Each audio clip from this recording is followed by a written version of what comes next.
to make a start. So if you could take...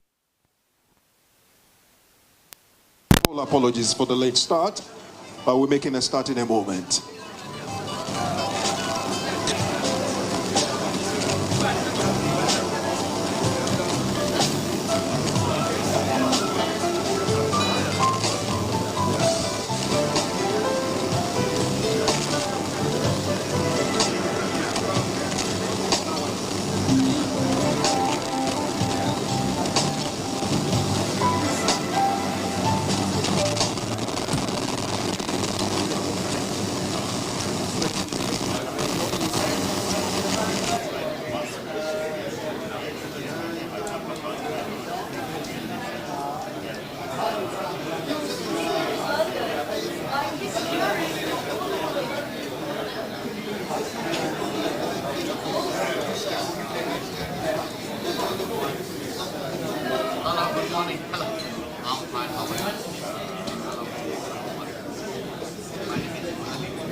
Lots of potential in Uganda.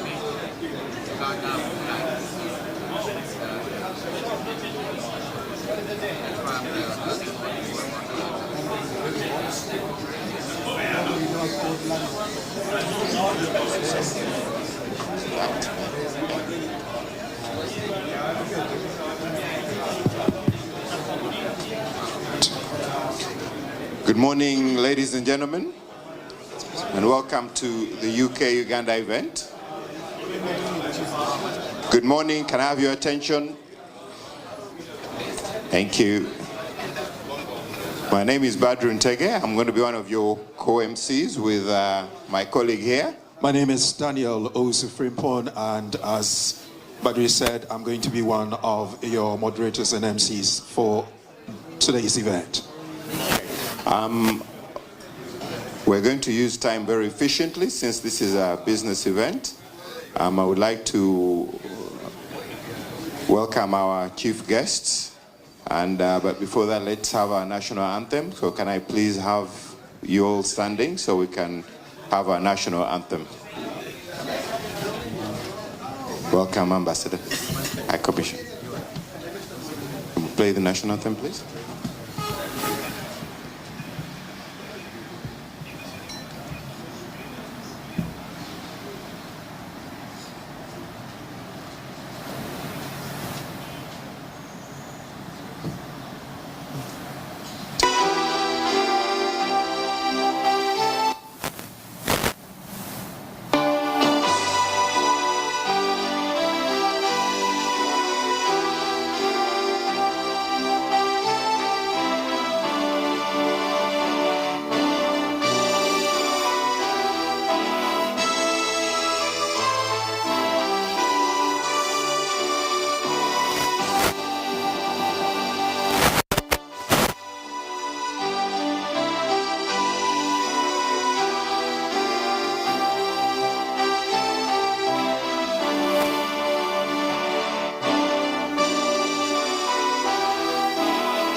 Great, thank you very much. In the interest of inclusivity, can you all have 1 minute and tell yourself a prayer for the day?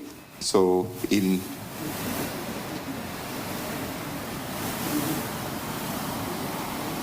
Thank you.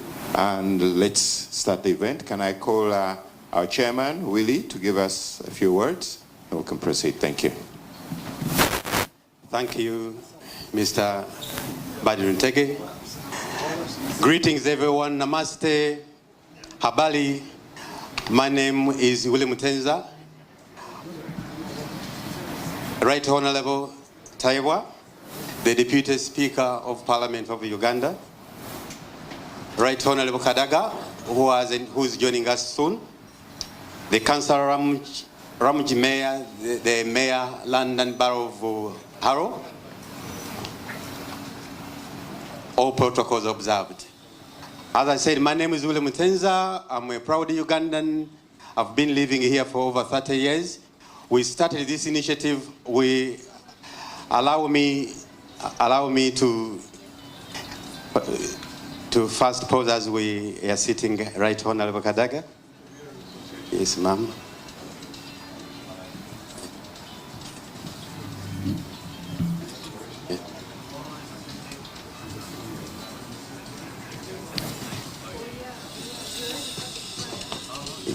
Yes, once again, yes, you are welcome, Honorable Betty Among, our Minister of Labour. Right Honorable Kadaga, the first Prime Minister of Uganda. As I said, we started this initiative. I just want to give, I know this is a business summit, but I just give a brief background of this event.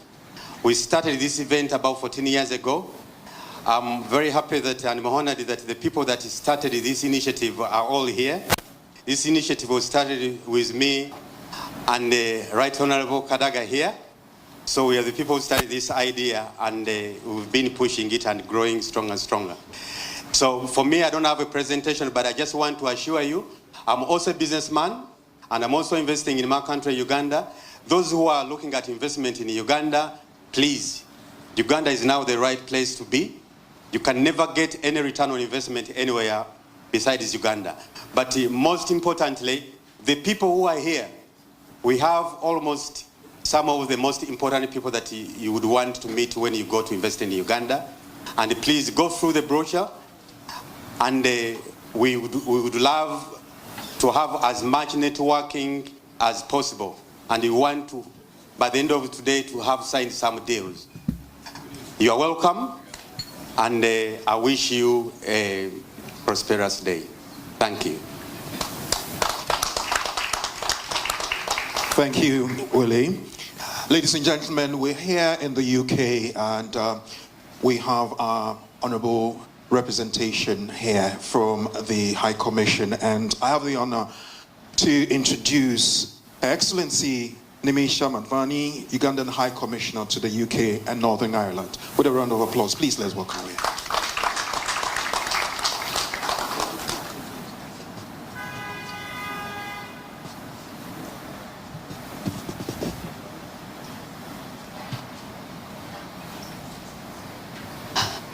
Jambo, namaste, habari, welcome.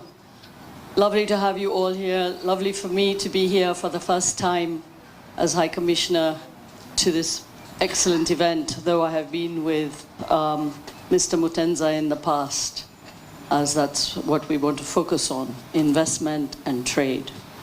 Lord Mayor, Right Honourable Thomas Tayebwa, the Deputy Speaker of Parliament of the Republic of Uganda, Right Honourable Rebecca Kadaga, First Deputy Prime Minister and Minister for East African Affairs, and my sister, an elder sister and counsel from Busoga, Kamuli, here she is, and I think she's just become a mother-in-law to the Chabazinga, so congratulations, Honourable. Honourable Dennis Hamson Abua, our Government Chief Whip, Honourable Betty Among, our Minister for Gender, Labour and Social Development, honourable members of Parliament. We also have with us our Director of Immigration and Citizenship, Major General Kasita Goa, and the head of our Uganda Revenue Authority, Mr. John Muzinguzi. So all of you who keep coming to the mission and complaining about tax issues, please find him. He's right here in your doorstep. And Madam Anne Mogisha Mohariwe from IGG's office. distinguished colleagues, my colleague from the High Commission, if they can stand at least, and everybody knows who you are and where you are. Thank you. There they are. And Honorable Jaffa Kapasi, who is the Honorary Consul of Uganda in Leicester, where the Ugandan Asians first went when expelled. Distinguished colleagues, business friends of Uganda, Uganda's the place to be. Ladies and gentlemen, it is and my... where you are. Sorry? Thank you. And King Caesar, who is right here, he's our consul for Uganda, for Vietnam. If you could please stand so people know who you are. He's a pure businessman. And Lord Mayor was the first Ugandan Asian to become a mayor in the United Kingdom. So Lord Mayor Ramji. It is my very great pleasure to welcome you all to the 13th Uganda-UK Trade and Investment Summit, which is held annually. I take this opportunity to thank Mr. Willie Mutenza and his team for organizing these incredible annual events, which bring together such distinguished business participants from the governments of Uganda, the UK, as well as the business fraternities. Please, please, let us all give him a huge round of applause.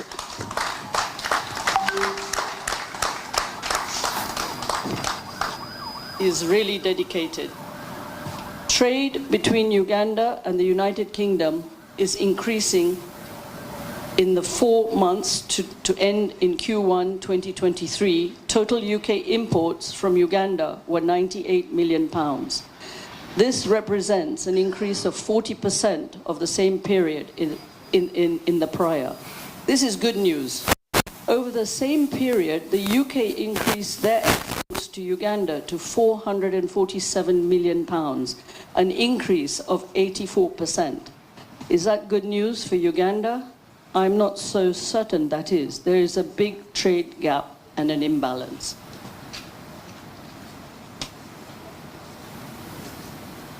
We want the trade between our two countries to increase, and to increase both ways. That is healthy. But it is not optimal that our trade deficit is so large and growing. But what is very, very good news is that the UK's new trade policy that effectively and competitively opens up the United Kingdom to Uganda in a way we have been asking for years. It clearly evidences that Britain sees its future now outside of Europe. It is an unambiguous statement of where it wants to see trade flows increase. It does through open up UK to other countries in Africa. We need to be serious about our ambitions. We need to compete more effectively. It is time for more than fine words. His Excellency the President, President Museveni, and our government knows that Uganda has to increase its exports. They have set ambitious targets. The government is clear. Ugandan business needs to step up to the plate. The world is not becoming any less competitive, far from it. Ugandan businesses and government, we should all work together to ensure that Uganda is not left behind. Uganda businesses are keen to export. We must add value to our products. The government knows that. But we also know that exporting into the markets like the UK is not easy. But this new trade law will assist. So this is what we are going to do as government. The government is currently in the process of ensuring that the necessary capability and capacity is available in Uganda for our companies to get the right certification to qualify for exporting to the UK. But businesses have to engage and become certified. That will cost some business money, but it should be seen as an investment long term. The government is investing to ensure that the right phytosanitary and irradiation capabilities and capacity is available in Uganda.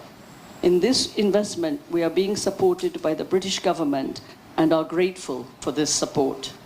If we don't do this, exporters of fresh produce will have to pay for these essential services at the airheads in Kenya or Amsterdam. This is not cheap and impacts on the economics of our exports. You will all be aware that there are currently no direct flights between UK and Uganda. The government has realized this, and this is why President Museveni is trying hard that we get Uganda Airlines to fly directly from Entebbe to London and London to Entebbe, London and then Entebbe to Boston and Boston to Entebbe. Work is underway to address this urgently. The government of Uganda is clear that it is time to face facts and to no longer hide behind the platitudes. In short, it is time for our action, and our President Museveni and his government have put in place a program to ensure that Ugandan businesses, men and women, can at long last punch their weight in the world's market. The Africa Continental Free Trade Agreement adds to this opportunity. But it takes two to tango, as the old saying goes. We need businessmen and women to join with us and make this world work, and to fully leverage in the export opportunities that will come from government's new realism in public policy and investment support for exports. So we look forward to welcoming all of you to Uganda who were there and need to come back. It is heaven on earth. The weather is beautiful, no humidity, you don't have to wear coats, you don't have to run around in the freeze, you don't have to have heaters, you can just enjoy Uganda the way it is. The mission now, Uganda High Commission in London, we now issue visas within 2 or 3 working days once your application process is done online. And Major General Kasika Goa is right here, and he can verify what I say to you. And they're very, very, very efficient. So Karibu Uganda, welcome, thank you everybody.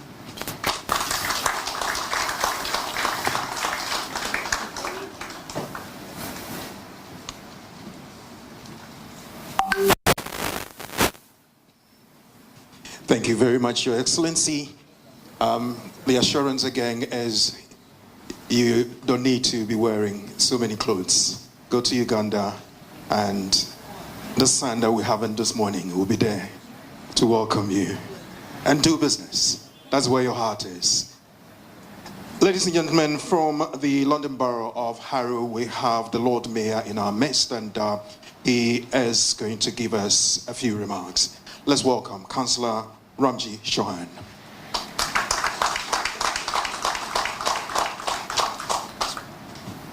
Thank you very much. Namaste. Morning, everybody.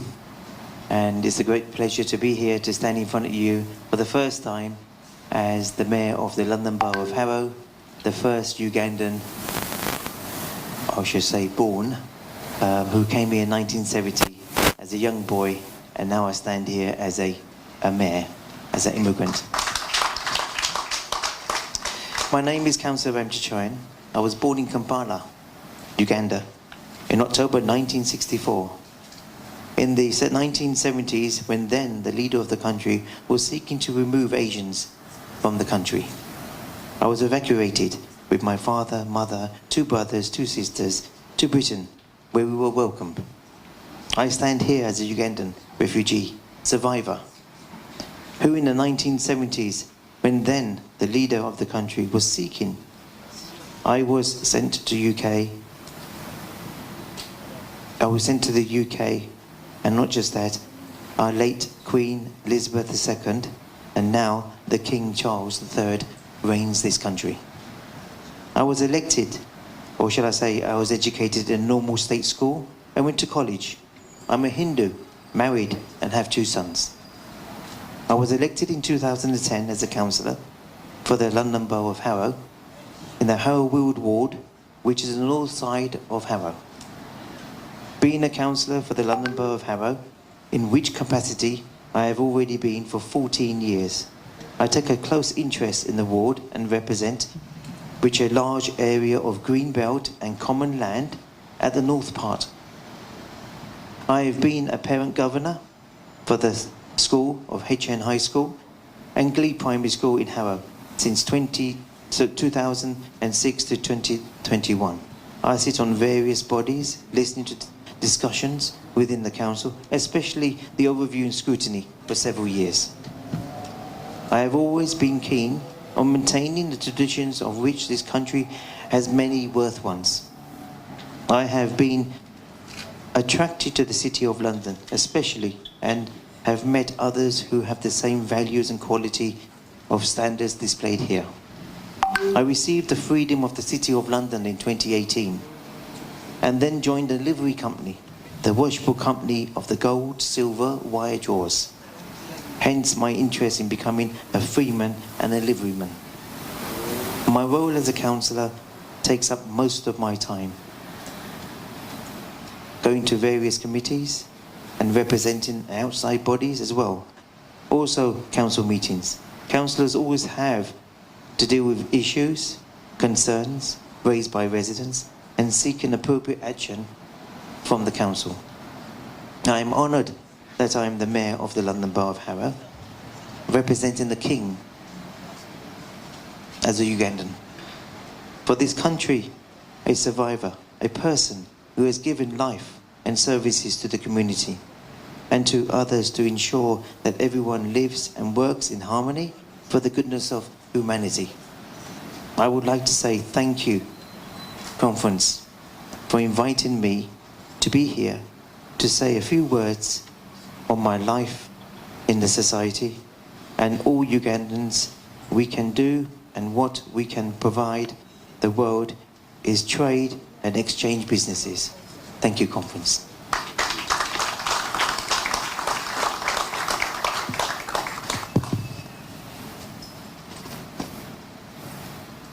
Thank you so much. I would like to welcome our Deputy Speaker, Honorable Taiwo, to come and give us a few words. Thank you. The Right Honorable Rebecca Kadaga, First Deputy Prime Minister and Minister for East African Affairs, and the founder member of this very important platform.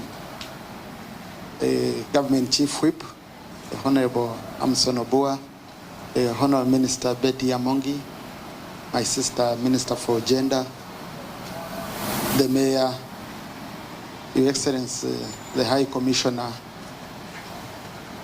fellow participants. Mine is just very simple. Number one, to thank you for inviting me.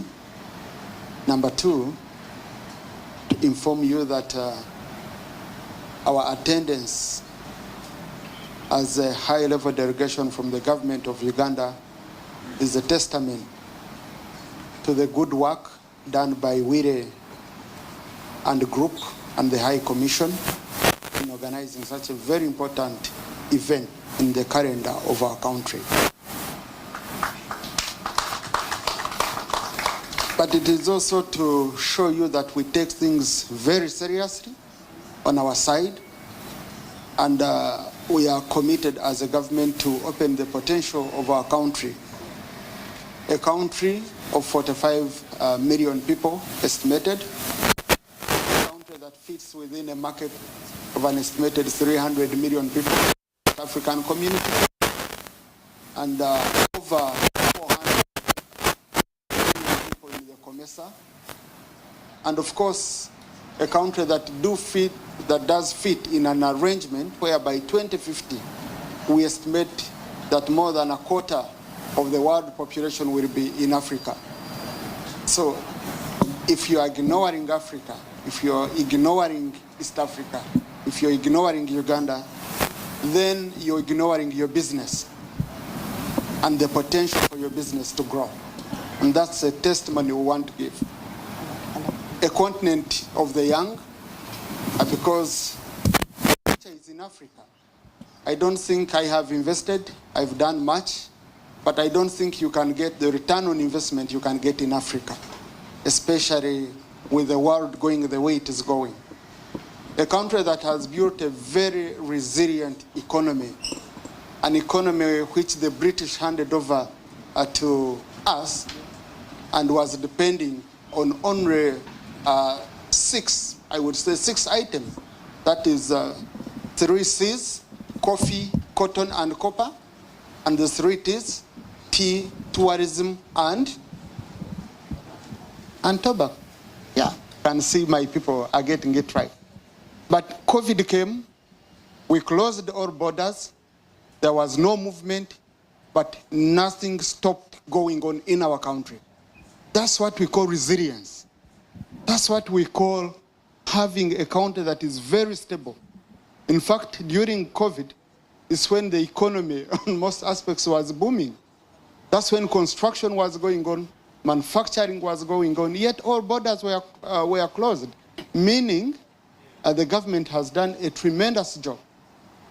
My brother, the mayor, we are a country now for which you are sure that if you put in your investment, it's guaranteed.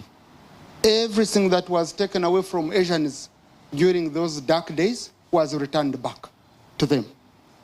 A nation who never came back to claim their property cannot blame any other person but themselves. The president took it upon himself to inform the international community. If you know that anyone took your property, please come and claim it back. It's yours, just bring proof. That's the kind of stability we are talking about. Where you invest in your business and you are extremely sure that your business is secure and is guaranteed by government. A country where stability has been put at the forefront. Within 24 years, between 1962 and 1986, when there was a change of government, during those dark days, because we are known as a country of Idi Amin through many quarters. But we've gone beyond that. During those 24 years, we had 9 changes of government and none was peaceful. And we had several coups. But now, we are a country that is guaranteeing peace on the African continent. We are the country that is hosting refugees from other countries. We are Africa's #1 refugee hosting country. You can only host refugees if you are stable. Otherwise, your own people will be running away to be refugees. We know the price we paid as refugees. I didn't live through those dark days. I was not yet born at that time, but I'm sure Mama Rebecca and some of our Asian brothers and sisters, they know the difficult days. Some of us, the young generation, we are doing whatever we can under the guidance of our senior leaders. Ensure that we guarantee the peace, the hard-earned peace we've managed to secure as a country. We don't want to go back to those dark days. And that's why, even if you hear a few advisories, I've seen a few advisories from this, security everywhere. Yes, they are there. Reason being, we are guaranteeing peace in other parts of the continent. We are trying to pacify Somalia. We are trying to ensure that DRC is very stable. And that comes at a cost. If you go to fight terrorists in Somalia, the terrorists who would be coming to hit the UK, the breeding ground of terrorists who would be coming to hit the West, we have said as Uganda, a very stable and secure nation, we shall go to the breeding ground and destroy it so that the whole world can be secure. That means we have the capacity and stability. You can hear about a few cases, Allied Democratic Forces and all that, a few cases of insecurity. They are there because we have now gone back to where they are being produced, in the DRC. And working with the DRC government, we are ensuring that we have a much more stable country. We are a country that has secured the energy. We are around over 90% renewable energy, very, very reliable. We have extra power. We are even exporting to our neighbors. When other countries are struggling or you want to set up a factory in Uganda, we have excess energy. You'll find it, and it's affordable. We have put in place the infrastructure, and with the support of the UK government, we are even doing more and other partners in the world. We've created a market. We ensure that now our major focus is on import substitution so that after we go for exports. So it's a much bigger market. If you produce in Uganda, you sell anywhere in the East African community duty-free. But it's also a gateway to to the rest of the continent, especially if you're preparing to benefit from the AFCTA, which we believe is going to transform the African continent. So on ease of doing business, we have consolidated all services, and I'm glad I have seen many of the partners, many of the ministers here. They will interact with you and show you the different incentives, both non-tax and tax incentives. I'm seeing the head of Uganda Revenue Authorities here, so we shall be able to discuss more when it comes to that. On the reduced cost of doing business, that has been our major focus now as a government. And how do you do that?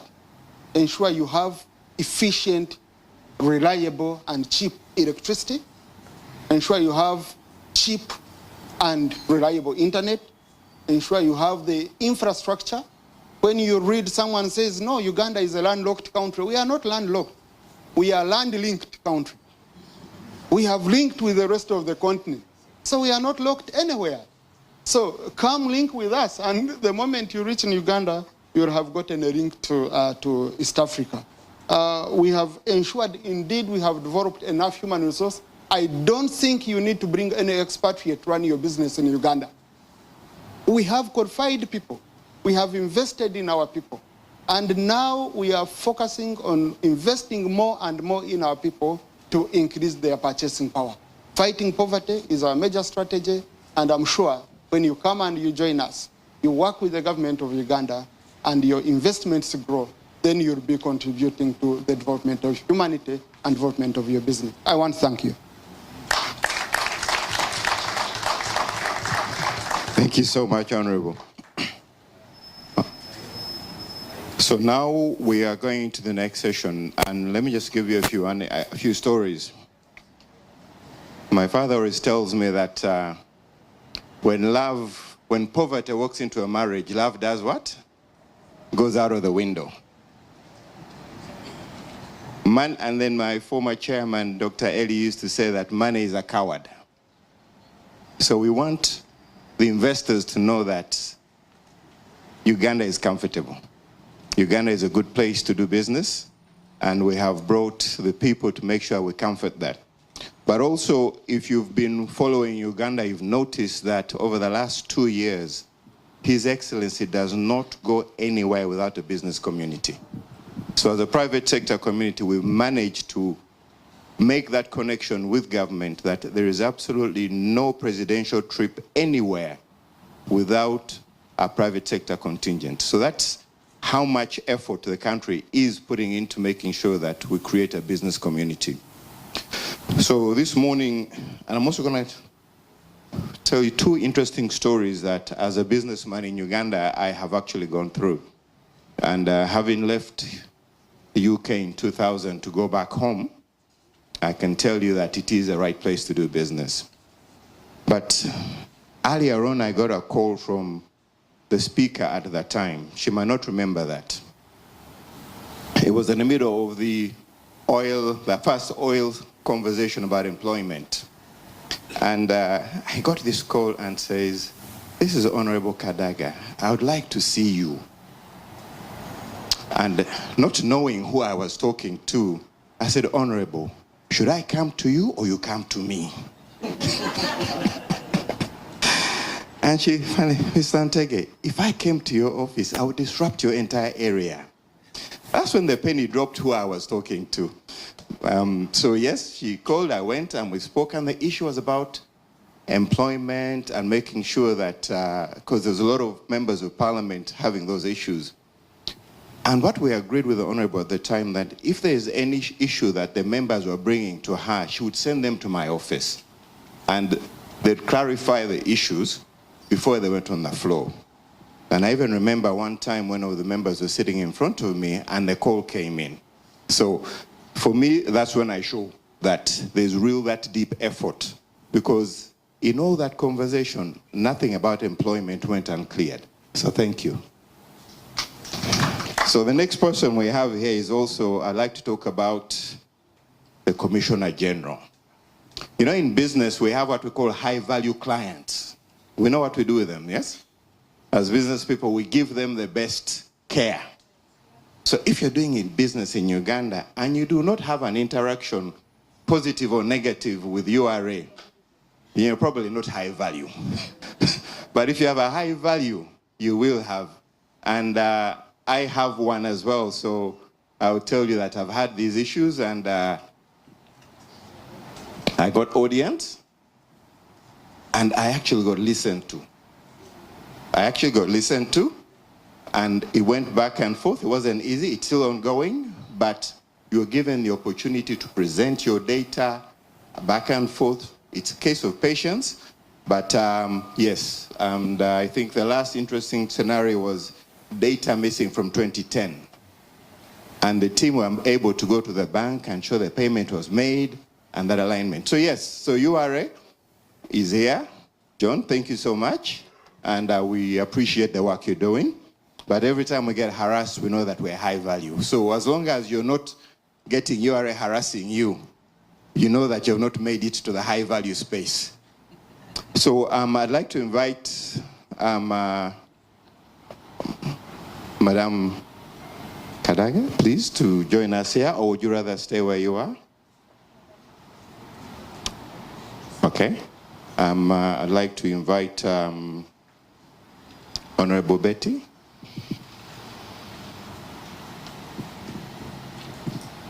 John, so Commissioner General, please. Ms. Anne Mahaire.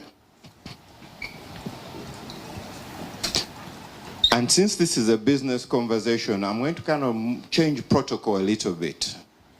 And we always have other people describing our key people. I want them to describe themselves in their own words. They can make it short or long. If it's long, I will move towards them and they will shorten the description. I know they all have long careers. But so yes, so I'd like each of them, they do have a microphone. You're now in the business territory, so please give yourselves a very quick introduction about what you do and for our business community. I'm going to reverse protocol since we have a gender imbalance today. So I'm going to start with John, and then I'll walk around.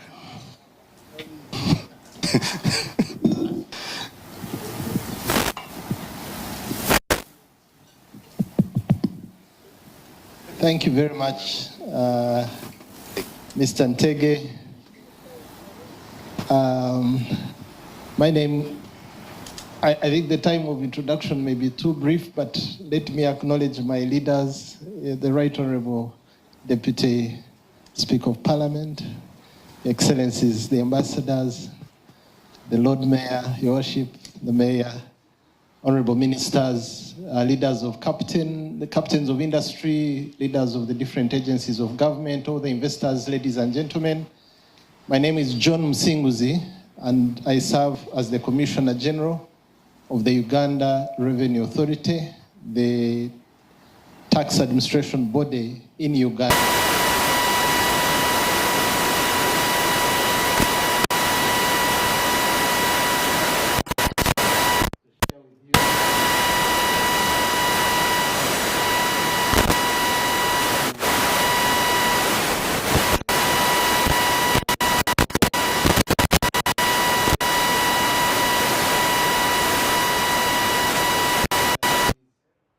The taxes are collected later indirectly. Thank you.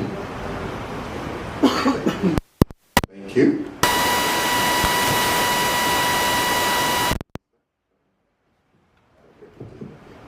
Thank you very much, Deputy Speaker, our High Commissioner, our host, the Mayor, members of the Cabinet. This is Zakayo here. And the audience gathered here. It's a pleasure to be with you this morning. My name is Rebecca Kadaga.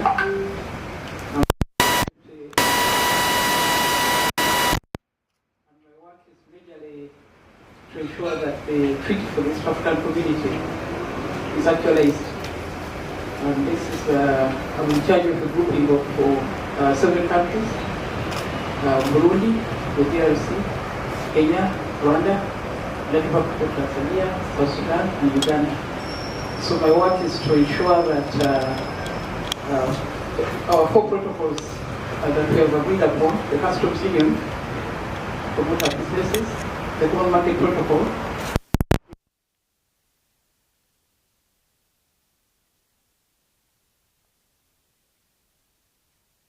all things our students, our business people, and the rights to establishment, the rights to establishment and residence in any of those 7 countries, and also our relations with the other countries. So that's where work to bring East Africa together. That's its people, its businesses, its roads, and other infrastructure.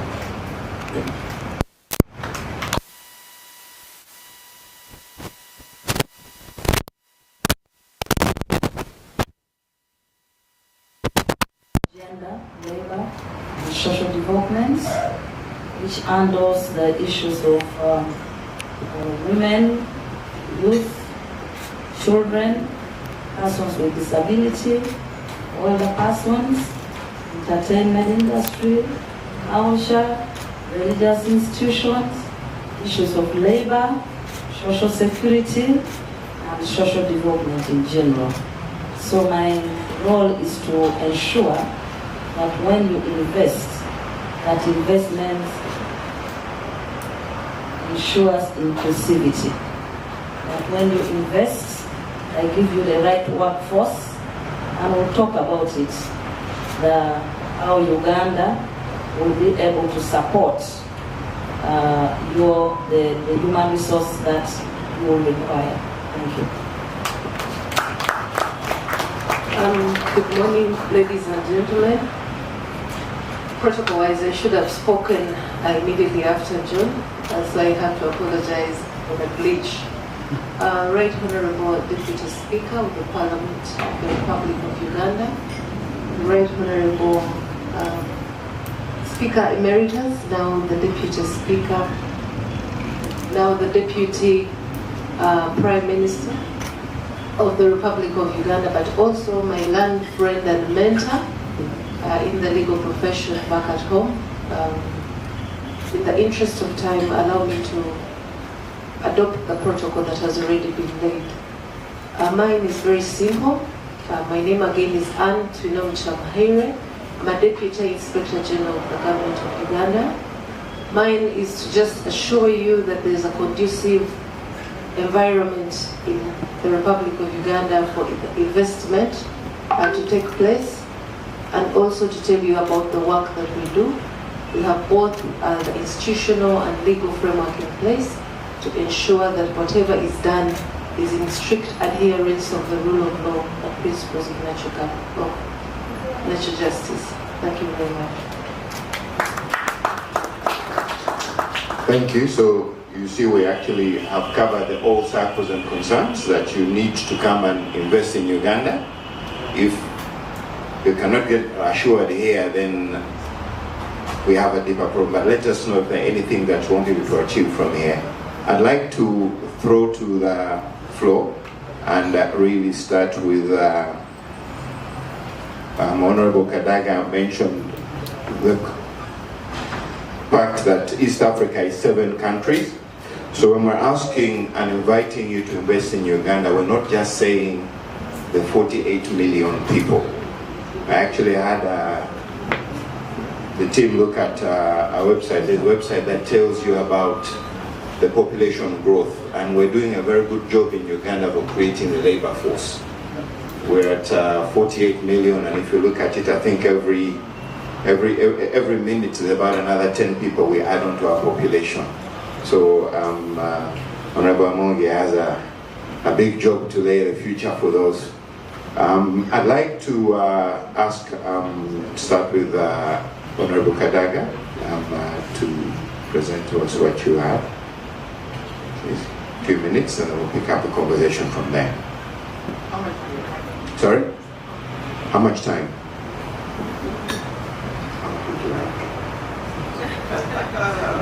Let's compromise on 5, then I come back. I'll come back after. Okay.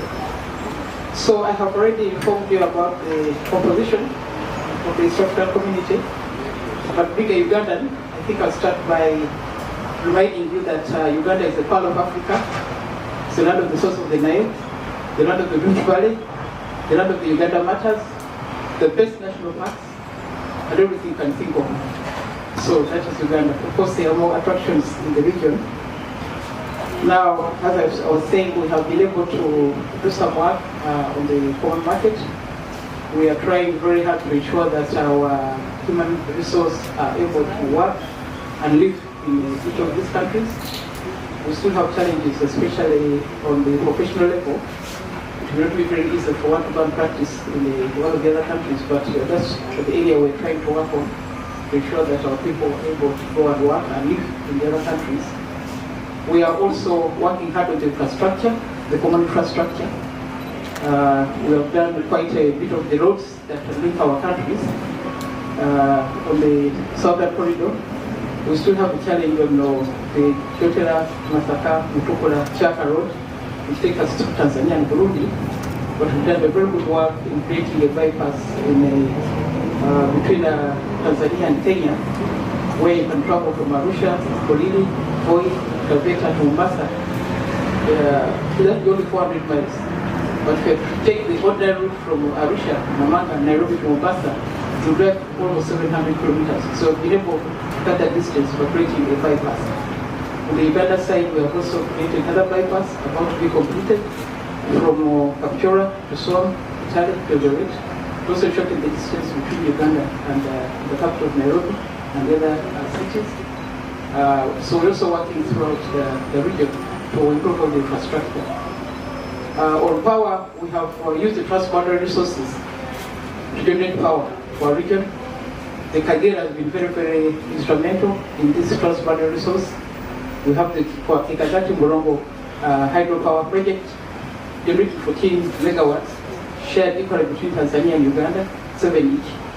Then on the Tanzania side, we have the Rusumo hydropower project, still on the River Kagera, which Rwanda and Tanzania are also generating electricity, also sharing. So we are working together to use the transboundary resources. We have not done much with the River Nile. We went by the River Nile, we talk about it, but there's nothing much we're doing with it. So it's an area you can think about, especially tourism.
Prepared presentation which can be shown on the screens, yes. But I'll just read through this. The first strategic sector is education, manufacturing, transportation, tourism, construction, healthcare and medical services, agriculture, ICT, logistics and warehousing. For these strategic sectors, there are different tax exemptions that the Right Honorable Speaker of Parliament and the Parliament legislated and put into law. So it is guaranteed by law. As a tax collector, we really want to maximize revenue collection. And even if we wish to tax in these areas, the law prohibits us. So, and different exemptions are given in the Income Tax Act, in the Value Added Tax Act, on stamp duties, and excise duties, and then in the import duties. Now for the customs duties, the exemptions are not just for Uganda, but they are for the East African region. So what my leaders have alluded to, the right Deputy Prime Minister and the right Honourable Deputy Speaker,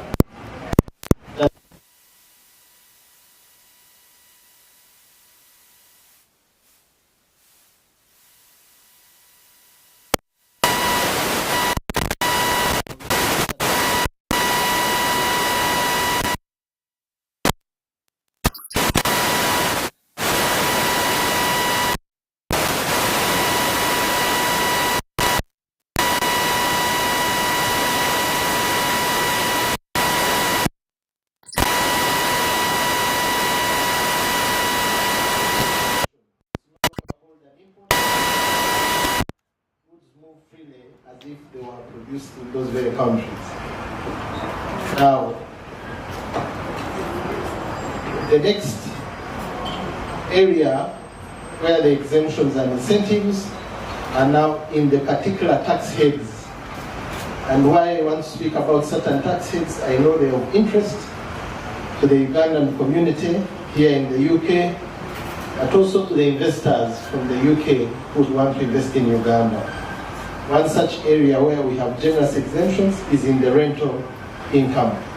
This is rental tax paid on income made out of renting business or residential premises. For this, if you are an individual, any income made below the threshold of 2.82 Uganda million shillings, there is no tax. But anything in excess of 2.8 Uganda shillings is taxable at a rate of 12%. So the effective tax rate is 12%. And for companies which declare and file returns, you are allowed expenses of up to 50%. So 50% of your income from rentals, 50% will be allowed on expenses. They are, of course, they are verifiable expenses. And then what remains, you pay 30% on the balance. So that is one of the areas. Now, I spoke about exemptions in VAT. This is mainly deeming of VAT. So for strategic areas, like development of industrial parks, VAT is exempted on right from the stage of feasibility studies, designing, construction, and all the materials that you use in setting up the industrial park, the VAT is deemed. Of course, there are a few conditions here. If you're a foreign investor, it is assumed that for an industrial park, you will not invest less than $50 million. But better still, if you are a citizen or you're in partnership, a citizen in partnership with a foreign investor, then the threshold for investment reduces to only $300,000 US. And if you want to invest outside Kampala, in other words, to promote creation of jobs and industries outside the city, the investment threshold even goes down further to $150 US. And the other requirement is that you use raw materials. So as long as the raw materials are available, up to 70% should be locally sourced. And also in terms of labor and employment, you employ at least 70%. Now, if you fulfill these requirements, then you take advantage of 10-year, for VAT it is exemption on all inputs when you are developing. And the next level of incentive is the tax holiday, which is 10-year holiday from paying income tax. So whatever amounts you make in this industrial park, you will be exempted from income tax and VAT as well. There is a further exemption in stamp duty, again for this kind of investment in the industrial parks or free zones, and this one is nil payment on all debenture, lease land, share capital transfers, land transfers, whatever attracts stamp duty will be exempted as long as you're investing in these industrial parks and free zones. The next exemption, of course, I've already mentioned, the hospitality industry has exemptions. There the thresholds are much less, only $5 million, and for hotels, only $8 million, and a room number of at least 100 rooms. Again, you'll be exempted from stamp duty, from VAT, and income tax as well. I've already mentioned the exemptions in the industrial parks. In the interest of time, I'll just move. Yeah, but there are further exemptions even in customs duties. So, and I've already mentioned that the East African exemption, the customs duties, the exemptions are under the East African law, not just the Ugandan law. So for people importing raw materials made for exports, there is duty drawback. What this means, as long as you're going to export 80% of the products that you produce, you will be reimbursed the money that you spend at the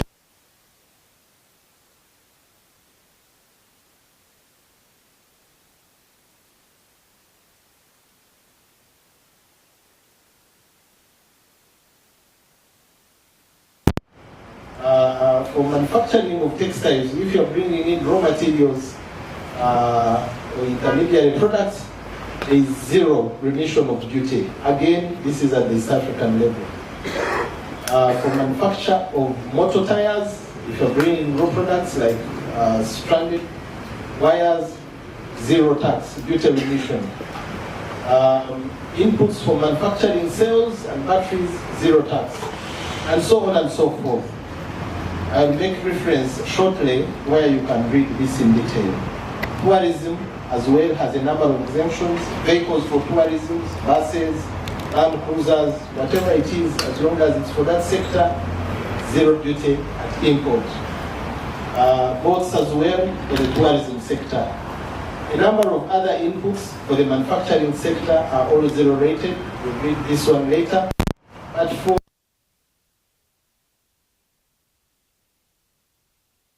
zero import duty, you can also defer VAT. In other words, no VAT is paid at point of importation, but when you have set up your factory and you've made the money, then you can pay. Other exemptions are in the oil and gas sector and many other areas. What am I saying in conclusion?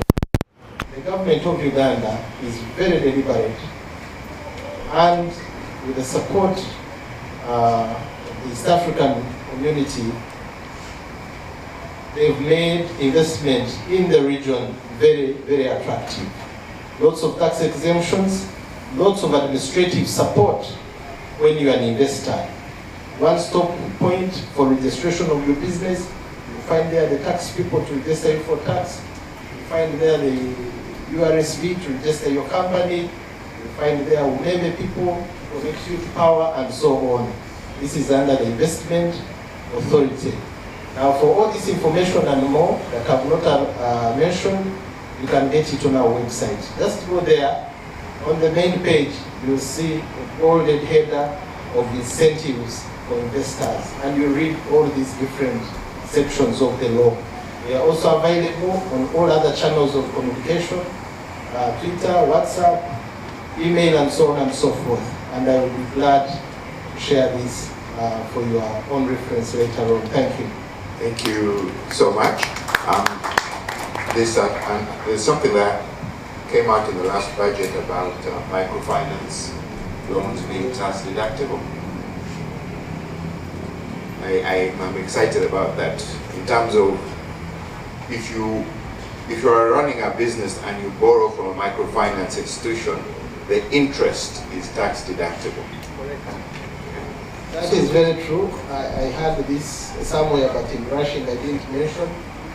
The number of expenses that are allowed under the income tax. One of those is, of course, the cost of sales, all the operating costs, the depreciation allowances, the industrial building deductions, assessed losses. We know that when you are setting up, you can incur losses. We allow losses up to 7 years where you're not paying. And then, of course, the investment capital, which is what is referring to. As long as you're servicing these cost centers, they are allowable expenses under our income tax law. Thank you. Okay, and I wanted to say that because money is cheap here, and we want it over there, but usually we tend to expect money to come through the bigger banks. But what that tells us that money can now come through microfinance institutions, which are tier 4 institutions, which are not as heavily regulated as banks. So for those of you who might be wanting to look at the investment channel, there's another channel that is open that is actually have pretty high returns. Thank you, but we'll visit that later. Honorable Betty. Thank you very much. I want to start by saying that for most of the investors, the economists will tell us that investment is informed by 4 key factors of production, which is land, labor, capital, and entrepreneurship. So, as investors, when you make a decision to go to Uganda, you will be looking for labor, for sure. And so, looking for labor, you'll have to end up with me. Because the law empowers me to even categorize what type of labor you can bring from out of the country as experts or expertise, and categories of jobs that are only for Ugandans. So that's why it is very important that you understand our labor force. First, to let you know that Uganda is one of the most qualified labor force for investment in the country. I think Uganda labor force is the one that is driving East Africa. You find most of the Ugandans are working everywhere. We are externalizing labor now in most of the countries, in the Middle East, in the UK. We've been requested to externalize nurses and other caregivers in Germany and in Europe. And you know that most of the global structure of the economy now, especially in your developed world, because of the cost of labor, some of your factories and companies have to hire labor from outside to work for you. For instance, in the UK, most of the call centers are driven in India. So you're seated here, but those working for you are in India. Why? Because you want to avoid the cost of labor. So I'm here to assure you that in Uganda you will get abundant, cheap labor, labor that is innovative, labor that is most qualified, and labor that will drive your investment, and efficient labor. In the MasterCard studies, it's been confirmed that Uganda in the sub-Saharan Africa has one of the best English speakers in the world. Not just in the world. Everywhere you go, they will say, for Ugandans, we want them because they are very good English speakers. They are very efficient, they are very innovative. So we as a country will be able to support you in the labor, will be able to guide you in the context of the laws related to labor, what you require to get labor, the social security that you need to support the labor force. I'm glad the chairman of NSSF will speak much more here on our other arm of NSSF, which can also support you in the aspect of joint venture if you want to go into others and other products offered. But with the population we have, 70% of our population is between 0 to 35 years.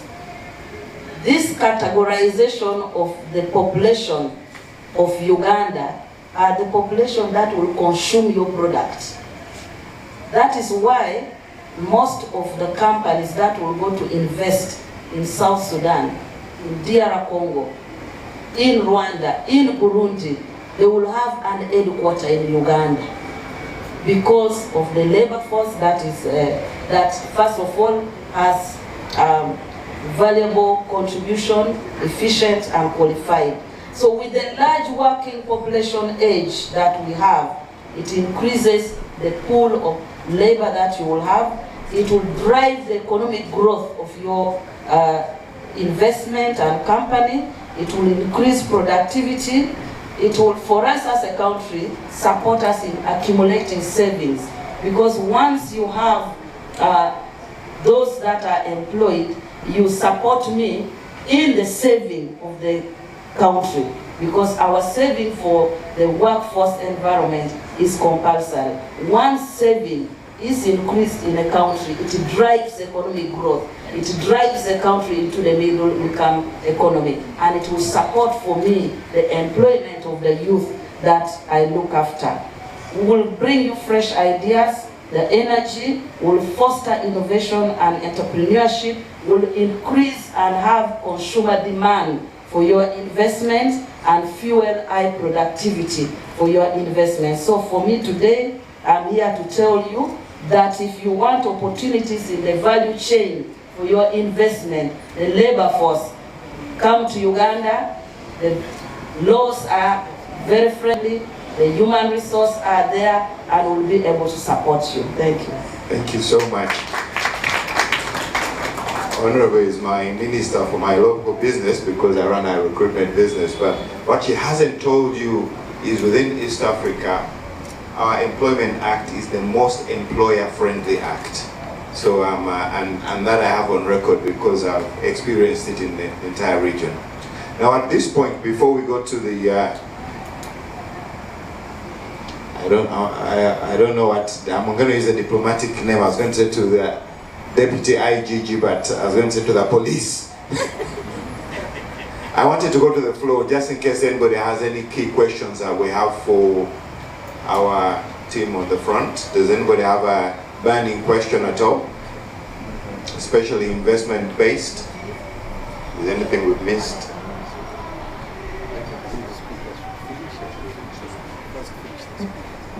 I first finished the speakers.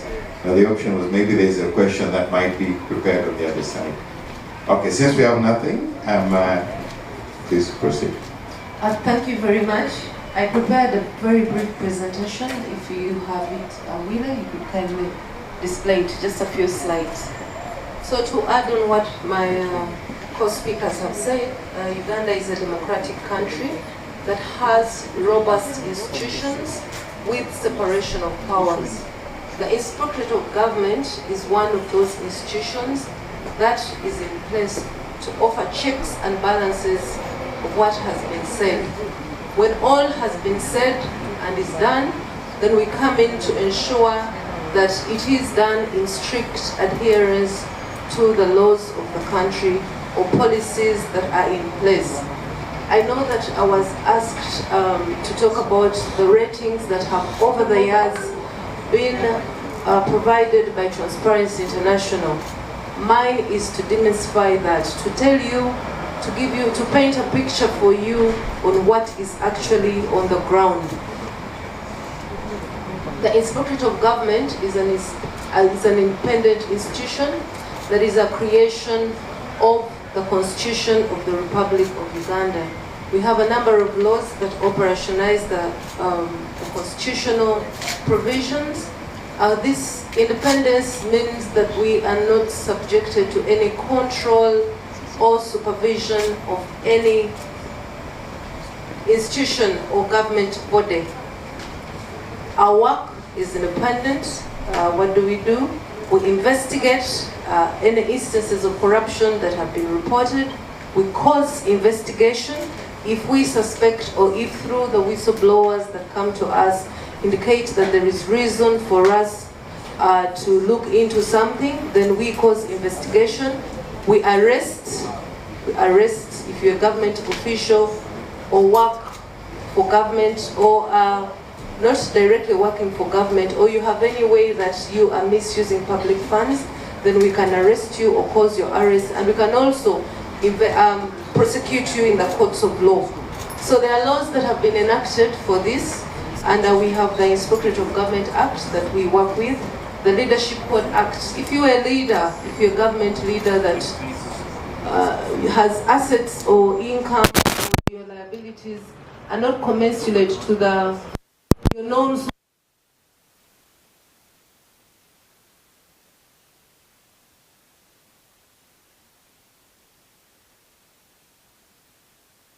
Deputy Speaker is here in person and can attest to that. They have committees, oversight committees in Parliament that investigate issues of corruption that may arise. We have the police. I am not the police, but I equally have powers to even superintend over police, because policemen are public officers, so I look into what they're doing to ensure that it is in strict adherence to the rule of law.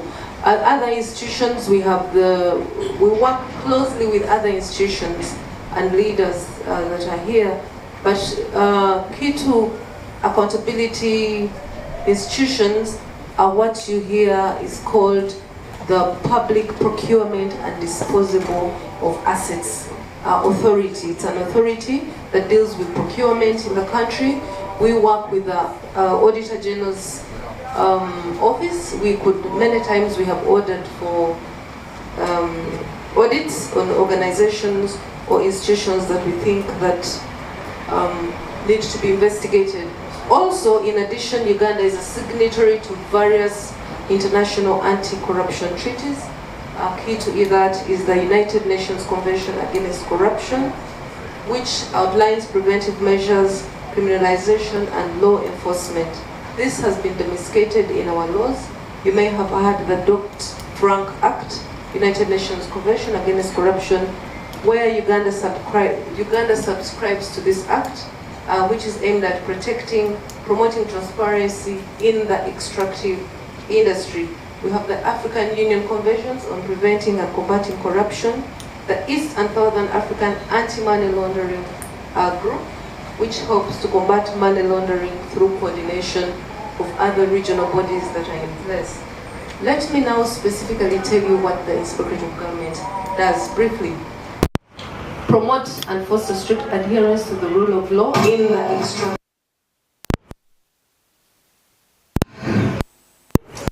Promote and foster strict law and principles of legislation. If you come to Uganda, systems are working. We have systems and policies in place. You don't have to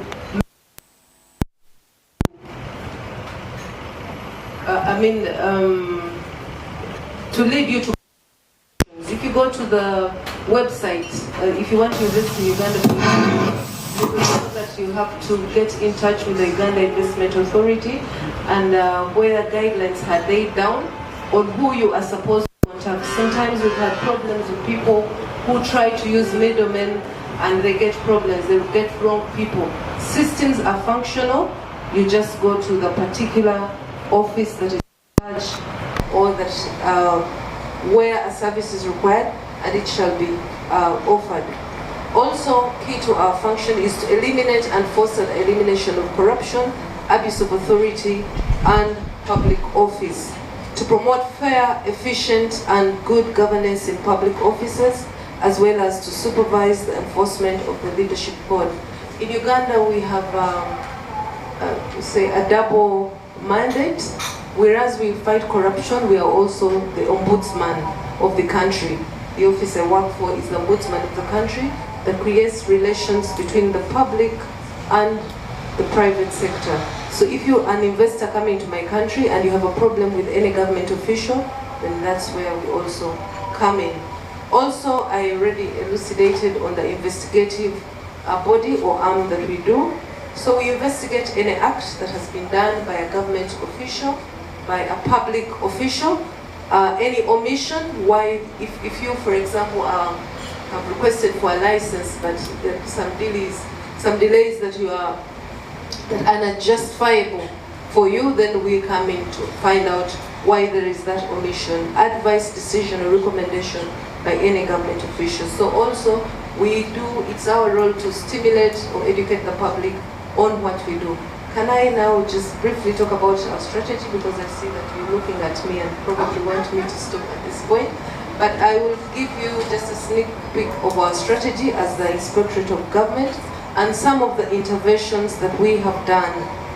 As per our mandate that is constitutional, that I have already elucidated, this is also in our strategic plan that runs for a period of 5 years.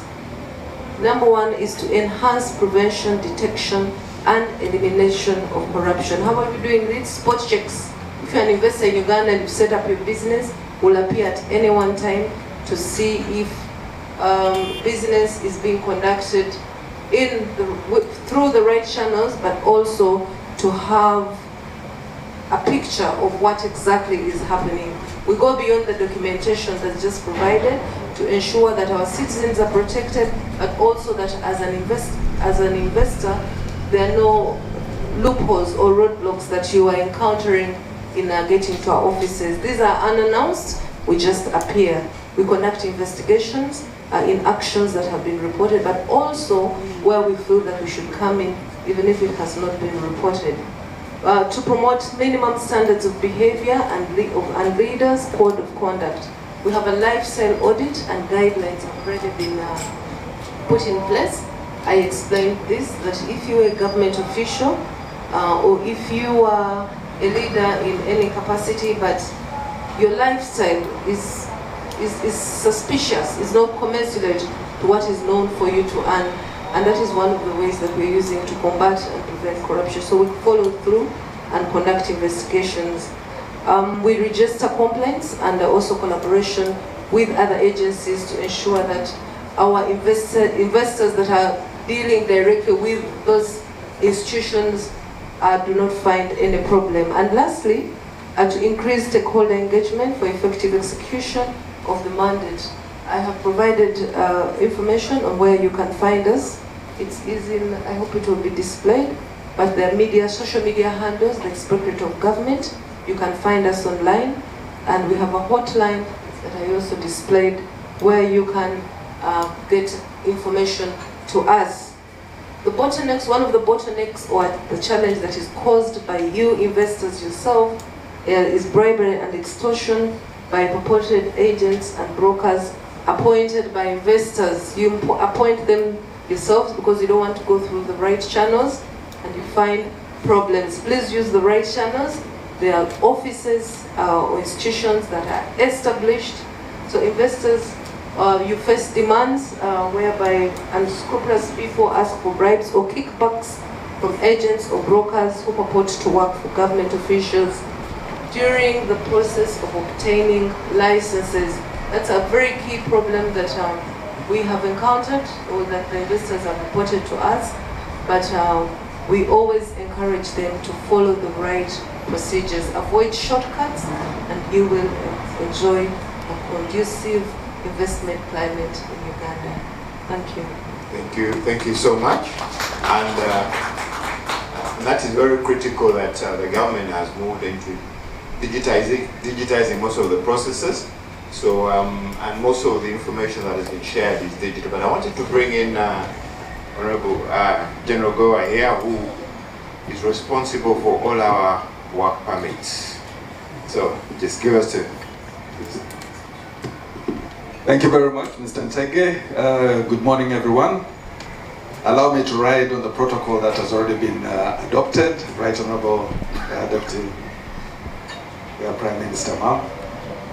Right, so the question will be, you, Mr. Immigration, in all this business environment, what is your support to this environment? Because the Right Honorable Deputy Prime Minister has already expressed the various opportunities that are available in country You've been told about the tax rebates that are also available. You've been talked about, again, the labor requirements, and of course, there I also come in, and you've told how government is also has in place a corruption enterprise that looks into those areas related to corruption. So what does immigration do? How will I support the business community to do the business that you're required to do? One, for the Ugandans, of course, you want your passports to be able to travel. And this we profess to make available. All you have to do is go on our website, which is www.immigration.go.ug, to make your application for your passports. What we have done really is automated virtually all our processes for passport applications, for visa applications, work permit applications, citizenship, and certificates of residence. All our processes are automated. So you just have to go onto that website and you'll be served. Now, in particular to work permits, because I know this is really what you will need, more especially for those of you who intend to bring in workers from outside into Uganda to assist you in your operations. What are the various work permit classes that we have? Class B1, and as the Right Honourable Deputy Prime Minister has spoken about the need for manufacturing industries, agro-based industries. Here we are giving better promotions than the other than in the other sectors. So let's see, B1, this is work permits issued to persons or shareholders wishing to invest in agriculture and animal industries. And this goes for $2,500 US. But B2 is issued to persons or shareholders involved in agro-processing, and this goes for only $400. So that's a big climb down. Then you've got C1, issued to persons or shareholders involved in prospecting of minerals or mining, and this also goes for $2,500. But then you also have issued to C2, which is issued to shareholders of companies engaged in prospecting of minerals or mining of specific minerals, that is gold, copper, iron ore, that is silica, yes, phosphate, limestone, and marble. And this also goes for $400. And then you've got the D, issued to shareholders of companies engaged in general trade, which goes for $2,500. And then you have issued to shareholders of companies engaged in manufacturing, and this also goes for $400. And then you have the ordinary residents and the G3, also ordinary residents, that is also $400. And the G3 issued to expatriates with rare skills employed in agro-processing, manufacturing, and mining of selected minerals. This also goes for $400. So we decided that if you're going to attract investment, more especially in the manufacturing or agro-processing areas, you really need to come down with your prices. And this is what we have done. So for anybody who is interested in those particular areas, that is the price. But I also know that John is probably going to be looking into the other areas, because when you talked about the hotels, 100 rooms plus, you have some which are in the parks, and I know they are all, you know, freshly started, and a good number of them have only got about 30, 25 rooms. You may wish to think about those areas as well, as opposed to just the ones of 100 plus rooms. Thank you very much. Thank you so much. I like it when we bring the public sector into private sector and they manage their time very well. Thank you so much. Now, as we conclude, for us to give a baseline for the investment conversation to continue, I think you have heard from all important key areas that you need to come into Uganda. And I want to go back to, if I don't have any questions, I think we've covered most of the areas. If does anybody have a burning issue that you might want to share with us? We don't? Perfect. So the panel has been perfect today. I'd like to go back to the panel and just ask them to... There's one? Oh, great. Let me come to you. I hope the microphone can get there.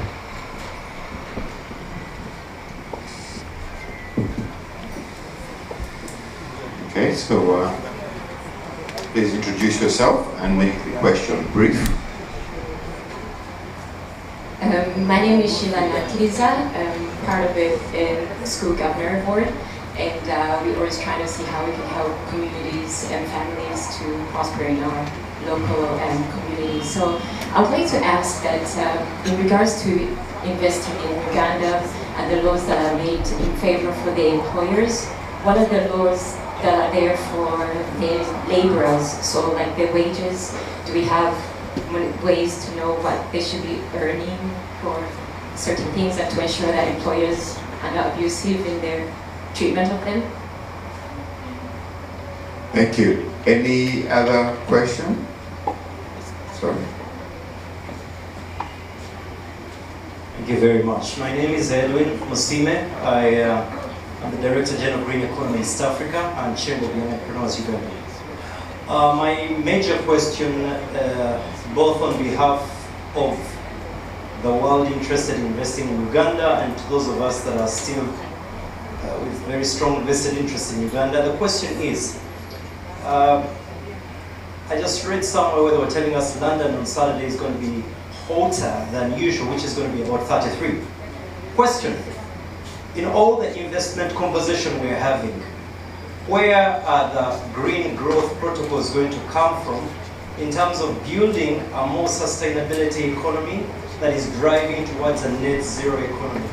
If, I don't know on the panel who would be able to articulate that well, because it's very, very important right now, is given the backdrop of the climate change that is happening. Yes, we want the investment, but where are the green growth protocols? Where are the regulations to have a proper sustainability-driven economy moving forward? Thank you.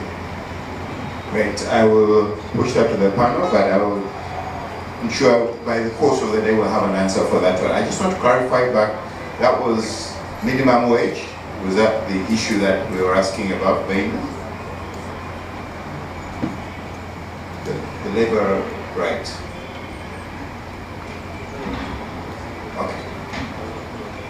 Is there like a national standard for the laborers' rights so that they know what it should be earning or what employers are expected on how to treat the employees and stuff like that, so that they, so that from an ethical and moral obligation, is there the type of regulations or rights?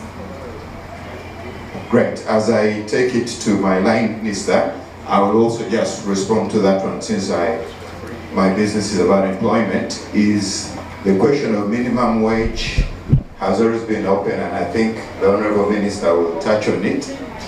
But the rights are quite well for employees. Let me start with the Honorable Minister to respond to that one. Thank you. We have first of all, as a global economy, Uganda is a signatory to the International Labour Convention, which stipulates key tenets of employment rights and obligations for both the employer and the employee. That international convention, which we are a partner and a signatory to, cascades to the Employment Act 2006, the Employment Amendment Act 2023, which stipulates the aspect within which you are supposed to include in the contractual obligation when employing someone. And in most of the international companies, most of those who will want your product outside Uganda will want a certification that the workers' rights are being obeyed. So under our Department of Labor, we will support the companies, the investors, to understand the labor law, to understand what is contained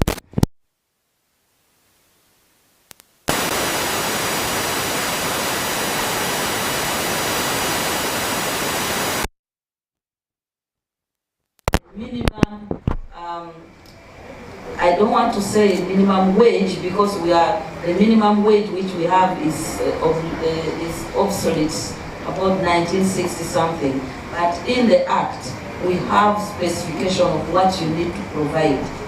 Provision of health care, which is mandatory, provision of wages, provision of insurance, and other provision, which within the international framework protects the rights of workers.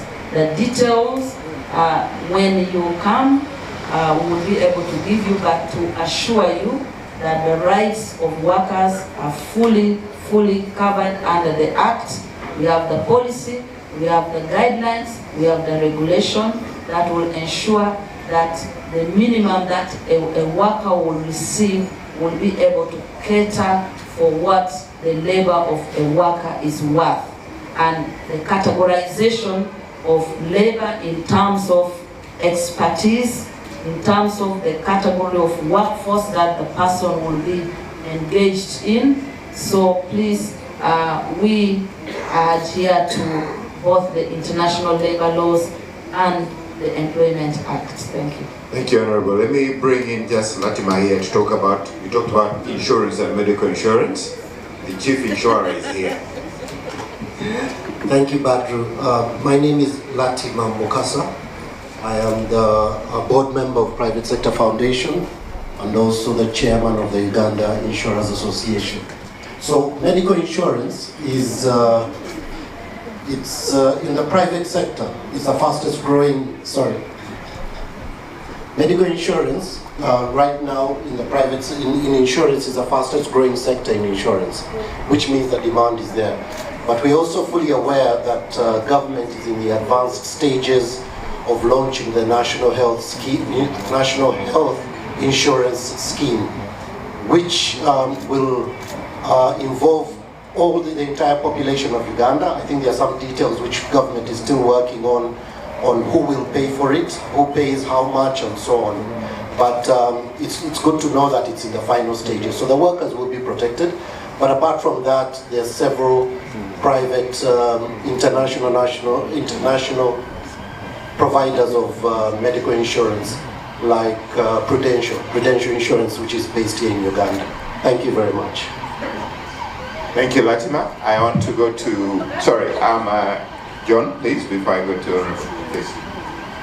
Thank you very much. I just wanted to add two brief comments on the issue of labor protection from the tax angle. In Uganda, we have a tax called pay as you earn. Pay as you earn is a progressive tax that exempts the lowest earners and increases progressively for the high earners. So for anybody in Uganda who earns 235,000 Uganda shillings per month, going downwards, no payment of tax. Now if you earn slightly higher, you pay 10%, I think up to about 335.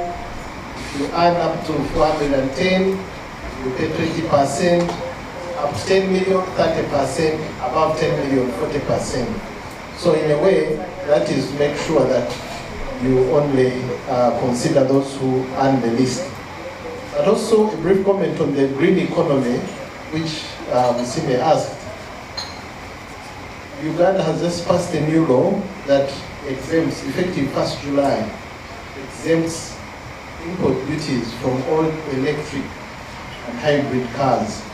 This is to promote the environment and promote use of effective energy. So if you want to bring a duty-free car to Uganda, please bring an electric one. You'll have it duty-free.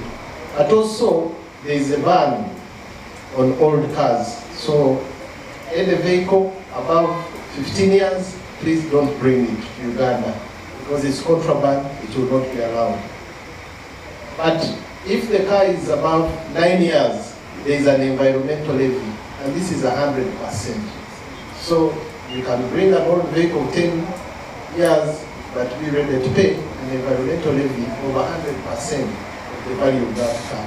These are some of the tax initiatives to promote the green environment. Thank you.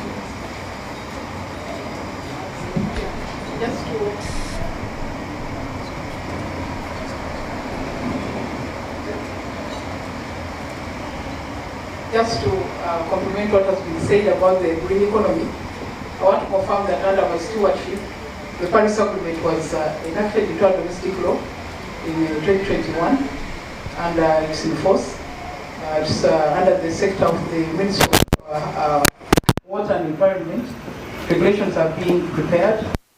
A week ago, within Cabinet, we discussed the issue of carbon credits. So all these are being developed.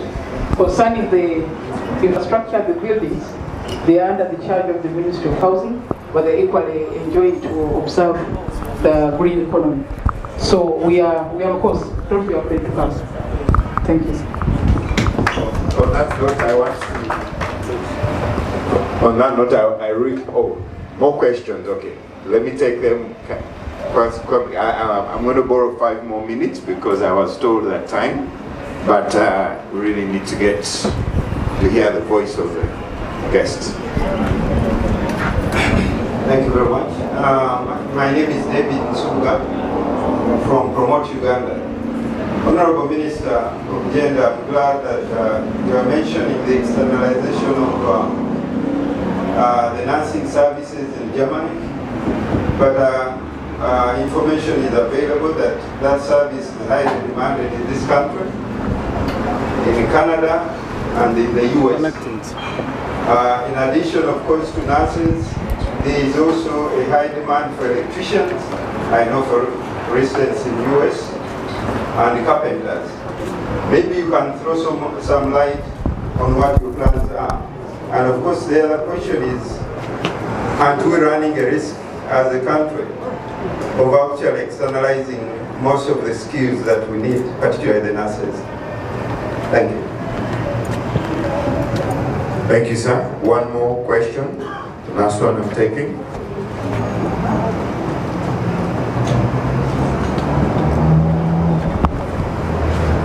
Hi, Ray Wilburn, East African Solutions. It's just a very quick one. I was hearing about the removal of import duty on electric vehicles. I guess maybe it doesn't quite make sense now because there's a lack of charging stations, but I guess that's a business opportunity for people sitting here possibly. I was wondering, does that extend to bodas as well? Because you've got just across the border in Rwanda, pretty much all of the bodas now are electric. So I was wondering if that extends to bodas, because again, that's possibly another big business opportunity for someone. I will actually be selfish and answer that one. Yes, it does, and we have a mobility task force being actually led by the President's office, and we're doing a lot in terms of the conversion, which is why the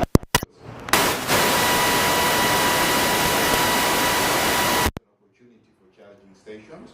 Uganda has 3.5 million borders, which need to be converted. So being I'm here, anybody who wants to invest, I can be the first one. You can find me somewhere, and then I won't be really, I'll just give them a commission. On that note, I want to really just ask if any of my panelists have any last words to say before we kick off the conversation of investing. Can I answer his question on the externalization of labor? Yes, please. Yes, for the case of Canada and the UK for nurses and other labor issues, we are having a meeting tomorrow with some key stakeholders in the context of nurses. We are open to any other opportunities for labor externalization. And like I indicated earlier, the young population of Uganda, educated with degree, with all kinds of qualification, are over 4 million. In the context of nurses, we have both government and private training schools that have a pool of nurses that can be externalized. It is the doctors that we have a policy of not externalizing doctors. But for nurses, because we have a lot of the training institution, both private, we have an opening for externalization, and we are going to have that discussion. We have opened up discussion with Canada. We've also opened up discussion with the US, and they are partnering with us and starting to have training and capacity building. So we will be open to anybody who wants to have a partnership, because I know there are companies that also would want to partner and they have employment opportunities here.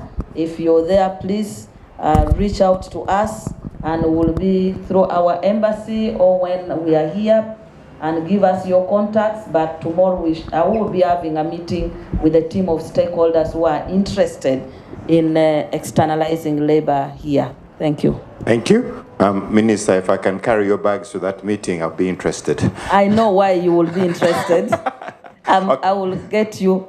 Thank you. To escort me tomorrow. Please, thank you so much. I'm here to do business. I'm not sure I may have already started. Okay, let me ask my panelists to have a last few words, and then we can close the session.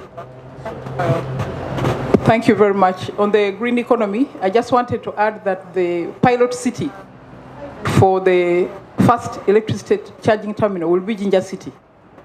So Jinja is the place to go for that very soon. So you can really focus on that. Then I also wanted to inform you about the parish development model, where we expect a lot of production from the communities. So we shall also have value addition facilities in the parishes. So that's another area where you can invest. We have over thousands of parishes in Uganda. So you can choose where to invest depending on the productivity of what items in that area. That's another area that could help us to generate employment and other opportunities. But welcome to Uganda. Thank you. Thank you very much, Tege. I think you helped me mention the borders. That was an oversight. They are covered just like motor vehicles. There's a discussion ongoing now about the inputs, because there are people who bring in raw materials for making electric components, like the electric batteries, as well as the charging stations. Not yet covered under the law, but before government for consideration, because the idea is to promote the green environment. Parting shots from me, I'd like to, first of all, appreciate the organizers of this great conference that brings together investors and citizens who want to invest in Uganda. I think this is the most appropriate time for this move, because the economy is growing, the inflation is well managed, it's very low, and the tax incentives. I think Uganda has one of the most generous tax incentives to attract investment. And for the last maybe 20 years, the foreign direct investment flowing into the country has been significant, between about $250 to $300 million. So I think there is a great opportunity for the UK companies that are known for quality, for standards, to come and invest in Uganda. There are very many investors coming, not necessarily from the UK. People even that have challenges with communication and language barriers are coming because they have identified the opportunity and they've embraced it. From the side of tax administration, we are available to support you and to help you understand and take advantage of the tax incentives, because the focus of revenue collection is on indirect taxes, not direct taxes, but indirect. So come and create jobs, produce products, then the country will collect taxes from those areas. For further information, please reach out on our website and all the contacts given so that you can get more information. And I'm also available up to the end of the day for any direct discussion. Thank you very much. Thank you very much, our dear listeners. Mine is to really emphasize that Uganda is the way to go for your investment plans. You will not regret it. But also to use this opportunity to give you our lines in case you are in the country and you feel that you are not being handled in the right way. We are there to offer oversight as the Inspectorate of Government. So if I read it out, because I haven't seen it being displayed, we have a hotline +256 414 259 675. I repeat that. We will actually put it on the screens during the course of the day. Okay, Yes. That's it.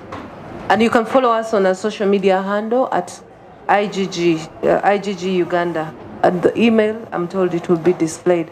Thank you very much.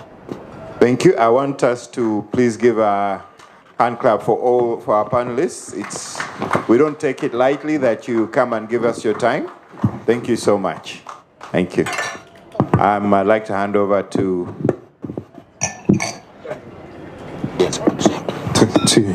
Well, thank you very much.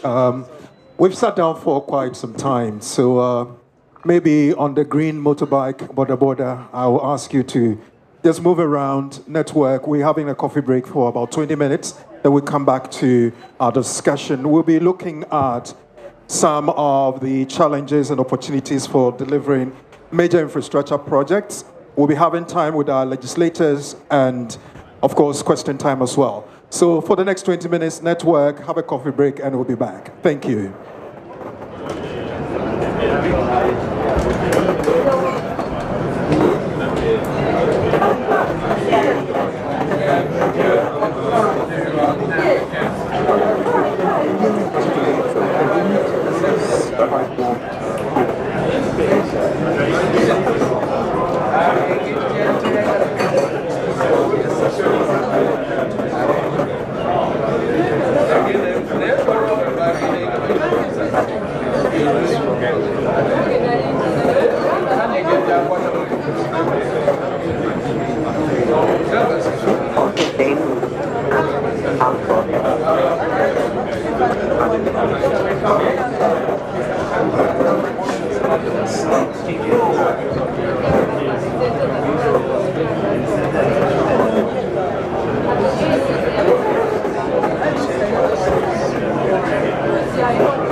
We mainly focus on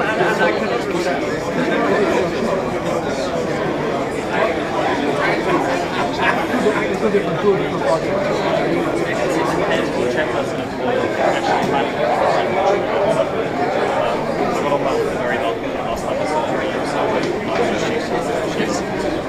right next to the president, as is in all the cabinet meetings.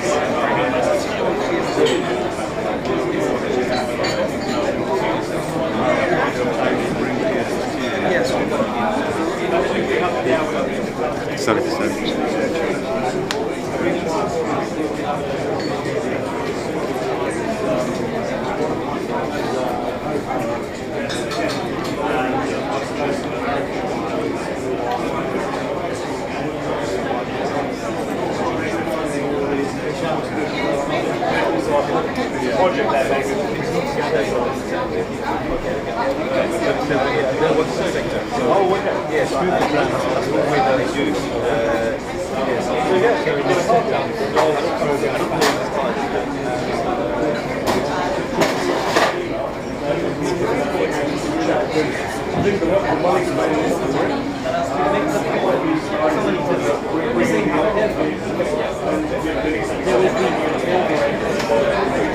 Among all other requirements, you have green growth.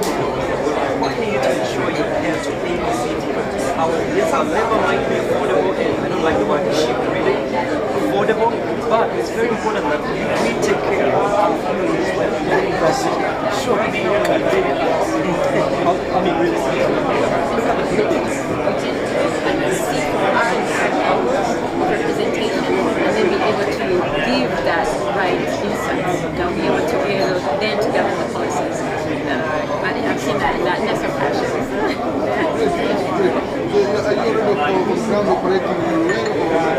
Yes, I am. Yeah, my grandmother was very, very wise lady, and she left me an inheritance. So I'm just kind of wanting to. Yes, exactly. And it's something that I'm very proud of. That's interesting, yeah. In Myanmar, for example, traditionally we used to farm almost 12 months. We used to have yogurt almost 12 months. But because we have adopted Western idea, it's a pillar. I mean, you imagine water, rivers. Rivers what you need to do, you need to do what we call unconditional. So I started by playing and audition and cassette and got some audition. So they sent it over here, and you know what? It got through. They said, this is amazing. So they got me to school to stand up from here at the barbecue. So yeah. So the good old school music and drama.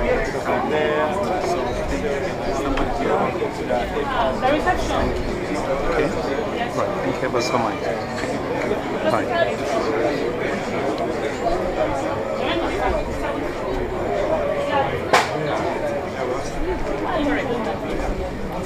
Make it worse.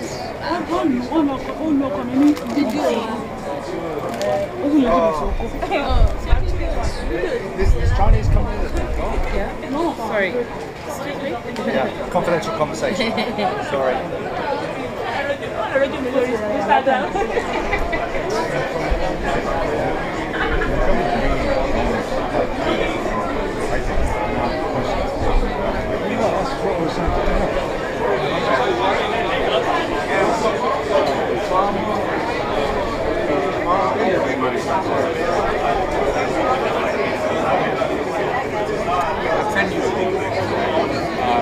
forget the exact genre.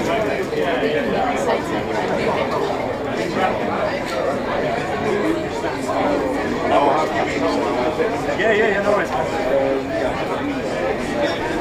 Yeah, so let's see if we can link something together, yeah? Sure.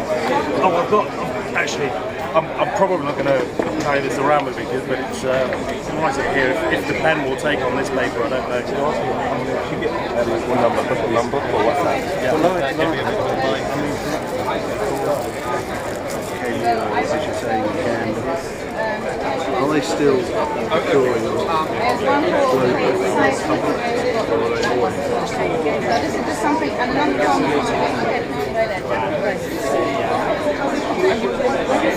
Because that's a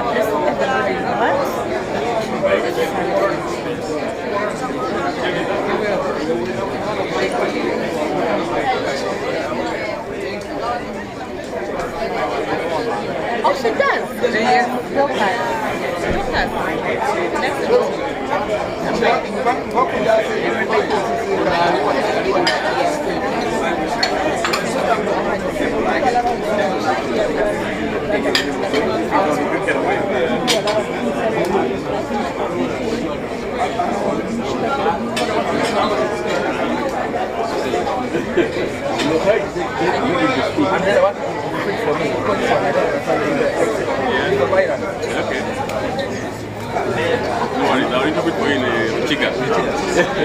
It's okay, it's fun. Only takes a bit.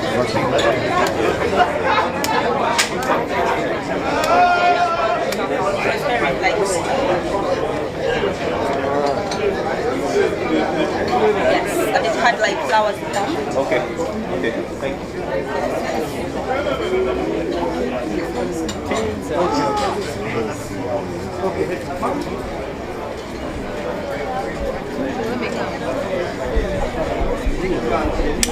Oh, the card. We did. No reader. When that?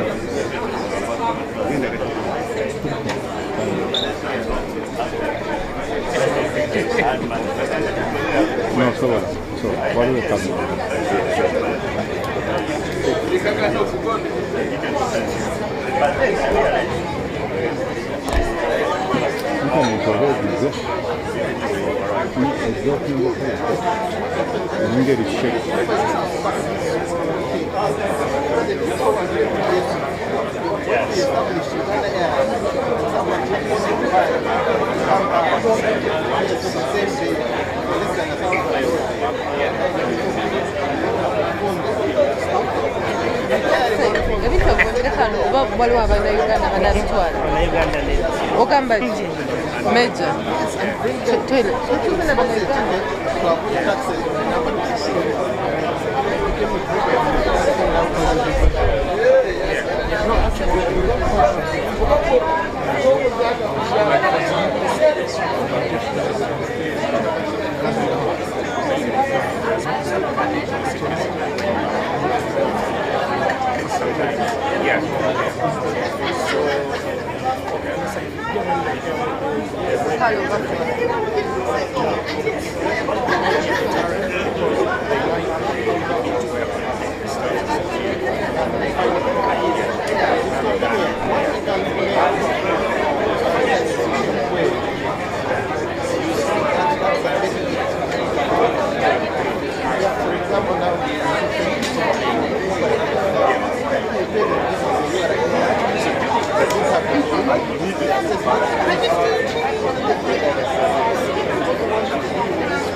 Hi, ladies and gentlemen, we should be coming back to our seats in the next 3 minutes.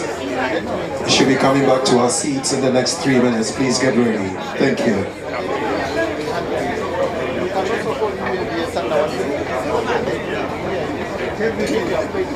Oh.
Yes, you asked the question of sustainability. NSS is rolling out a massive ESG.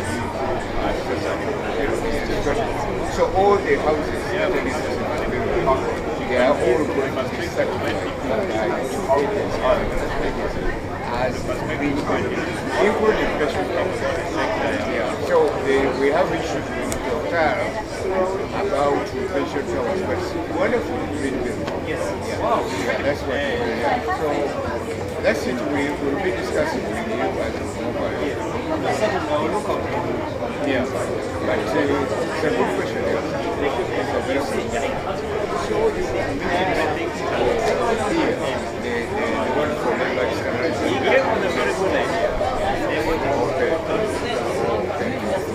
No, I'm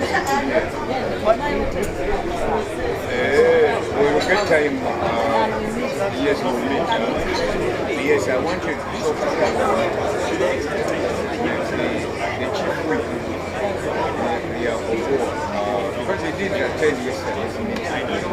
But just take him. You've seen enough what he did. But then, who do people get?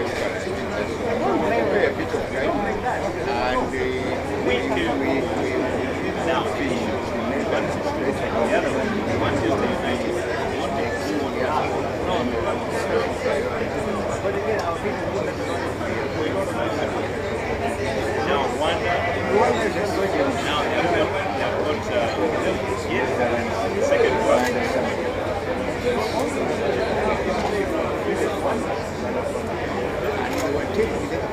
it wasn't like staying in a conference room or whatever. No, it was practical. You wake up in the morning and you now go to the field and you see exactly. Hello, ladies and gentlemen. Can I have your attention, please? We need to move to the next segment of the program for the day. So I'd ask respectfully that we come back to our seats. Can we please resume our seats so we can go to the next segment of the program?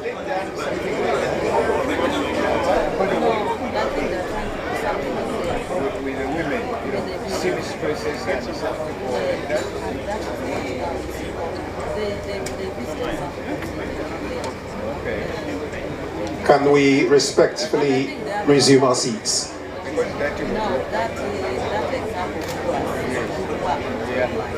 Exactly, and that's what we want. We create.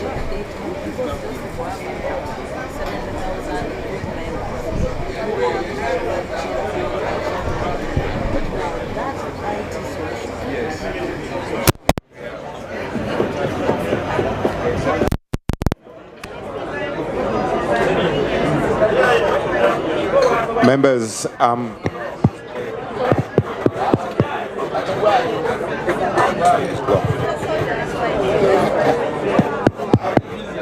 members, if we can continue to our positions with our teas and breaks so that we can use time wisely.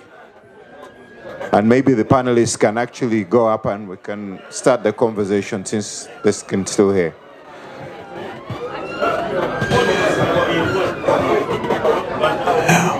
Call the panelists.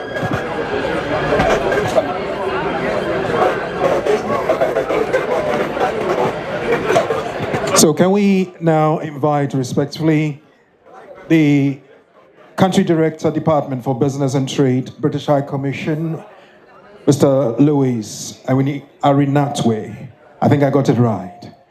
Please give him a round of applause as he comes to take his seat here. Then we'll have Director Logan Joey OTT, Gary Cowley. Gary, please come and take your seat up here for us. The Director and LDNL Project Director, Andrew Bamaya, please resume, come and take up your position up here for us. Then I have Lars Peter Jensen, Area Manager, Colas Limited. Lars Peter Jensen, please come take your position up here for us. In this segment, we're going to have, first of all, a presentation.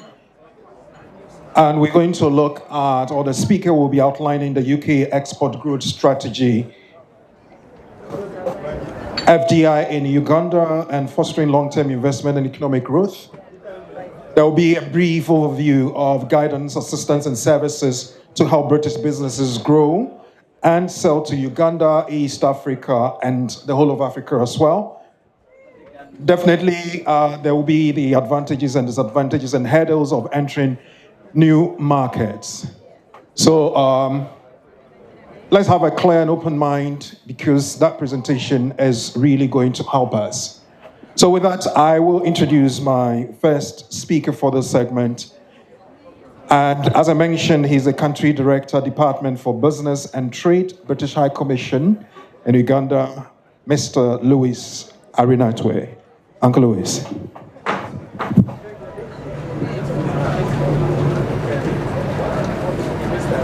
It's still morning. Yes, hello to everybody, all protocol observed. Thank you very much for the previous panelists for opening up the session and giving us background on the Ugandan environment for investment. As my colleague said, my name is Louis Arinatwe, and I am a Ugandan. I am the Country Director for the Department for Business and Trade, based at the British High Commission in Kampala, in Uganda. My role as the Country Director based in Uganda, that means I work for the British government. I am a civil servant employed by the British government, but a Ugandan. So I wear two hats, and that is to support investment and trade from the UK into Uganda. But as a Ugandan, I also have to ensure that it's the right investment for the country, it is the right opportunities, and it is for the best of the country. So briefly, my colleagues will introduce themselves. These are some of the British companies, that we have supported to enter the Ugandan market. And we do this in various ways. I could just talk through my presentation if this is not working, which is fine.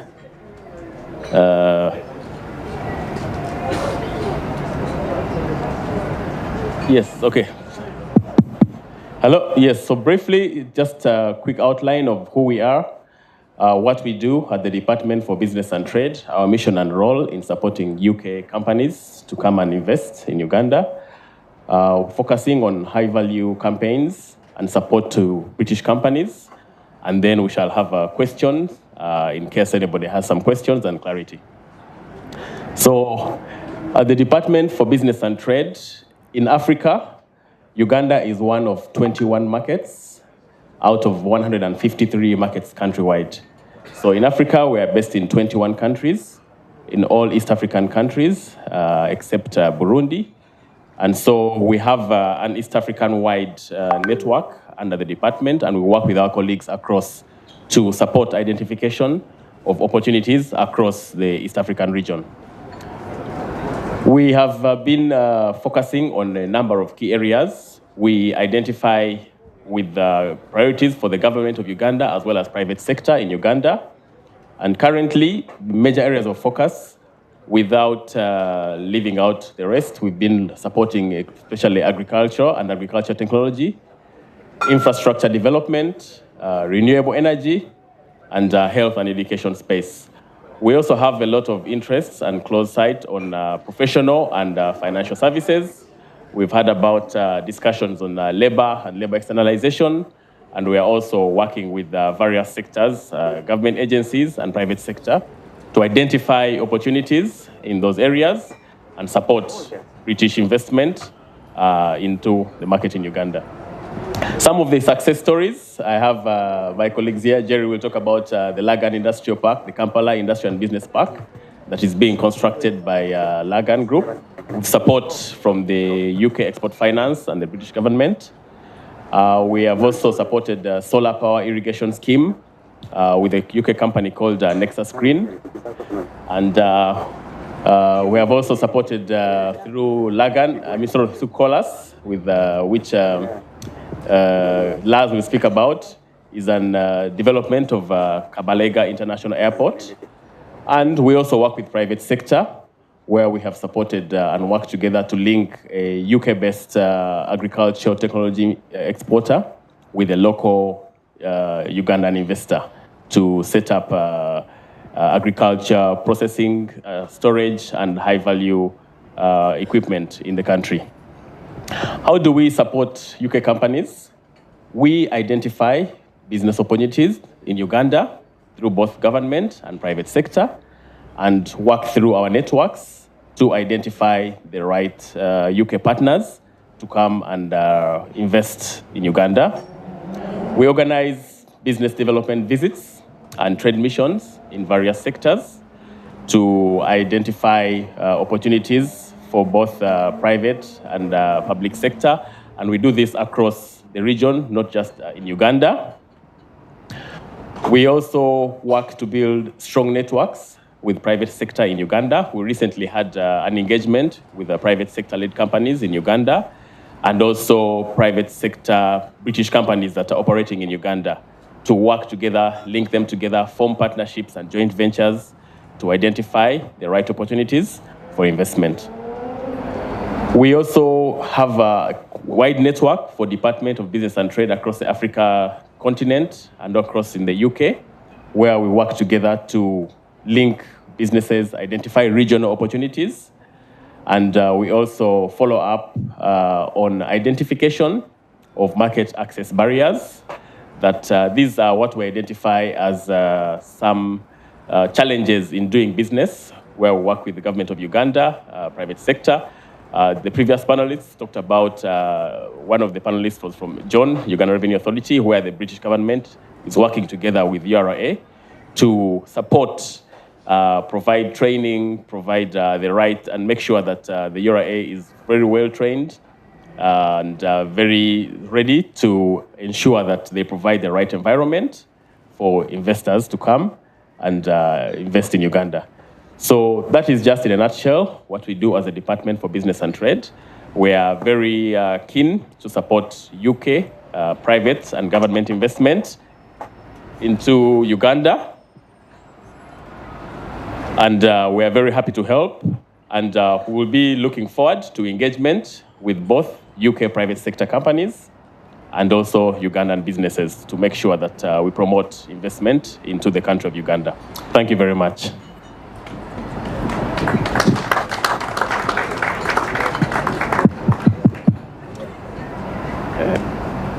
Good afternoon. My name is Jerry Cawley, and I'm a director with Lagan Group.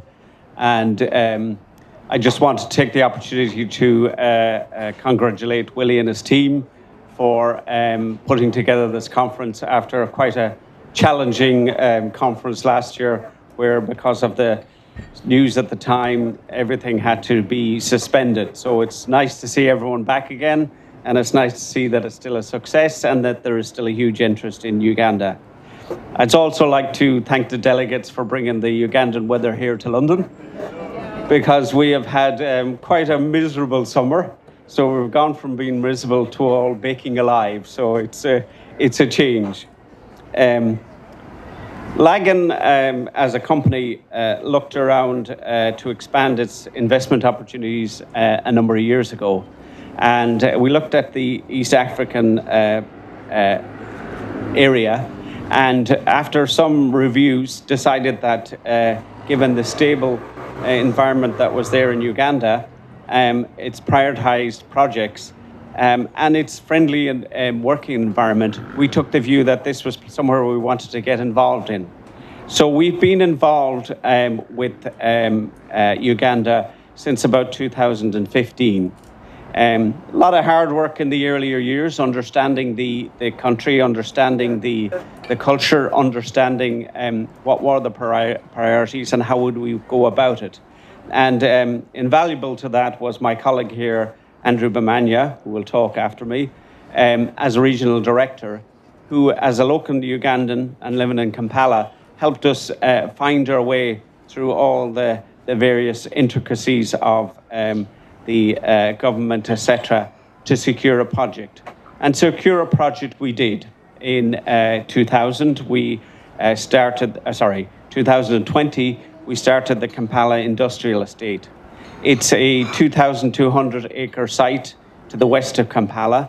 You'll be familiar with it. It's an existing brownfield site, i.e. when we started, there was probably 50% occupancy of the site.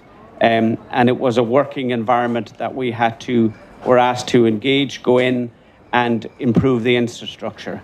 And that improvement meant improving the roads, improving water and sewage, in building a sewage treatment plant, a waste transfer station, a small business enterprise park, telecommunications, and also ensuring that we delivered a high quality, state-of-the-art place that would market Kampala to the world.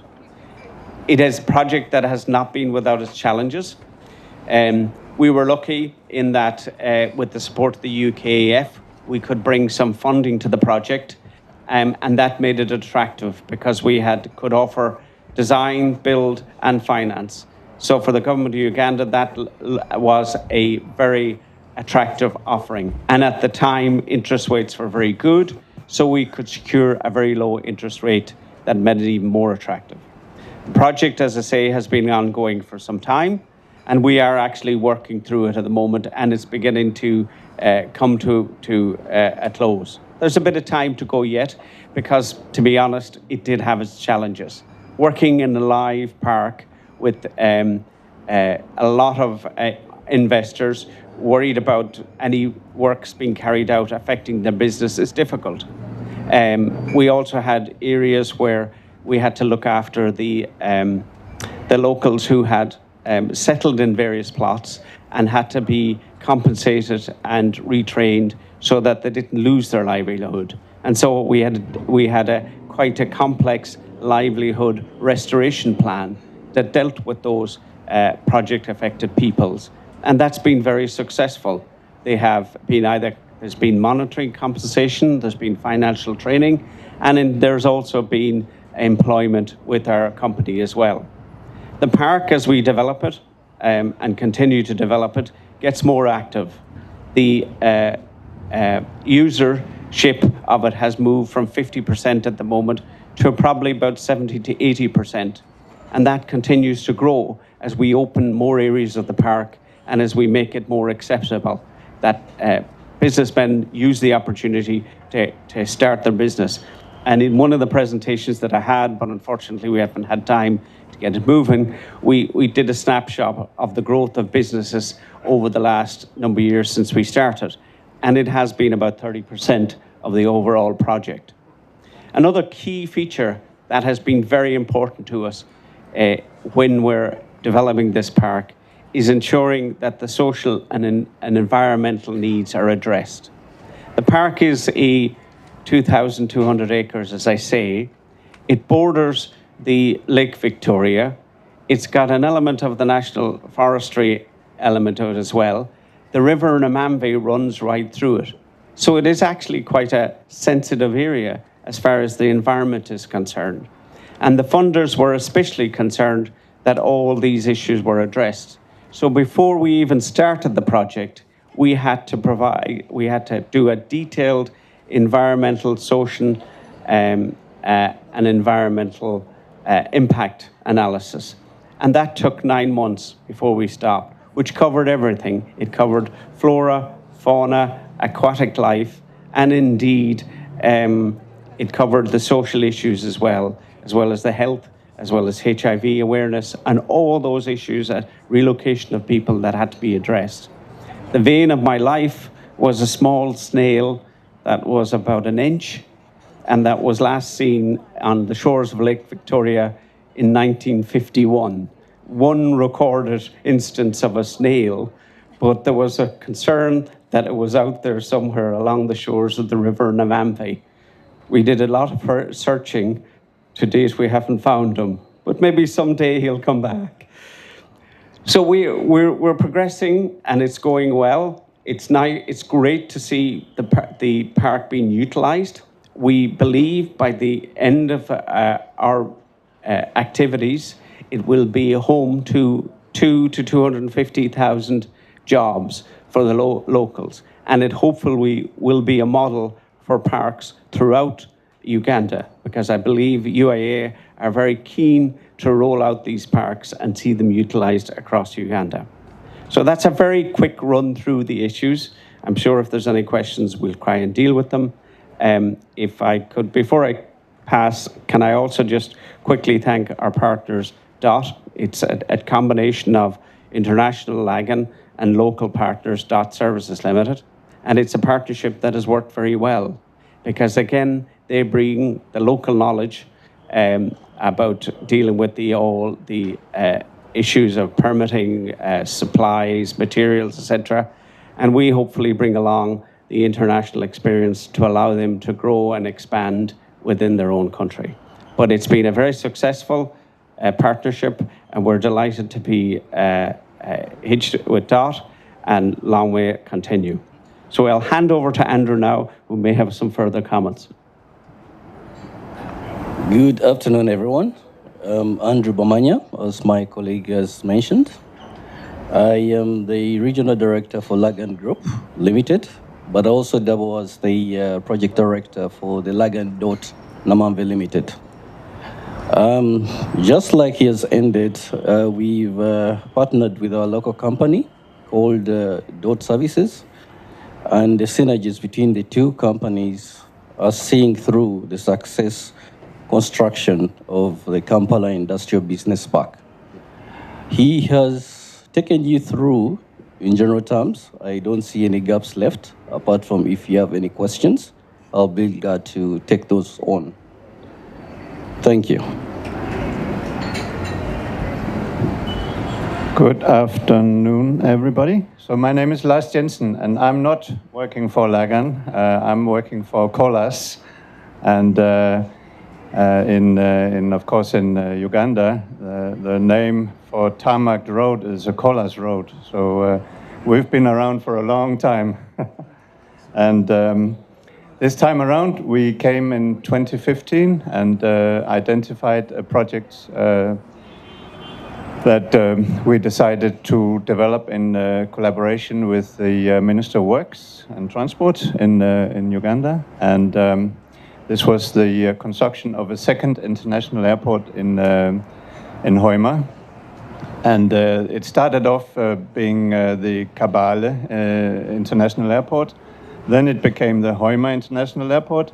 And recently it was named the Kabalega International Airport, which I think is, given that it is funded from substantially from the UK, is quite a paradox, because knowing the history of how the the Kabalega fared, he spent many of his years fighting the British until he was eventually captured and sent into exile in the Seychelles, where he spent the last 20 years of his life before being allowed back. And he died reaching Jinja just before reaching home at Hoima. So it's quite interesting that the airport was named after him, which I think is very appropriate. We have been building the airport since 2018. It's a massive project. It's an international airport, 3.5 kilometers of runway, fully international capability to handle large aircraft, the largest aircraft you can think about. The project is going to be completed hopefully this year. We have some discussion with the government still about some items that we consider would be required to make it a fully functional airport, like a power supply and water supply. We are discussing with Minister of Finance at the moment. So hopefully by the end of this year there will be a fully functional airport at near Hoima. And this has been a very important project for Uganda and for the region as well. Jerry here talked about environmental and social issues. Of course, on the airport project, we have been from day one very aware of environmental and social issues. Our workforce has been 99% Ugandan. So my good friend Honorable Amonge here, she should be very, very pleased with us. We have never had more than about 1% expatriate workforce, so we're very proud of that. And of that, about 30% have been from the Hoima district, so we have excellent relations with the kingdom also. So as that project is coming to a close, we are looking at other projects, and for several years now, we've been working with KCCA on a project to rehabilitate roads in Kampala. Now, all of you who are familiar with Kampala know that as soon as you hit Kampala, you hit a pothole, and some of the potholes can be very severe and cause damage to yourself and your car. So we have been developing this project with KCCA, and we are hoping that this will also be funded from the UK, substantially funded from the UK, Export Finance. And Louis here has been very supportive in setting up meetings and making sure we have the engagements we need. So those are that's the latest project that we are working on. But I've been in Uganda now for over 7 years. I'm building a small house for myself there, and I'm locally engaged to a very beautiful Muganda. So I plan to stay, and hopefully we can get this new project underway. Thank you.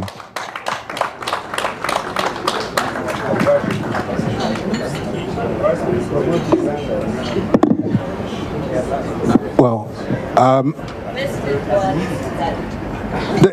that's exactly what I was going to say. And you know what? When you get to Africa, especially the eastern part of the continent, you wouldn't want to go back from where you came. Because the weather is good, lovely people, most importantly, the food. And when the environment is created for very conducive and rewarding investment, definitely 7 years is even short. You'll have to stay a lot more than that. Shall we please put our hands together for them? But just before we round up, I have, maybe Louis, you allow me, I have a question. What were some of the things that really attracted you to stay? And if I may ask, what really challenged you that probably made you think that, I want to go away? What attracted me to stay was definitely the business environment is very accommodating. It's very flexible. It's very easy to live in Uganda. And you arrive at the passport control, and I've traveled a lot around Africa, but whenever you reach the Entebbe passport control, they always look at me with a smile and say, "You're most welcome back, sir." And that is a big difference. Other countries in Africa, they take your passport and tell you, "You see that queue down there, 100 meters, you go and stand there, and then we'll call you when your visa is ready." But in Kampala and Uganda, everything is very friendly. There are, of course, challenges, and of course, Uganda is a poor country, and corruption is still a challenge that we are facing on many levels, and it takes time to develop projects, because as a UK company, we go strictly by the book, and I'm very happy that today there was a presentation from the IGG, and we fully support the initiatives, and things take time, and we are sure we'll get there eventually, and by the time we get there, we will be very proud that we have done things the right way. I don't know if that answers. Well, thank you very much. Anything to add? Maybe I'll take a couple of questions. Then Honorable says, can I please use it? Thank you.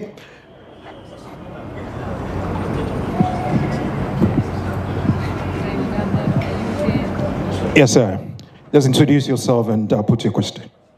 Thank you. My name is Elias Mugisha. I have two questions.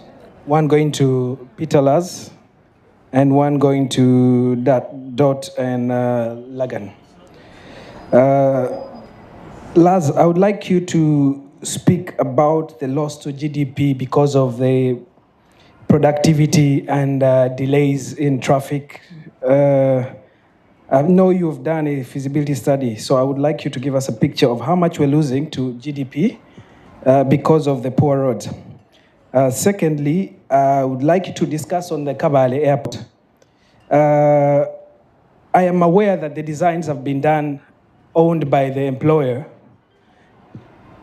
I would like to give us some of the challenges that you've gone through, where the advantages of a turnkey project and where the employer owns the designs. What are the challenges? Because I've had a number of complaints about where the employer owns the designs and where the contractor owns his own designs. Secondly, I would like to ask a question on Lagan. You formed a JV with a local contractor. What are the advantages? It's been a successful JV. Kindly give us some of your advantages that you've been able to pull up this. Okay, I said a couple of questions. Obviously, he's asked three, so I'll take one more. Thank you so much. My name is Martin Mozali, a member of Parliament in Parliament of Uganda.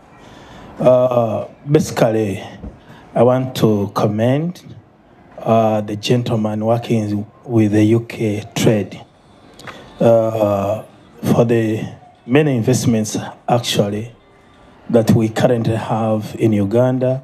As you can see, there is a Lagan Dot that is handling the industrial park in Namanve. There is Kabale Airport. But that's not enough. We still have so many challenges in our country.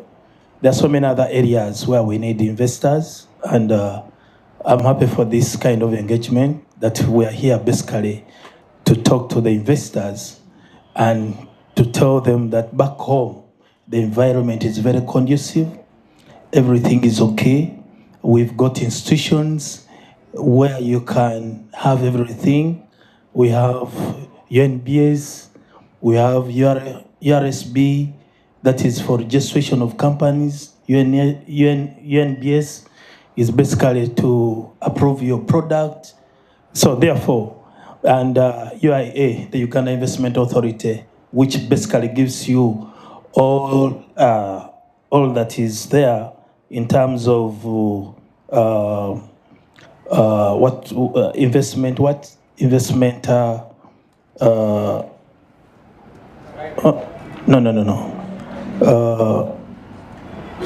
Because we are giving out to what we would call investment packages that are good, tax holidays, incentives per se. We are giving out land to investors free. We are giving out tax holidays to investors. We are giving out tax holidays. So everything is good. Please, we just want to say, come home. There are a few challenges, as the investor has said it. Corruption is one of the challenges we still have, but we are managing it because we've come up with so many institutions basically to tackle this. So come and invest in Uganda. I thank you. Well, just to announce that later on in the afternoon, we'll be having time with our legislators, and some of these things will be looked at, and your questions will be answered. Shall we, I'll be asking that we do the answers together. So quickly, let me find, yes, Your Honorable Sir, the last one. Good afternoon, gentlemen. Thanks a lot for your remarks. I just had one question. Rwanda ranks 38 in the ease of doing business rankings, while Uganda is 116. What could Uganda do better? Right. Can we take the answers, then we'll come to, so they don't lose track of that. Add a comment to that. Okay, then we'll go over for the answers. Thank you. I think Peter has just mentioned, and I think I must add my comment on it on King Kabalega, because I've studied the King Kabalega, and my classmate was King Solomon Iguru, who is the current king. But I know that Sir Tito Winnie, the son of King Kabalega, he used to visit my father in Masindi at least once a year. So I have those links with the kings, and I must say that Uganda is a great country. Unfortunately, we had to leave, and our children are not prepared to go back because they support the local football team. For example, my son supports Leicester City, and he says, "Oh no, I don't want to settle in Africa." But we love the country, and it's a great country to invest. And I hope that many investors come to Uganda. Thank you. Thank you very much. Shall we have some answers? There were a few questions on the floor talking about the GDP and the traffic situation. If you could pick that one up first. Hello. Yes, thank you for that question on the Kampala Roads project. Now, why does it make sense to invest money in fixing the roads in Kampala? There are a number of reasons for that, and you may be aware of some of the reasons, and others perhaps might surprise you. But 65% about of Uganda's GDP is generated in Kampala. 65%. The road network of Kampala is around 2,100 kilometers. Now that is only about 1.5% of Uganda's road network. Yet that 1.5% of Uganda's road network carry over 60% of the vehicles in Uganda. So you see the huge disparity. And for years, I'm sorry to say, funding for maintenance and upgrading of roads in Kampala has been very, very lacking behind. So the poor roads in Kampala, only 20% of the roads in Kampala are in reasonable condition. That means that the cost of doing business in Kampala is disproportionately much higher than it ought to be for a capital city in Africa. So the delays, just the delays of sitting in endless traffic jams, and as the person putting the question alluded to, we have done the feasibility report now, and it is being reviewed by Minister of Finance. So every day it is estimated that 3 million man-hours, productive man-hours, are wasted in traffic in Kampala. Now, if you run a business out of some of the suburbs around Kampala, you will find it more and more difficult to run any kind of errands into and out of the city. Just a trip from Mukono to Kampala can take easily 2 hours. So if you have a delivery to make, you can only make one delivery a day. So it has been estimated both by the World Bank and other studies, and also KCCA themselves, that about 7% of Uganda's GDP is lost, which is equivalent to about $3 or $4 billion a year, is lost due to the poor roads in Kampala. So fixing roads in Kampala has a multiplier impact on the GDP of Uganda. So that's why this project ticks all the right boxes, and this project, I'm hoping that we can make this project happen in the near future. I don't know if I answered that question. Well, I guess so. The next one was the joint venture question. Yes, I'm Andrew once again. Whereas I'm the regional director for Lagan, a British firm, I'm also a Ugandan who is in charge of the region. That is East Africa at large and Africa in terms of the markets. But as a Ugandan,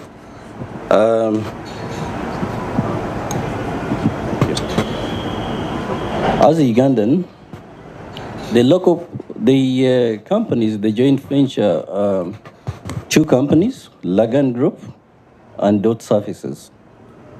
So the synergies of the two companies have actually been the story behind the success of the joint venture.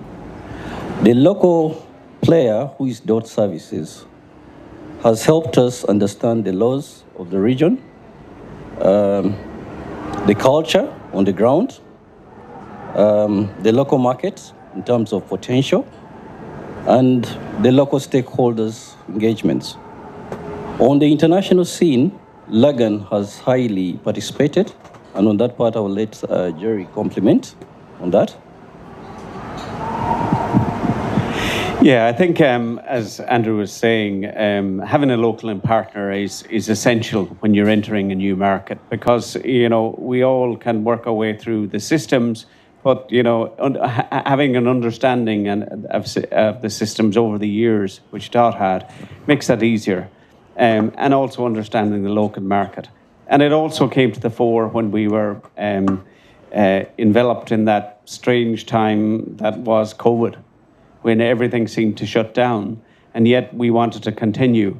But it meant from our side, we had limited travel. In fact, I took a very strange journey to Uganda in the middle of COVID, and it really wasn't a apocalyptic world, because there was no one on the plane, very few on the airport, and I suddenly thought, have I dropped into a wormhole somewhere and gone somewhere else? So having a local partner there who could increase resources and continue to the project in difficult times was really a godsend and essential. From our point of view, and what Dot get from us, is we have carried out projects around the globe. Lagan has worked on more or less every corner of the globe, from the Caribbean to South America to the Pacific Islands to Hong Kong Airport. And so we have a grasp of how to deliver big projects, how to deliver them well, and how to ensure that the quality, health and safety issues, and the social and environmental issues are dealt with. And sometimes, and it's not belittling the local company, because a lot of companies are very, very well established, and I have to applaud Uganda for its higher standards across the country. We bring that extra dimension. Plus, we have that access to funding, which again helps secure projects, to be able to bring cheap funding to the country and enable the project to be progressed. So it's a nice marriage, a nice mix. Like every marriage, there's a few arguments now and again, but you get over them, and we continue on, and we will continue till the success of the project and in future projects as well. But before I leave this, and before we lose time to say it, I want to just say a couple of thanks to a number of people. Evelyn Anite, the Minister for Finance, has been very, very supportive and very, very helpful in helping us to get through all these difficult challenges in the early days. UIA, with Robert, has been instrumental in helping us as well as all his team and his team on the ground who we interact every day. But more importantly, the people of Uganda yourself, because as Lars says, everywhere we go, we've had a friendly face. We have people that are willing to help us resolve the problems when we raise them. They may not be instant resolutions, but they're willing to go away, think, engage with us, and resolve the problems. And I think that's very, very important from an investor point of view, to know that he has the confidence that he's been listened to, and when he asks for something to be done, he or she, that it is looked at seriously and acted upon. So I congratulate the people of Uganda as well for making an open and welcoming environment.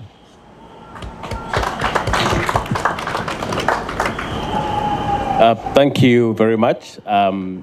Just a little bit of highlight on some of the challenges in terms of doing business and what Uganda is doing to improve the business environment and make it easier and easier to invest and trade with Uganda.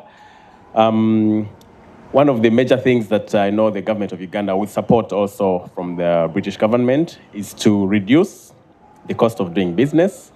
And this is reducing the cost of energy, reducing the time spent in doing business, and that is the cost of transportation, and also the cost of raw materials, and making it easy for investors to come and invest with the Uganda Investment Authority, Uganda Revenue Authority, who are here, Uganda Registration Services Bureau, and all these are agencies that are currently being put under one roof to be able to ensure that when an investor walks into one door, he can be able to get registration, licensing, taxation registration, and all the necessary investment licenses that one would require. Improvement of efficiency, yes, I mentioned that, and also corruption, which has been a challenge. But I know we have a representative from the IGG's office. We also have some legislators here who are ensuring that the right laws are put in place and the right enforcement. We at the British High Commission, Department for Business and Trade, we are happy and pleased to continue to engage. I've had engagement with a number of British potential investors who have met here. I've met others also in Kampala. There is a lot of interest in investing and trading with Uganda.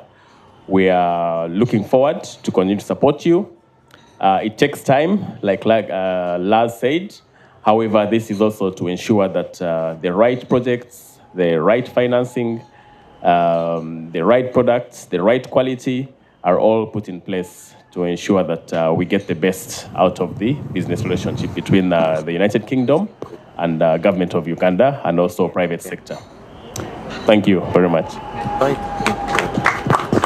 Okay, can I just say one more thing? This is the man here now. British High Commission have been very instrumental for both Lars and ourselves.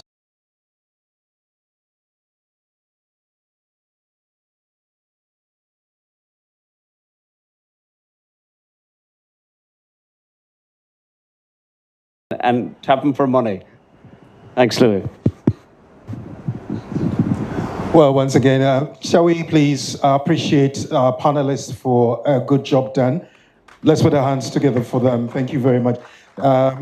We are going to go to the next segment, and but before we do that, we want to apologize to our legislators, so they need to be introduced so that you actually know that the three different layers of governance are in place, or the four. I'd ask you, there are three arms of government. Sorry, thank you. Thank you so much. Under the leadership and stewardship of the Right Honorable Deputy Speaker of the Parliament of the Republic of Uganda, we have traveled with a team of members of Parliament. May I kindly request you to do self-introduction. In the African context, a politician would want to be heard. The right to be heard is a fundamental right. Thank you. Thank you. I'm Businge Harriet Mugenyi Akiki. I represent the people of Hoima in the Parliament of Uganda. When they were talking about Mukama Kabale Gasa Tito Winyi, I come from the royal family. The mayor of Hoima Oiro City is also here and is also a royal. So he's not a member of parliament, but I've got to introduce him here. And in the parliament, I sit on the Committee of Trade and Industry. I thank you so much. Thanks very much. I'm called Charles Bakablindi. I'm a member of parliament representing workers of Uganda. It's a unique structure in Africa.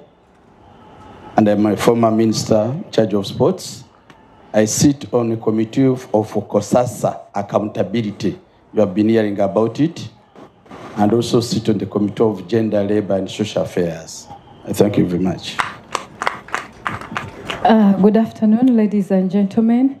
My name is Sylvia Nayebale. I'm a member of parliament. I sit on the Committee of Trade and Investment and the Budget Committee in the Parliament of Uganda.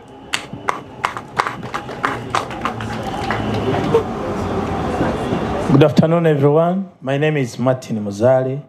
I come from the region of Busoga, where sugarcane growing is at its best. I represent the people of Buzaya, that is in Kamuli district. I sit on the committee of COSASE, that is accountability committee, and the committee of local government. I'm happy when I heard that the project for Jinja Kampala is one of the projects that are being considered and to be supported by the UK government. I thank you so much. Thank you very much. My boss is the government chief whip. Good afternoon, everybody. I'm Namujusi Dionysia, woman MP Rwengo district. I sit on a committee of physical infrastructure and budget. Thank you very much.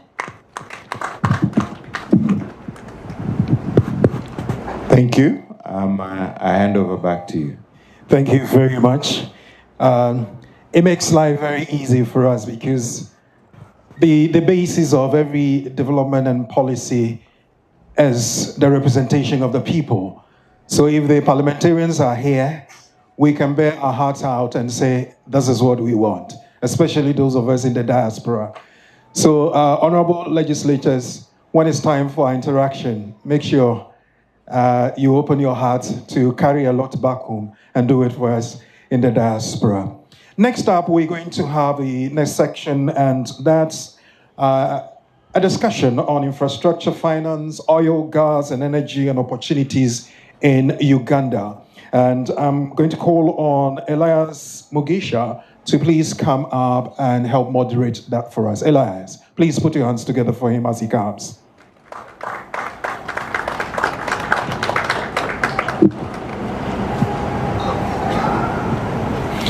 To join him, we'll have Robert Mukiza, Director General, Uganda Investment Authority. A round of applause for him as he comes, please.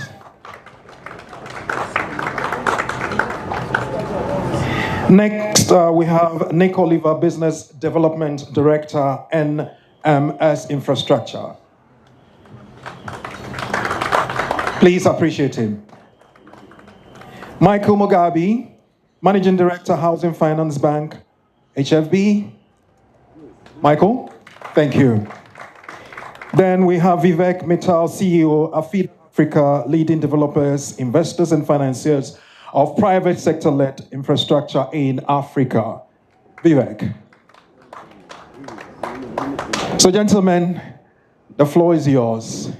We're looking at infrastructure, finance, oil, gas, energy, and other opportunities in Africa. Elias. Thank you. Good afternoon, everyone. My name is Engineer Elias Mugisha. I'm a private secretary to HE on matters of infrastructure and public works. I welcome everyone to this forum and all protocols observed. I want to welcome my esteemed panelists on this forum, where we shall discuss on infrastructure opportunities in Uganda and some of the innovative sources of financing. Let me take this opportunity to allow each of my panelists to introduce himself, and then we can proceed. Elias, thank you very much. Ladies and gentlemen, good morning. No, it's good afternoon. I'm sure you'll be wanting lunch. It will be as quick as possible. My name is Nicholas Oliver. I head up business development for NMS. I'm also the UK government's chair of the Africa Infrastructure Board. We build infrastructure all over the continent, from healthcare to hard infrastructure, housing, education, etc. And thank you very much for allowing us here today. Thank you very much. My name is Michael Karokora Mugabi. I'm the Managing Director of Housing Finance Bank. Housing Finance Bank is a financial institution, an indigenous financial institution back home in Uganda, and principal core mandates being mortgage financing, in addition to other sector financing in many of the upcoming areas that have been spoken about earlier than this session. So thank you very much. Looking forward to a fruitful engagement with you. Thank you. Good afternoon, ladies and gentlemen. Your Honorable Excellencies and honored guests. Thank you very much for having me. My name is Vivek Mittal. I lead an organization called Africa Infrastructure Development Association. We are a non-profit based out of Mauritius. I myself, actually, I'm based here. We represent the private sector in the infrastructure space across Africa. We have 50 members. Many of them then range from startups to developed institutions, including the likes of the Africa 50 Infrastructure Fund, Afri-Exim, Africa Finance Corporation, Development Bank of Southern Africa, and European Investment Bank, and some of the European development institutions such as the BII, which was previously known as CDC Corporation. We have many of the larger infrastructure funds in our membership, such as Actis, AIM, AP Moeller Capital, Climate Fund Managers. And we have startups, including from Uganda, startup developers. We have a number of initiatives, and I'll get into that. But our main purpose is to see greater participation and stability and resilience of private sector-led infrastructure across the continent. In particular, I'll talk about our Catapult Accelerator program, which we focus on projects and developers from the continent. Thank you. Thank you. I would like to inform the audience that that Uganda has well defined its development agenda of transforming itself from a peasant to a modern, prosperous country, and I'm glad to inform the audience that the chairperson of NPA is also here. But achieving this vision requires a significant increase of synergies with the UK counterpart, to improve the public sector infrastructure investment with a focus of interventions in the social and economic infrastructure, not to only improve the livelihoods of the citizens, but also to reduce the cost of doing business, as mentioned earlier by Louis. According to World Bank, Uganda has an estimated infrastructure deficit gap of close to $1.4 billion every year. And this has to be done for the next 10 years. So we have to invest close to about $1.4 billion to close this deficit gap in the infrastructure space. Ideally, each dollar invested in the infrastructure space should return $4. And this gives us the narrative of this discussion. How do we have sustainable infrastructure to be able to return $4 from every dollar that is invested in the infrastructure space? Now, allow me to pose a few questions to Mr. Nick Olivier. Is the Business Development Director, introduced himself, of NMS Infrastructure. He also chairs the UK Government's Africa Infrastructure Board. Mr. Nick, how do you plan to enhance agricultural production to meet the required quality and standards for market access of our products? Yes, thank you very much. This is all about rural development and employment. It's about bringing in hard currency from outside of Uganda. Clearly, we're trying to look at agricultural exports into the United Kingdom, into Europe, and it's to do with quality and standards. The crops are already there. We're losing an awful lot at the end of each season because there's nowhere to store it. The quality is already there, but we haven't been able to certify it. So what we're looking at, supported by UK Export Finance, is a program that will build the infrastructure to allow for these crops to be exported. It will bulk them, it will process them, and much more importantly, it will certify them. It will get them to the airport where they will be irradiated and cleaned and got to the international marketplace. This brings in hard currency, it brings in a much higher value for those crops, and of course, it creates huge amounts of employment. So this is a program that Uganda, just like the rest of Africa, have been looking at the private industry to do for many, many years.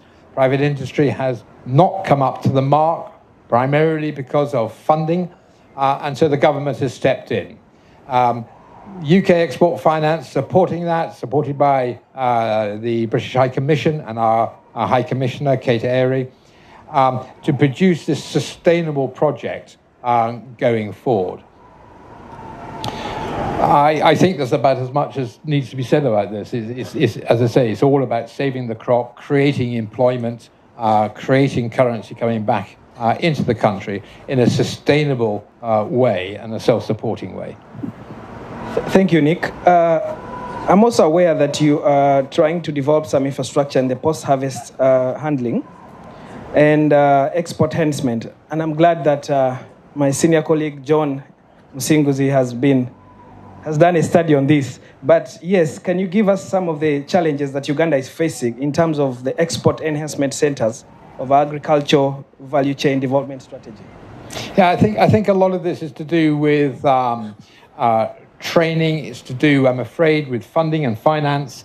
And I think a lot of it that you're referring to is the parish development model policy, helping farmers increase their yield, increase their quality, and having a one-stop shop that they can go to get advice, to get training.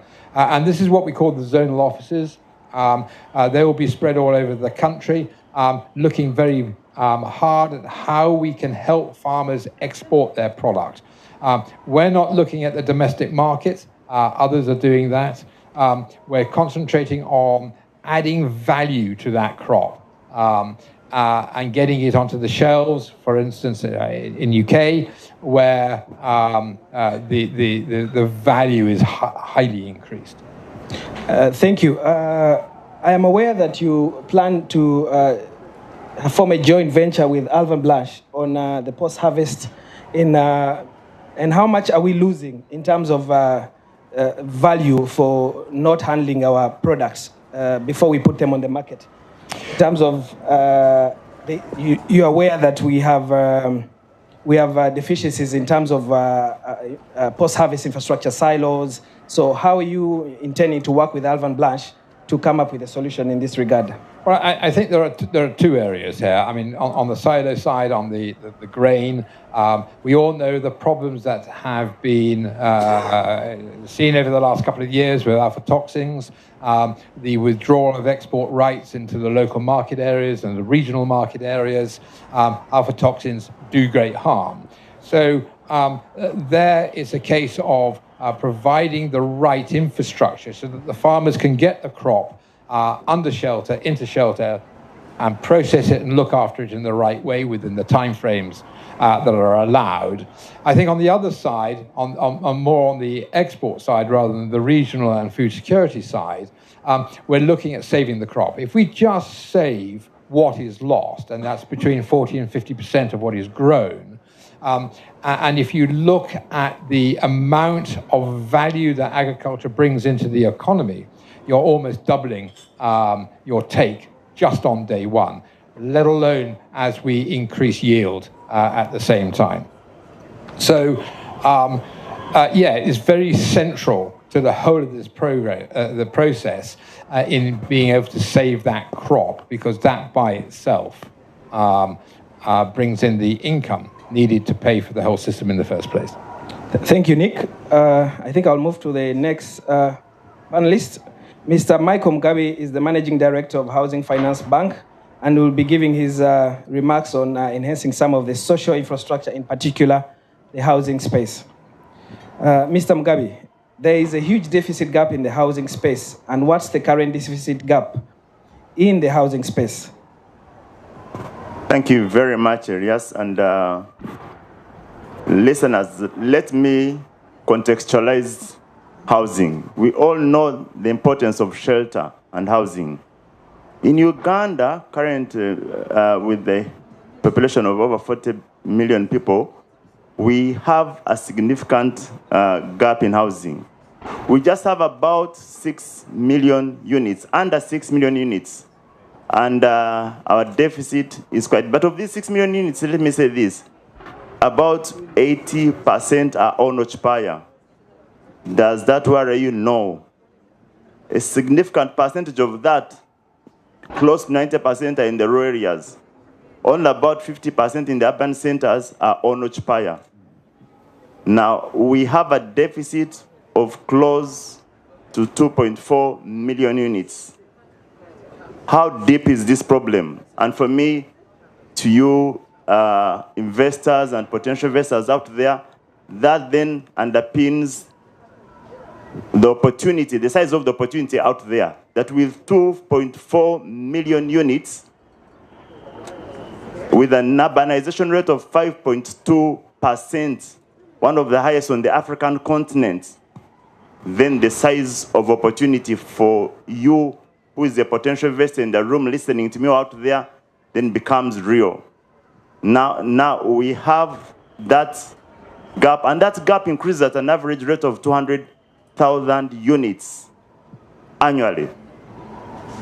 So that's the big gap that we have. So and what do we have now currently? We've got new cities promulgated. Jinja was not a city just a few years ago, but now we have close to 17 cities, and these cities are in need of decent, affordable housing, and that's what our challenge is now. So room for opportunities in terms of investment in that space to be able to close that gap and to be able to, and as Housing Finance Bank, we are key actors in terms of closing that gap. And I'm here to share some of the initiatives that we are championing and also the partnerships that we're able to lead, where I believe presents a good opportunity for you out there as investors looking to invest back in Uganda, looking to invest in Uganda. So great opportunity there.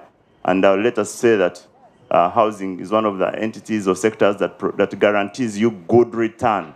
And the macros are right, so a good opportunity for you out there to invest in Uganda. And I'm speaking to now potential investors. I'll later be speaking to Ugandans in the diaspora that may want to invest back home or that should want to invest back home. Back to you, Les. Thank you, Michael. Now that you've been very, very clear on the deficit gap in the housing space, what are the solutions you suggest to address the challenge of affordable housing? And what do we mean by affordability? Normally, people think affordability is a small house in Kampala, but we are looking at, and I'm glad I saw someone, the chair of NSSF, who is your shareholder. I am aware that among your shareholders, you have National Housing Construction Company, you have NSSF. How do you plan to come up with suggestions? Rather, how do you plan to come up with a strategy of syndicating financing between pension fund with a national housing construction company that has enough land that you can develop, and syndicate with the ECAs that we have here? I've also seen some people from UKEF. How do you come up with a strategy of syndicating financing with pension fund developing the land that National Housing Construction Company has to address this issue of affordability. Thank you, Michael. Thank you very much. And I'll tackle this question on two fronts. Number one is to, and maybe for your comfort out there listening to me, Housing Finance Bank is not just an indigenous financial institution, but it's an indigenous financial institution that is very strong, with strong institutional shareholders like NSSF, very big, strong, solid entity, fund, Government of Uganda, so they guaranteed of strength there, and then National Housing, which is a minority shareholder, and it's a company that is with specialty in housing construction. So, and we've been in this business for the last close to 6 decades.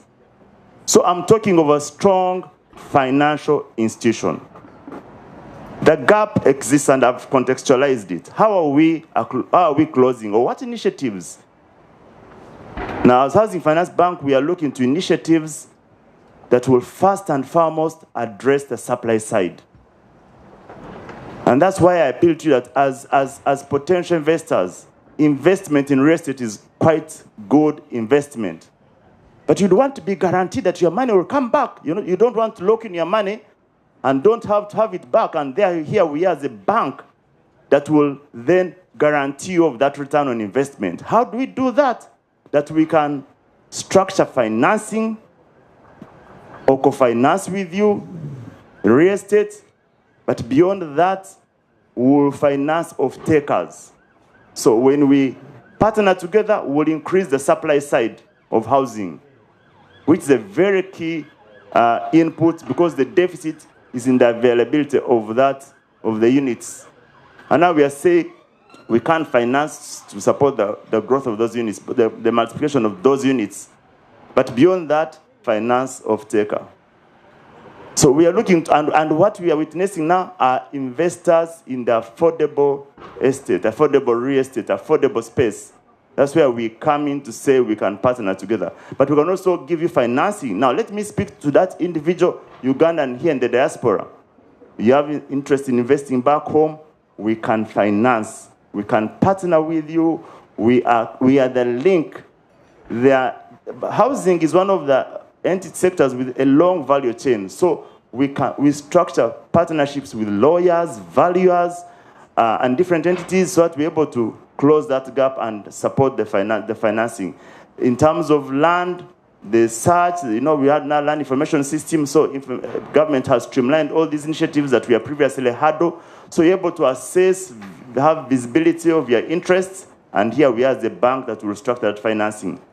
We can also give you equity. If you have a house back home, but would want to remove equity from that house to be able to do another house, here we are as Housing Finance Bank offering ourselves. So we bridge that gap.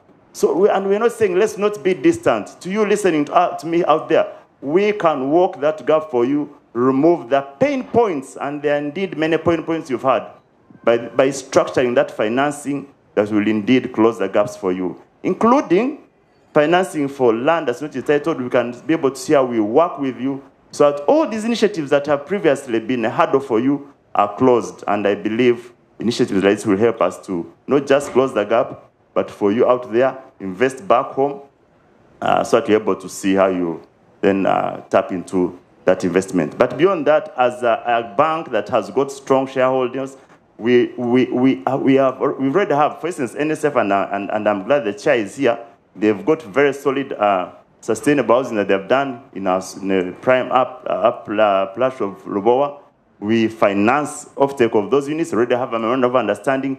But beyond that, we've had actually arrangements where we have a memorandum of understanding with NSSF and National Housing to see how we can close the gap in terms of the affordable housing space. What's an affordable unit? I'd rank it, and there's no clear definition of an affordable unit, but I'm talking about a house in the region of 50 million shillings. That's about 100 square meter house, 3-bedroom, moderate. So we're talking about, that's about £10,000.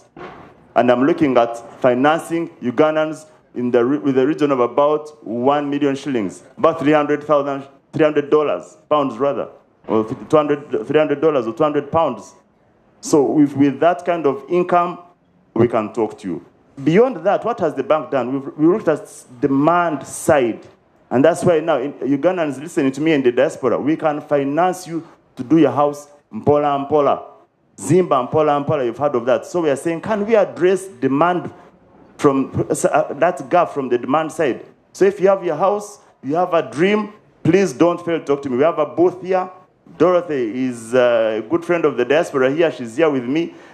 Approach that booth down here on the floor. Talk to our people. I can assure you that we will walk the journey with you. We will remove the pain points you're currently experiencing to be able to allow you realize your dream of owning a home, back home, of investing. And I've not talked about other avenues, but clearly many avenues we are trying to do that improve the CVP or the value proposition for you Ugandans in the diaspora. So approach us, we are the bank for you. Thank you, Michael. Maybe to recap on the issue of affordability, you say we spend around 10,000 for a 100 square meters.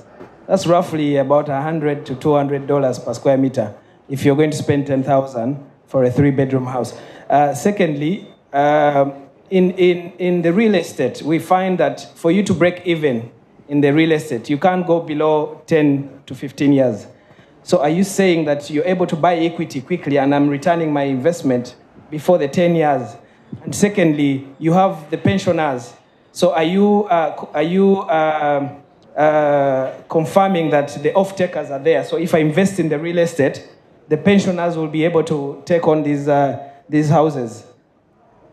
Absolutely, a good opportunity. And that's why I say that we are in conversations with NSSF, with National Housing, so that savers with NSF can actually benefit from some of that through structured financing for their prospects in terms of housing. And indeed, the return on housing is not only just handsome, but you're able to recoup that investment in an average space of about 10 years, 12 years. And remember, your house is appreciating. Yes, with that appreciation. Your house is appreciating. So you, at the end of the 10 years, you're talking of a house that's in the upwards of 100 million shillings, appreciating at a very phenomenal rate. So don't hesitate to invest back home. Ugandans, listening to my brothers and sisters out here, we have very great avenues for investing. I'll mention to you one small thing, which probably I was going to mention. We also have now portals, technology. You can invest from here for as little as 100,000 shillings. How many pounds are those? You know, as little as 100,000 Uganda shillings on your phone here in the diaspora. You can invest back home, open a CDC account, and invest in your bonds, and actually invest even the coupon. So save Ugandans out here listening to me. Save back home, good rates in terms of bond rates. Save back home, grow investment, and let's together build and not just the economy, but a comfortable retirement through good investment. Right now, since we are here as a bank that can partner with you. Thank you. Thank you, Michael. I hope the diaspora has heard that. Don't look for people to cheat you back at home. Look for the right developers to develop your land back at home. Housing finance is giving you that commitment. My next panelist, Mr. Vivek Mittal, is the CEO of AFIDA, Africa Infrastructure Development Association. He advises startup clean energy developers in Uganda and Asia, and has a good rapport with financing institutions. Welcome, Mr. Vivek.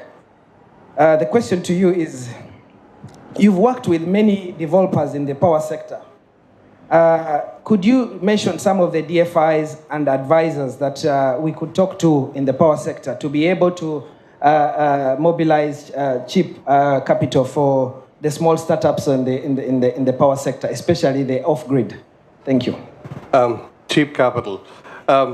Patient capital. Sorry? Cheap or patient capital? Cheap or patient, okay. Look, I mean, amongst our members, we have 50, as I mentioned earlier in my introduction, we have 50 members. Amongst them are the likes of Berkeley Energy, Gridworks, then also BII, CDC from here, from the UK, FMO, DEG. They're all invested and exposed. They have investments ongoing in Uganda. Cheap, so allow me to explain. I mean, our mission is to see scale, speed, and quality of infrastructure across the continent. The good news first. Uganda is actually amongst the leaders. It consistently comes up as amongst the top 6 or 7 countries on the continent as an investment destination for private sector involvement. So that is a huge vote of confidence. It is also home to some remarkable projects. It is home to Bujagali, which remains, after more than 10 years, one of the largest energy projects on the continent. There's not been anything, there have been large projects before and since then, but nothing as large as that.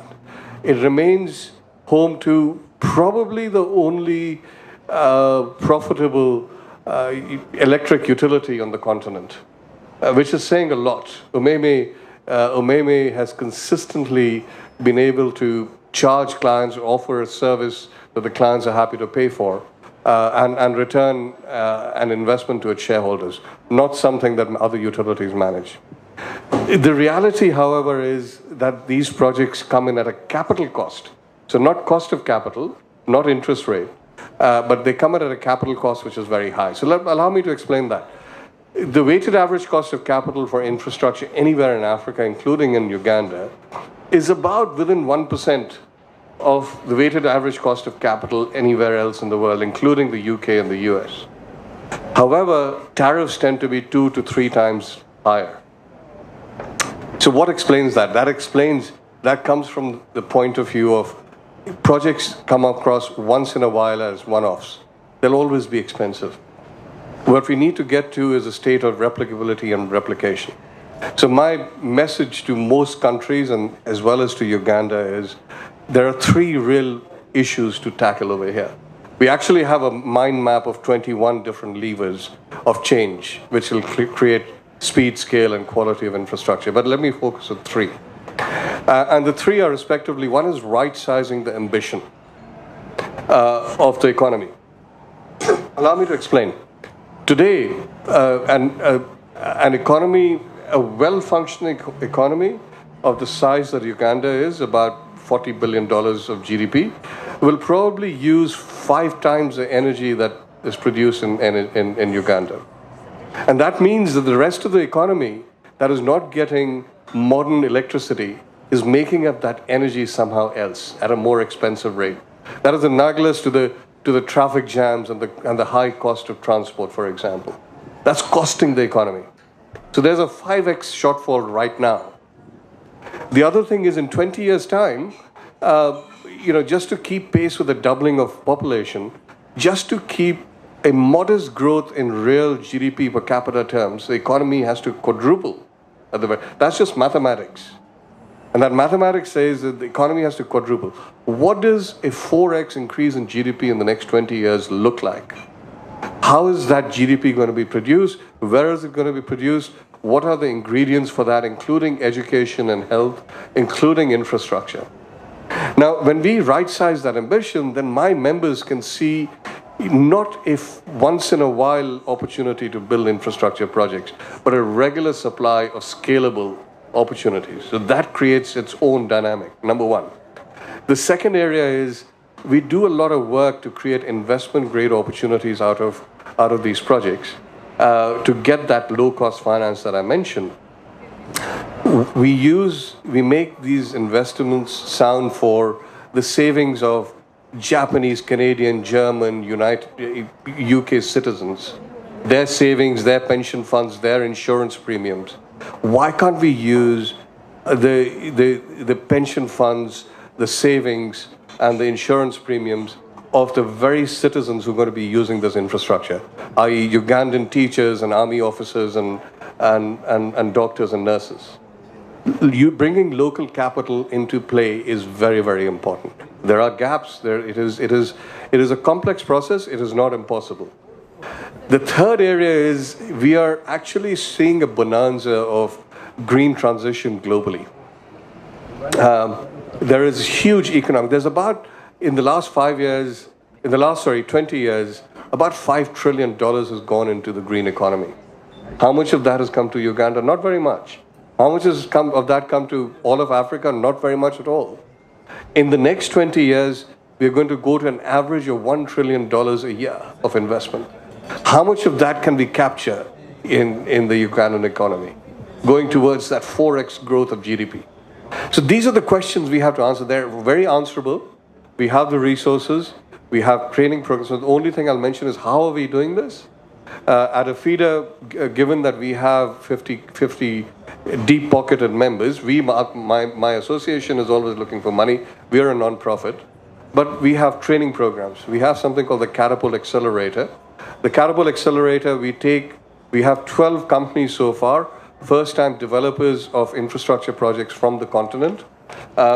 We give them what is missing. We give them access to capital providers. We give them training. We speak to governments on their behalf as to how to make things easier for getting permits, etc. This Catapult, the last thing I'll say is we are actually extrapolating this to large infrastructure projects. Frankly, there'll be one expansion of Entebbe Airport. There'll be a few roads that we built in Uganda. How do we create an ecosystem where countries that are in the same situation as Uganda work together? So we have our training programs for that. In November, the final piece is we are holding a cities catapult where we are bringing together about 10, and we're looking for Uganda city projects to be part of this. We're bringing together 10 city developers from across the continent in Kigali to participate in our Catapult Accelerator framework for cities. So these are the sort of instruments where we are really brokering a collaboration between the public sector and the private sector to create scale, speed, and security of development. Hopefully that gives you some color. We'd be delighted to answer any questions you have. Thank you, Mr. Vivek. Have you opened an office of AFIDA in Uganda? Well, actually, we are a very virtual organization. I live here. My association is incorporated in Mauritius. I travel a lot, and I haven't had the occasion to go to Uganda as yet since COVID, but I'm really looking forward to it. Yes. My second question is why I insisted on the cheap cost of financing. We have a policy as government that we can only generate power at a tariff of 5 cents. If you look at a unit cost to generate 1 megawatt of hydro is around $3 million. So honestly, no one is going to sign a PPA with any investor at a tariff of 5 cents. How are they able to break this even? That's why I was looking for how do we tap in the green investment or green economy to be able to generate power at that tariff. But I'm glad you explained. So allow me to respond. I mean, in my own country in India, we used to generate electricity from IPPs at about 6, 7 cents, 10 cents. Today, solar park is being generated in India at 1.5, 2 cents. How come? Why? Why can't we do this in Uganda or Kenya or Ethiopia? We can. Of course we can. But it comes from giving the investor community, the developer community, the confidence. It goes back to the 3 ingredients I talked about. It's worth reinforcing. That path from, if you have a capex of $3 million per megawatt, that is going to cost 10 cents. There's no other way. It's just maths. Yeah? There's very little we can do. We're already getting cost of capital at globally competitive rates. But the capex is too high. How do we get the capex down? We can't force it down. We can't look for subsidies ad infinitum. What we can do is create an ecosystem where local Ugandan entrepreneurs, construction companies, lawyers, civil engineers, technical advisors can get in the game and reduce the cost. It's the replication and repeatability that brings down the cost of these things. Thank you, Vivek. I'm told someone from FinTech is here.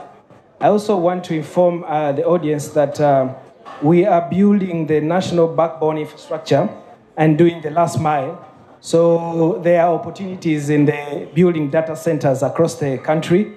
And I would like to pass on the speaker to Mr. James Hardy to get to say something about the flatter wave as we take opportunity to maximize the national backbone infrastructure.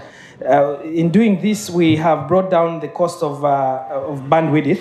So we expect to have many data centers across the country. Is anyone here for flatter wave? So, as he comes on board, I would like to thank my panelists for this engagement. Are you here? Sorry. Please. Hello. Sorry, I missed the... Yes, I was informing the audience that we are building our national backbone infrastructure and trying to formalize the economy and migrating from the informal economy to a formal economy and trying to bring everyone inclusive in the economy. And I'm sure John would want to hear this to be able to widen his tax base.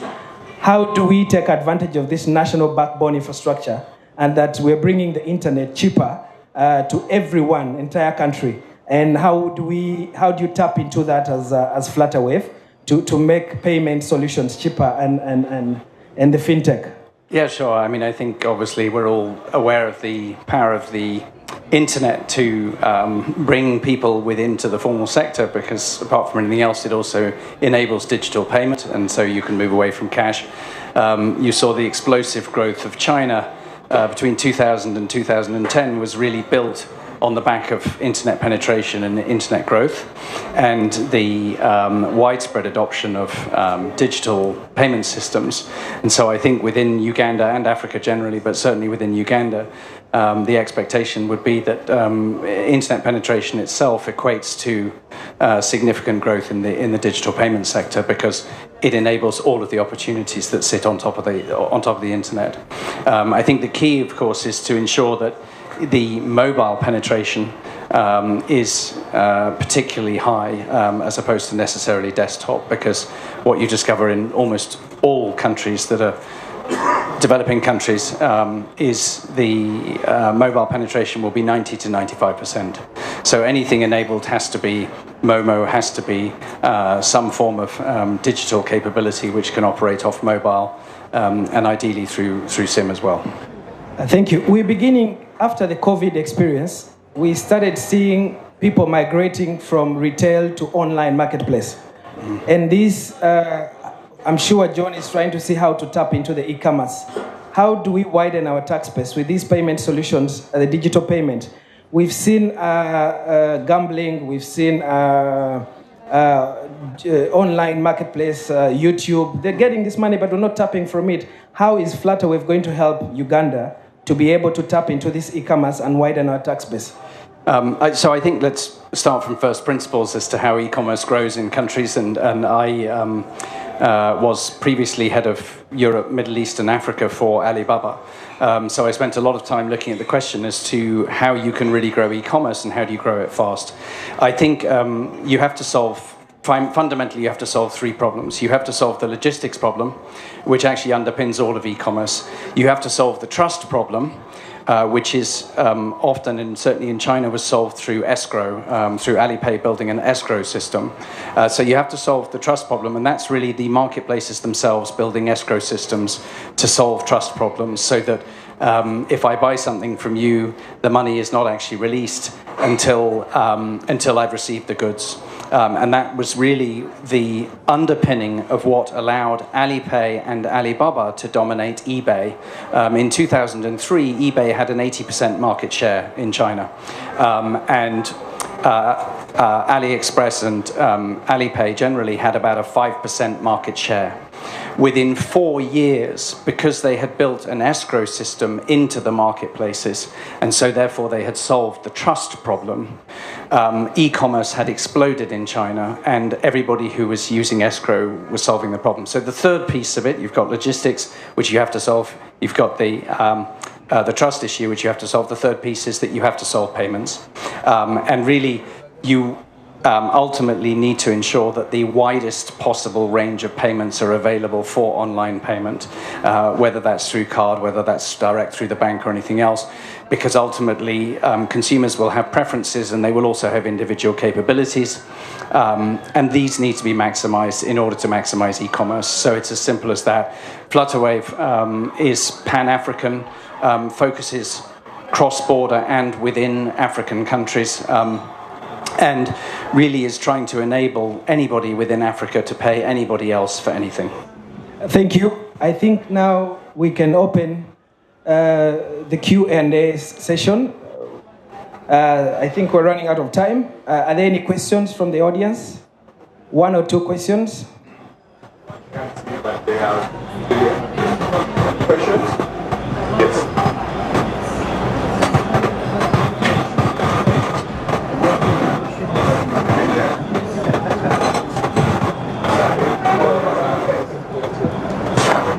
Okay. Thank you so much. Our panelist, Brian Kaboyo is my name, Mayor Hoima City. And indeed, I had the MD Housing Finance talk about opportunities. Hoima City is one of the fastest growing cities in Uganda, which is hosting the Albertine activities in the Albertine Graben. I want to encourage people interested in investing. As a city, we are ready to support, and all activities in the Albertine Graben in oil and gas. The Hoima City is the host, is the transaction city, so please take opportunity and come in the city. Anytime we are there to encourage and support you, whatever you need. As the mayor and the team in the city, we are ready to support. Thank you so much. And Housing Finance recently opened up a branch in Hoima City, and I was part of the team during the opening. Thank you, MD, for the work. Thank you so much. By the way, I need to, before you leave, Honorable, call us if they're still here. They're building, coming up with an industrial park in Hoima that will be focusing on the petroleum products. So you need to exchange numbers and see how to make this happen. I want to appreciate Colas because I've visited them. They are community encouraging, they work with the community, they support, they employ our people. I've visited time and again, and I've looked at their structure. Indeed, our people are playing a role in their company, and I want to appreciate them. Any other question? I think we can close. Thank you, my panelists. I believe the message has been very clear, and we applaud you for your advice and remarks. Thank you. Thank you so much. I think we all need to appreciate that what we're doing here, we're just opening the book or just reading the reviews. We're all around, the members are around, so we can get deeper into the detail. As we prepare to get into lunch, I would, you don't have politicians in the room and don't give them a microphone, as I was told earlier. So I would like our members of parliament to come up here as we prepare for lunch, and as we start serving lunch, they will come and share one or two of the aspects that they wanted to share with us. So thank you. Members, please come up. In the meantime, lunch will be served, and once it's ready, we'll let you know, and then we can start getting lunch. But I wanted us to use our time very profitably today. So is lunch ready? We will inform you when it's ready to come out to lunch. But our honorable members, please do come up.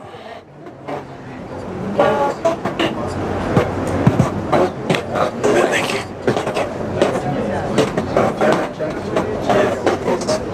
So once it's ready, just let me know. And then once it's ready, let me know.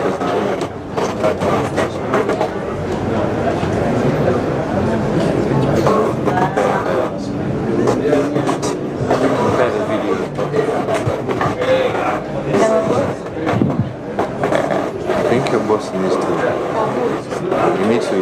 lead the session. You are leading the session.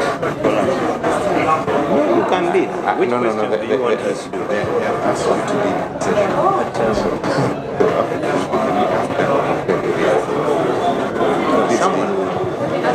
Because they also want to respond to some of the... No.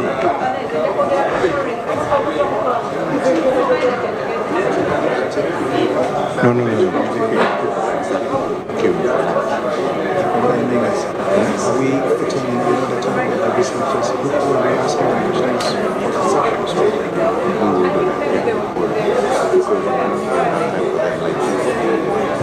Okay. I was going to ask the Chief Whip to manage the session, but he insisted that he wants to participate instead. So I will follow the protocol for today. We're gender balancing today. We're equalizing. Yes, sir. So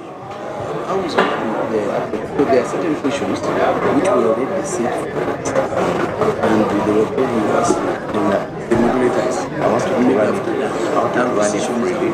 I want you to run it freely. Just Now. Oh, okay, yeah. Now Like this, run we had it. websites here, yeah, we got through everything.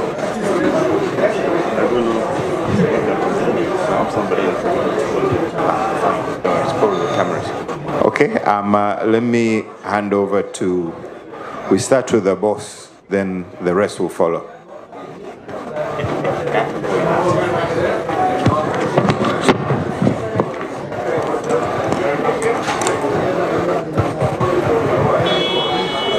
Thank you so much. On behalf of Parliament of Uganda, here represented by members of Parliament under the leadership of the Deputy Speaker, we would wish to make this session an interactive one to get feedback from you in terms of policies, in terms of laws that we have in place in Uganda. I would be more than willing to provide points of clarity on some of the areas. For those who have invested in Uganda, you have tested some of our policies, you have tested some of our laws. What are the strengths? What are the weaknesses? What proposals would you want to draw to the attention of the Parliament of Uganda in terms of causing amendments to the existing laws and policies? So as parliamentarians, we would wish to get more of feedback and make it an interactive session. We are here to respond to more or less all points of clarity on laws passed by Parliament of Uganda. You are all aware that the Republic of Uganda is credited for having one of the best laws globally and in the continent of Africa. Now, for those who have tested our laws, we are here to get feedback from you. My name is Obua Dennis Amson, a member of Parliament and also Government Chief Whip of the Republic of Uganda. Thank you. Good afternoon, everyone. My name is Martin Muzale, a member of Parliament. I want to begin by thanking the Chief Whip, who is actually currently our lead team. As he has said it, we are here to clarify on a few aspects of your contention and also to give you information regarding our legislative arm. Thank you. Thank you. I'm Businge Harriet Mugenyi Akiki once again. I represent the people of Hoima district. When they were talking about the oil, the airport, the refinery, that is where I belong, and it is the community I represent.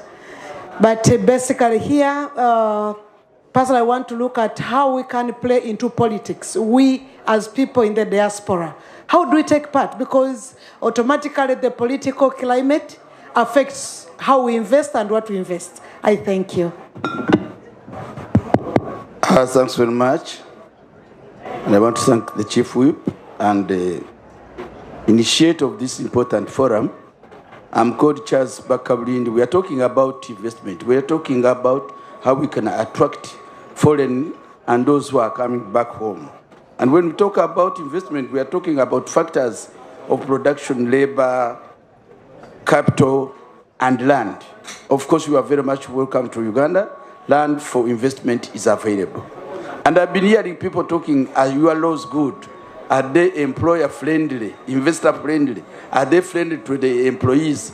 I can tell you Uganda is unique. When it comes to labor laws, the workers are represented. The employers are represented. And the government is represented. So all those concerned with that, we are in position to explain to you. Once again, you are very much welcome to our Uganda for investment. Thank you so much. Our boss, the Government Chief Whip. My name is Sylvia Nayebale. I'm a Member of Parliament from Gomba, but also I sit on the Committee of Trade and Tourism with much passion on tourism. When you talk about Uganda, definitely everyone knows it's the Pearl of Africa. And Uganda is a country to go to or to visit if you haven't visited. It's a home. Like one of the panelists said here, one thing he likes about Uganda is the welcoming smile. One thing he likes about Uganda is the climate. One thing he likes about Uganda are the good futures, and Uganda is a home of one of the most endangered species. Those who have read, Uganda has the most birds. 11% of the country's birds are in Uganda. So when it comes to tourism, Uganda is number one. Thank you, thank you. I had some question earlier which did not have a home, so I want to get that question through to you and maybe you might be able to answer. Hi, my name's Carrie Gower. I'm an agronomist. And I wanted to ask, since agriculture forms such a huge part of export for Uganda, but 41% of the soils are degraded, 12% are seriously degraded, what is the government doing to educate rural farmers on sustainable agricultural practices that means that that's going to support the agricultural development going into the future?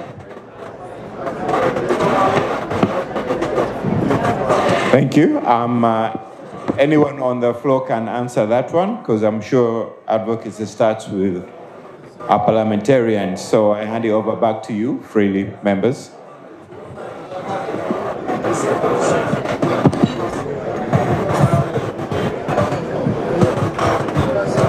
Thank you so much. On the issue of sustainable agriculture reforms, what we can tell you is that we've come up with reforms in agriculture, especially one, mechanized agriculture. Two, we are looking at how to improve on our seeds. We have institutions like NADS, we have institutions like NARO. All those are doing research intended to improve on our quality of seeds and improving on the agriculture. If you go back to Uganda, you can read about NARO. It is majorly to do research on seeds. NADS is basically to see that agricultural reforms, new mechanized agricultural reforms are practiced in Uganda. So all these are basically intended to see that we improve our agriculture sector. Okay, just 1 minute before you start, Honorable. Members, if you can slowly start also serving slowly, so we need to use all our time very affordably.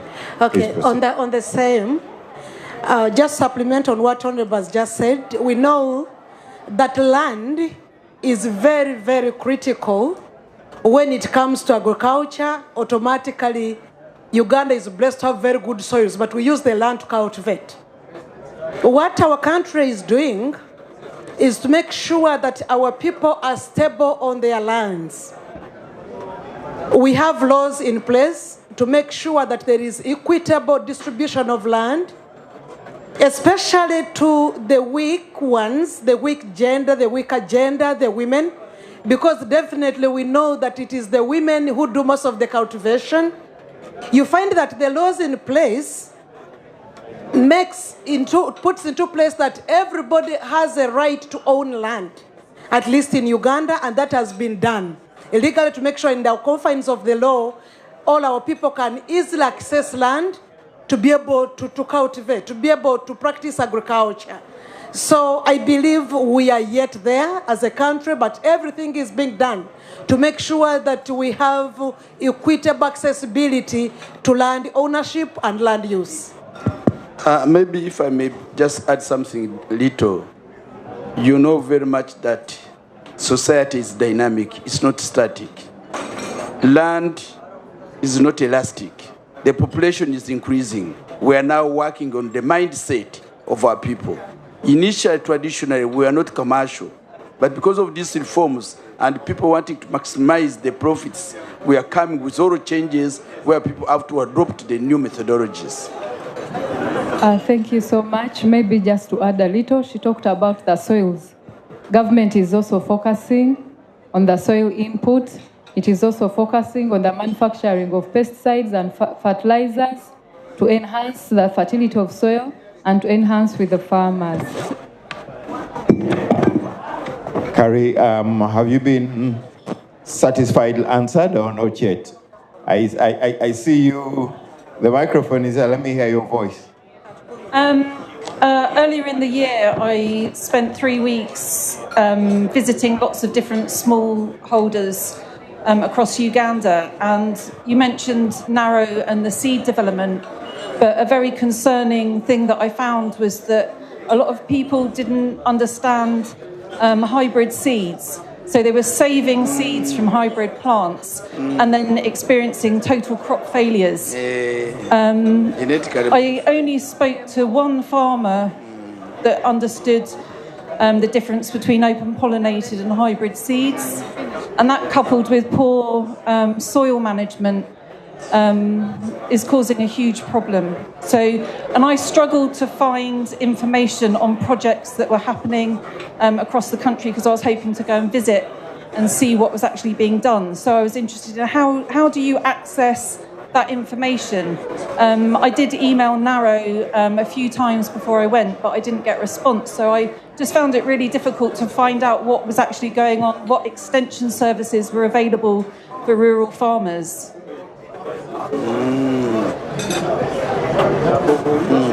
Thank you.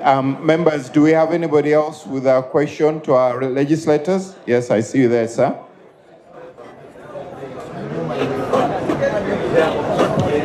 Hello, good afternoon, respected members of Parliament. My question is, what is Uganda doing to improve the skills of its workers? What are the various practical things to adapt them to the changing workplace, especially with regard to the increasing automation and various other things going on around the world? How can Ugandan workers increase their skills? Skills, yes. Skill development. Thank you. So we have an issue on skills development and a conclusion on Carrie's question on soil and data. Thanks very much. That's a very interesting questions about improving the skills of its workers. Put the microphone closer. About improving the skills of its workers. Of course, the government has come with a variety of approaches, including vocational institutions, whereby workers of different grades are skilled in the different sectors, and that's the way forward. And this is what has even increased on the production of labor, because we are placing people in the different categories and adding on skills and motivating them to the extent that they're even touring them now so that they can acquire the skills and be self-sustaining. And I think we are moving toward that. Not only that, when you come to the formal organizations, like factories, there is regular programs of imparting new skills about the modern technologies that are working. And we as workers, this is something that we are advocating for. Thank you. Thank you. Can somebody also respond to Carrie's question on the soil? Do we have the data?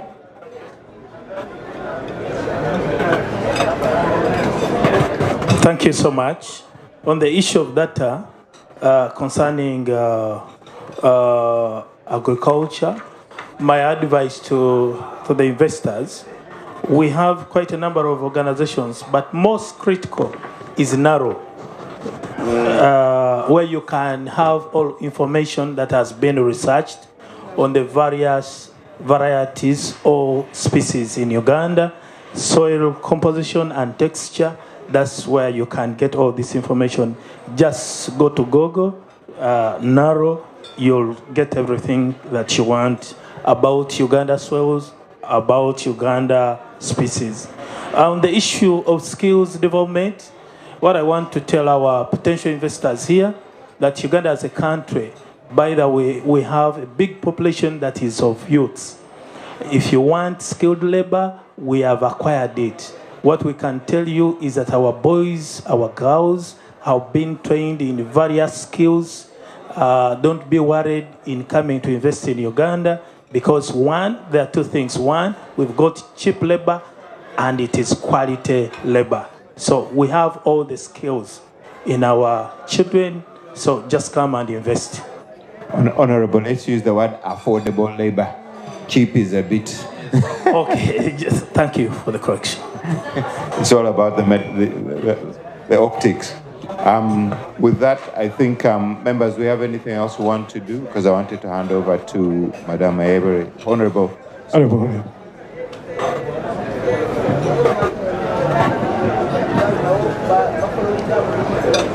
Thank you so much. Like I said, I'm passionate about tourism. I think I'll stand because people are eating, people are engaged. Uganda is known for its game viewing. It has most of the endangered species, the lions, the elephants, the mountain gorillas, and the like. And Uganda hosts most of the birds. 11% of the wild birds are in Uganda.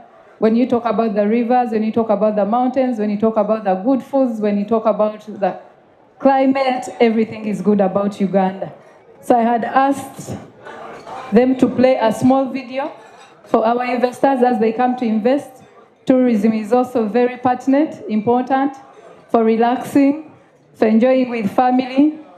Please don't get stressed in Uganda. We have a lot more to offer. With our tourism, you could watch a video, please. Thank you.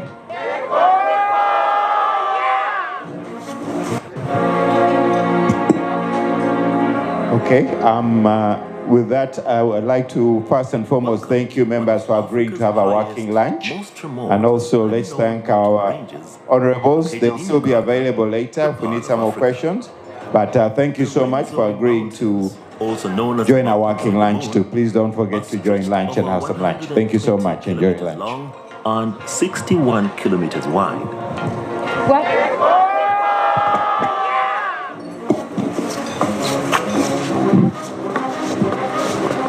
Come and experience Africa's most beautiful alpine area.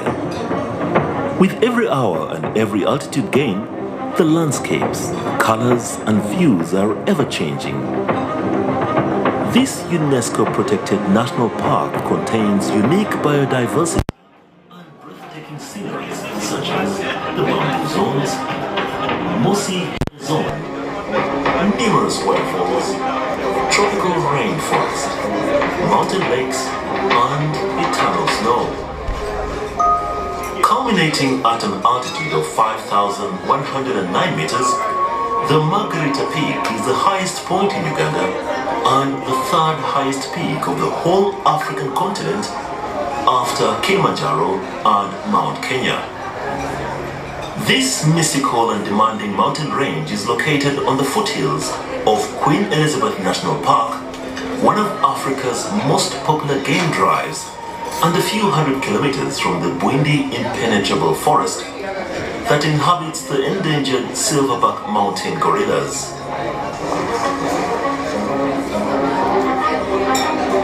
Rwenzori Mountains offers trails for all levels of hikers, which range from 1 day to 10-day trips.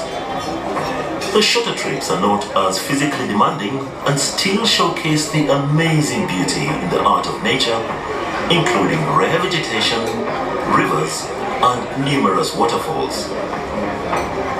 This unique biosphere is a true gem that needs to be preserved not only for the many endemic species it contains, but also for the local community which directly benefits and lives from the mountain's gifts.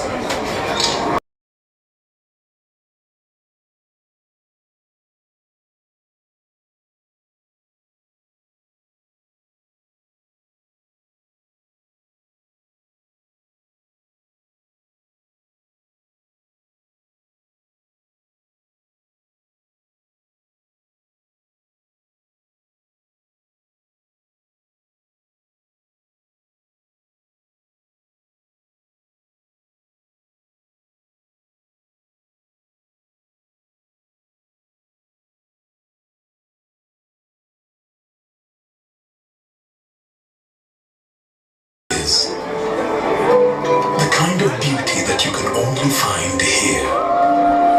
In the lush green all around us, and and the wondrous sights within. It's what you feel in the gentle caress of tropical wind from the mountaintops, and the glow in your heart from a warm neighborly invite.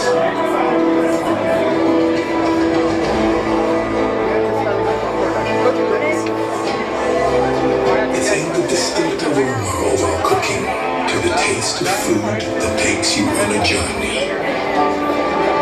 In the sound of homecoming and the sound of Mother Earth. In the magnificence we find on our travels and the exciting moments we experience. Ours is the kind of beauty that comes in all things big and small. All we have to do is awaken our senses and truly enjoy what's uniquely ours.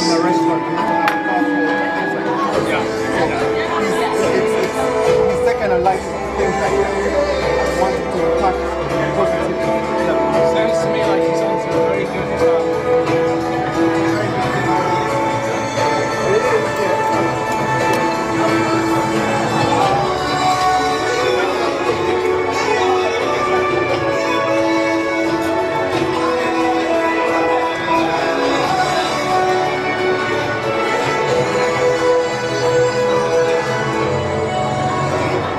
Explore Uganda, the pearl of Africa.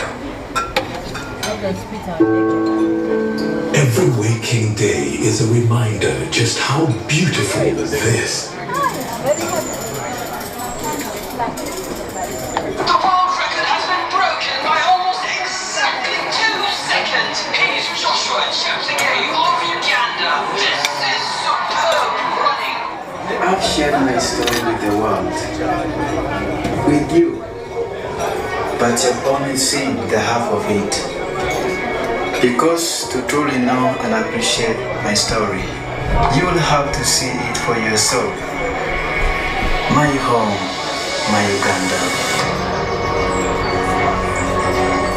From the breathtaking waterfalls of the Nile to every beautiful sunrise and sunset. From the amazing blankets of green to the priceless treasures that lie within. Along the way, I have met some unusual friends. The world-famous Silverbacks.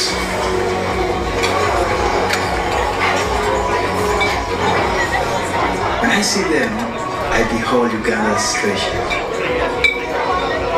So yes, you see me and celebrate Uganda. I assure you, there is a lot more in store. I have lived here for years, but even I am yet to see its full glory. Join me, let's take on the Pearl of Africa together.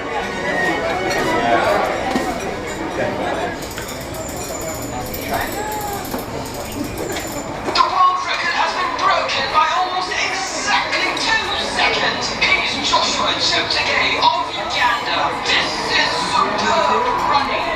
I've shared my story with the world, with you, but you've only seen the half of it.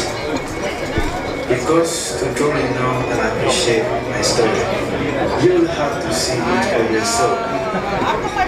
My home, my Uganda. From the breathtaking waterfalls of the Nile to every beautiful sunrise and sunset. From the amazing blankets of green to the priceless treasures that lie within.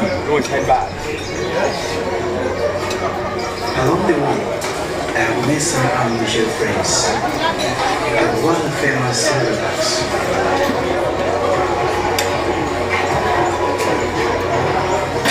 When I see them, I behold Uganda's treasure. So yes, you see me and celebrate Uganda. I assure you, there is a lot more in store. I have lived here for years, but even I am yet to see its full glory. Join me, let's take on the Pearl of Africa together.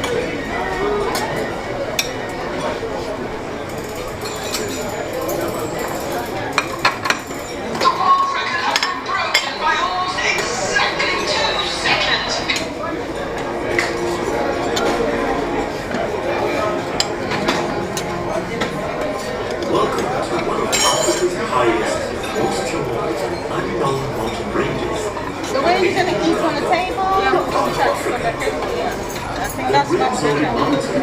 also known as the Mountains of the Moon, are stretched over 120 kilometers long and 61 kilometers wide.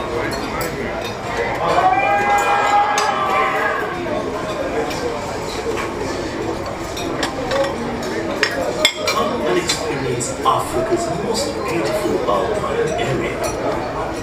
With every hour and every altitude gain, the landscapes, colors, and views are ever changing.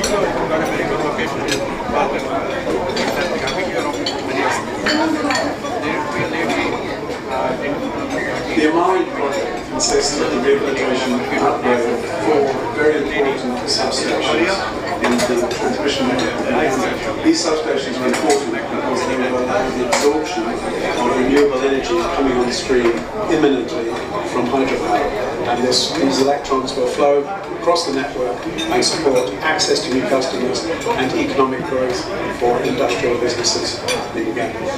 It's well known that having access, not only access to electricity at affordable prices is an incredibly strong catalyst for economic growth. And this project will allow accessibility is very key. And we have really old electricity infrastructure that needs upgrading.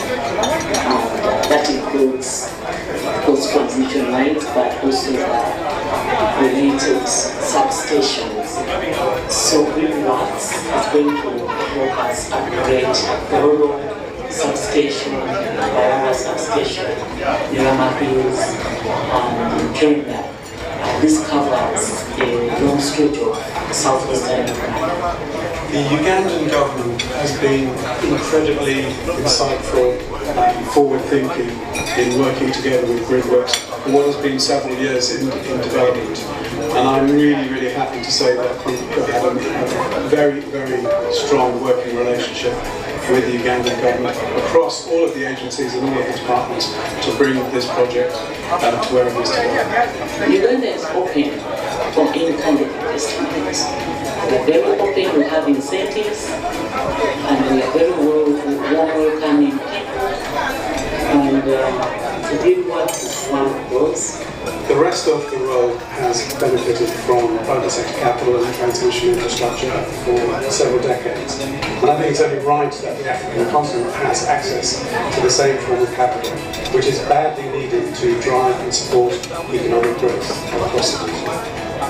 Uganda's economy has kept on growing, and therefore this time we think we are able to partner with private people rather than allowing only private companies to partner, because the project ends up to be too expensive.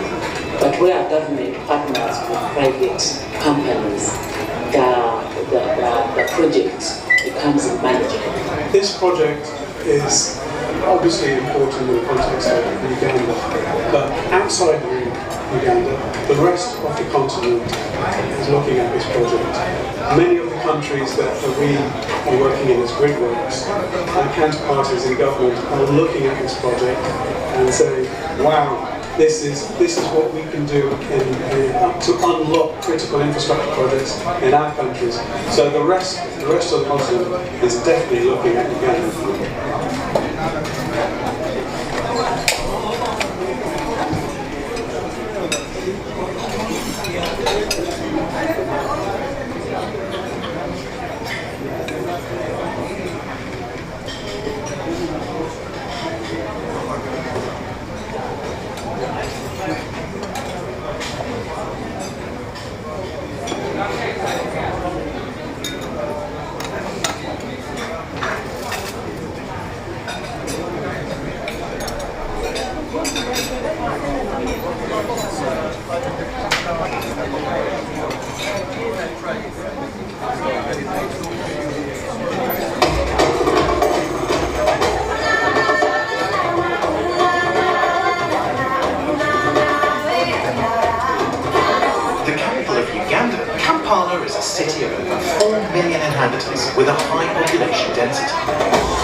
leads to numerous traffic jams and indirectly to numerous economic losses. Every day, 240,000 working hours are lost by the city's active population. It has become essential to consider a vast project to rehabilitate roads and build bridges and access roads to improve the flow of traffic.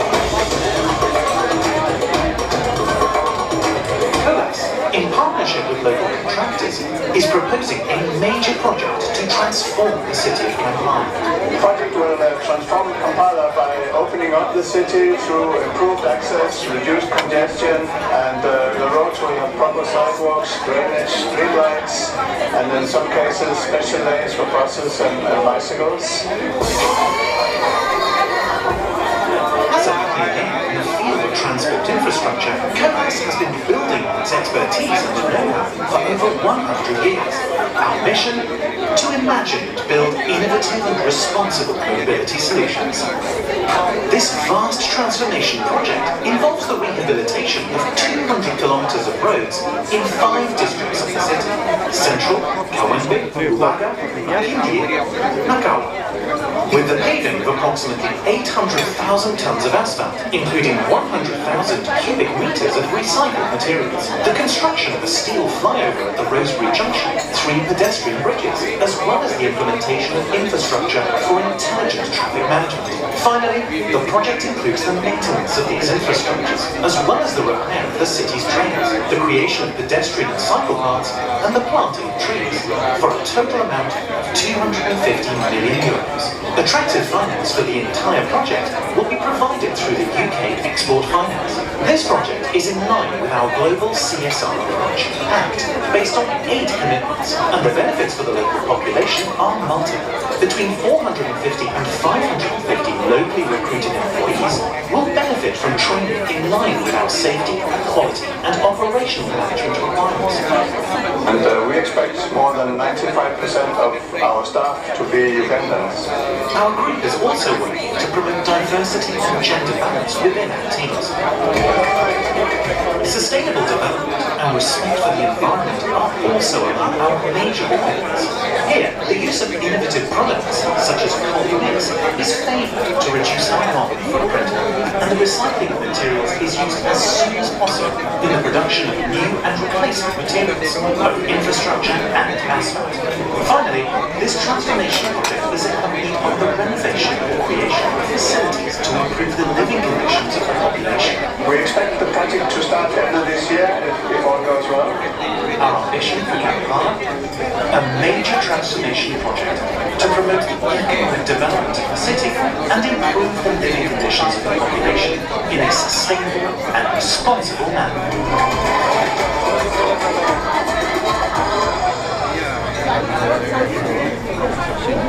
It would be interesting to have a conversation, because I'm quite keen on this thing.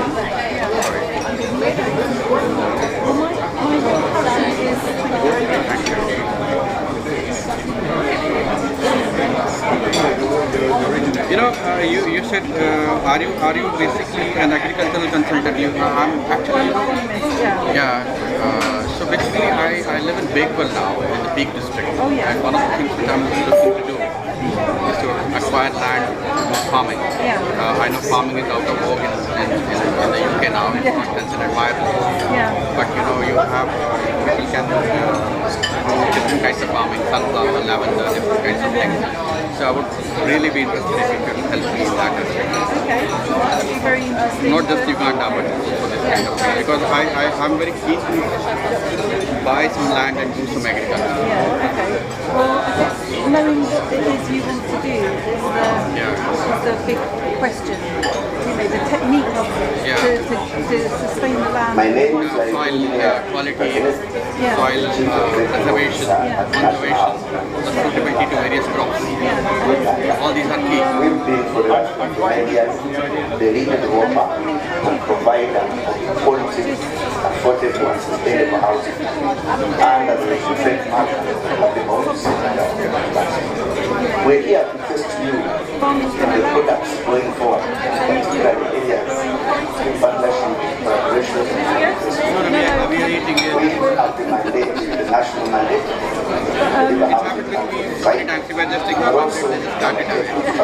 hence the name National Housing. We are ready to be a vehicle for the realization of sustainable housing in Uganda. When you partner with us, we are sure the investment will be time and profitable. I want to just see the areas of investment. One of them is bridging the housing deficit in Uganda, which currently stands over 3 million housing units and an annual demand of 300,000 units. But also, against the very limited current limited supply of 67,000 housing units. That's a great opportunity that national housing is partner with.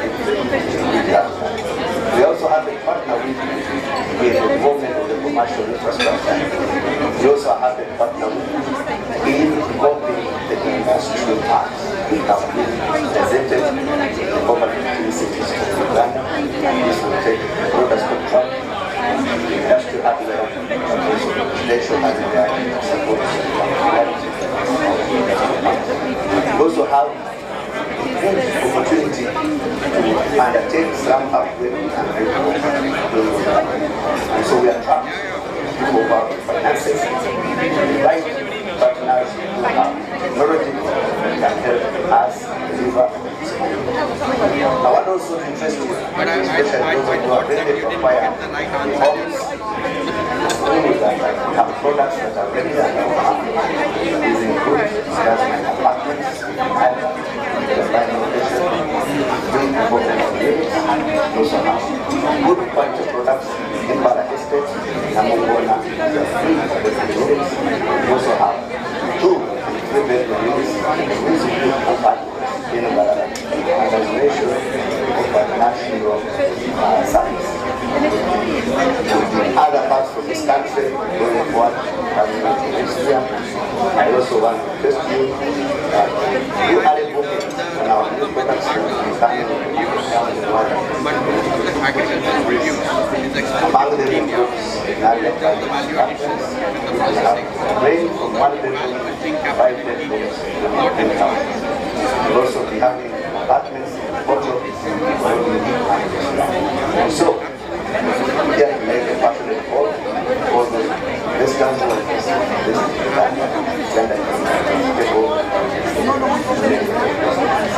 national housing with the benefit of land, local content through design and construction. So I invite you to National Housing, happy homes built to last.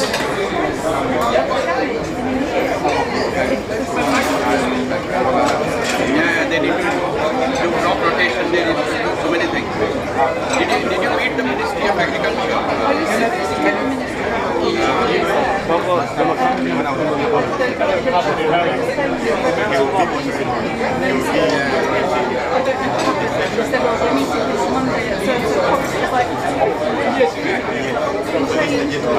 You got to be prepared for, I call it disorderly chaos. That's the activities in Uganda or in East Africa.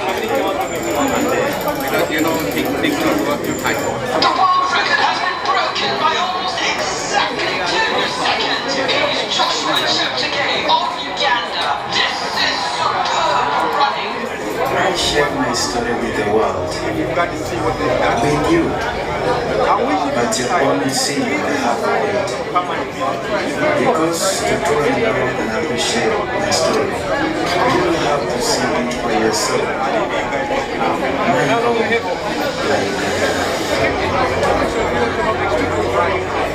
from the breathtaking waterfalls of the Nile to every beautiful sunrise and sunset. From the amazing blankets of green to the priceless treasures that lie within. Along the way, I have met some unusual friends and one famous silverbox. And I see them that the only Ghana's treasure. So yes, you see me as I great Uganda. I assure you, there is a long line in school. I have met this.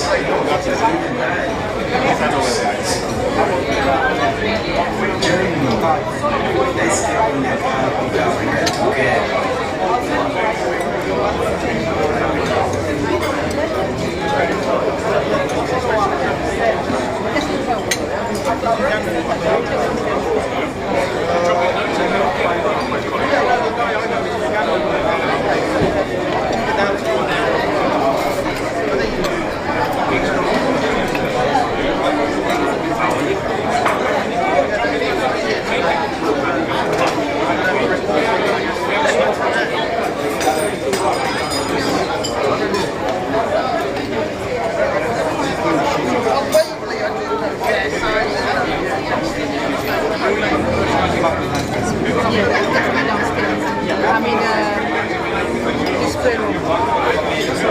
The exhibition room.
afternoon, ladies and gentlemen. Shall we start getting ready for our second segment or after lunch event? So if you finish with lunch, if you don't mind, resume your seat for us. Can we start making way back here?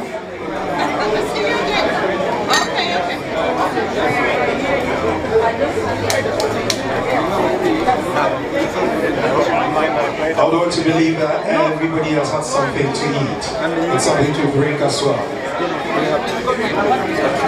So if we could start making our way back to our seats, that would be very much appreciated.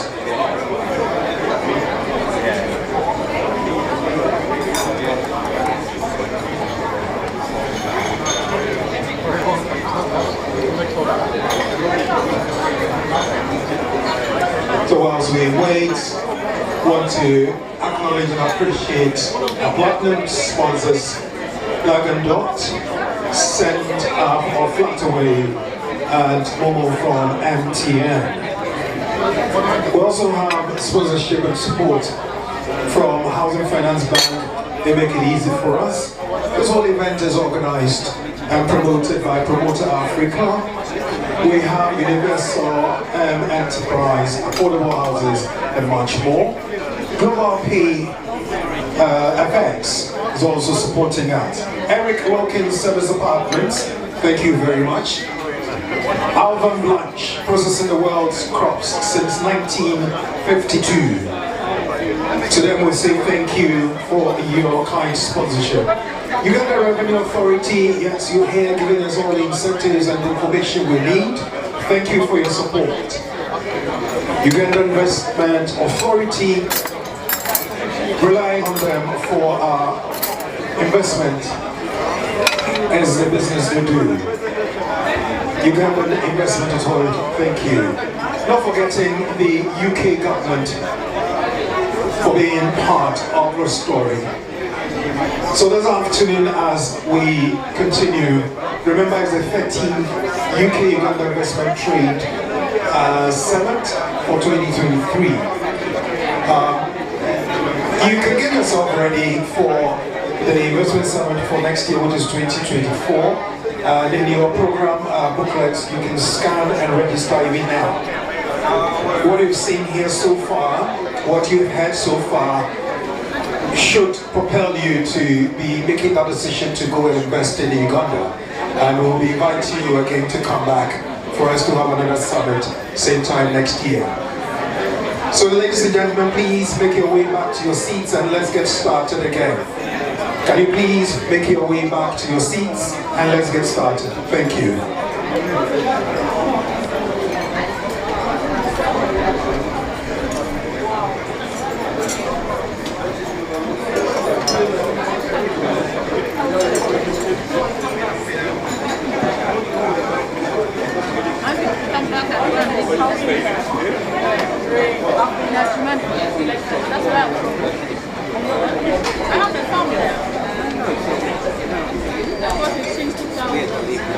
On the agenda this afternoon, ladies and gentlemen, we will be having a presentation on the structure of Uganda's tax system.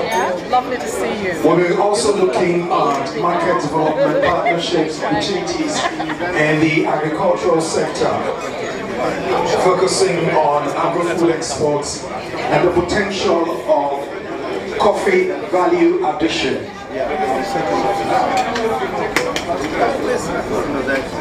We'll be having a coffee-focused discussion later on. Then we will go on to have our time with our MPs again. There are a few questions about laws and their work that we would want to have answers from them. So later on we will be having our time or the audience with our legislators. Earlier on before lunch, they answered a few questions but there are lots more to be looked at. Then we'll have a presentation from some of our sponsors, a closing remark, and then we draw the curtains down. So once you all have lunch, please can we come back to our seats for us to restart? Please have lunch.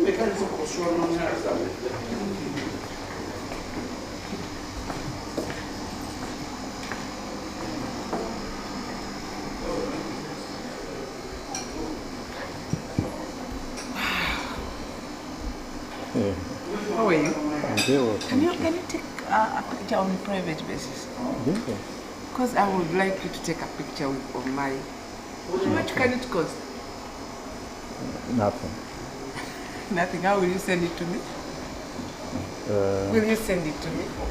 Yeah, I'll send it to you. Yeah. I'll save your number. I'm going to ask my colleague to take it. Yeah, okay. This is video. Oh, my colleague video. is doing photography. I'll call you. Oh, is it closed? Those toilets are closed. Which are? No, it's open. Oh.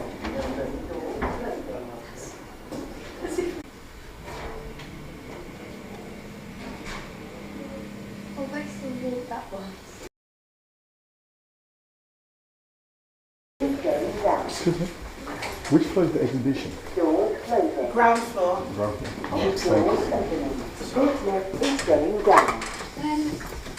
I'm on Hi, how are you doing, sir? Yeah.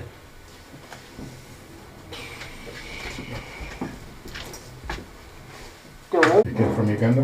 Yep. Ugandans in UK, you are supporting illegal regime. You must know now. What are they now? No,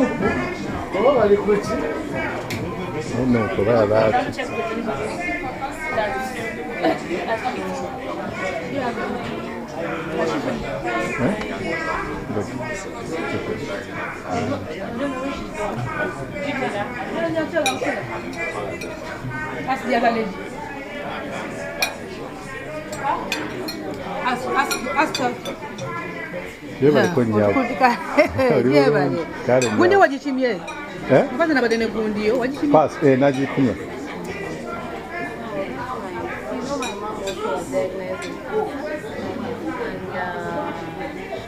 Those who are behind. That's prayer is very strong. So meaning that there is a lot of hope. There's a lot of hope for the young ones who are going through the same. And we are happy that we are seeing our own Ugandan in the diaspora giving hope to the Ugandan children back home who are going through the same. I'm just inquisitive to know what made you start this initiative? Outside you being diagnosed, it's not something very easy for a child to say, I'll do this and take it on, because you've taken this on. Well, it was my mom that came up with the idea. Yes. What's up, man? What's up? How are things going? Good?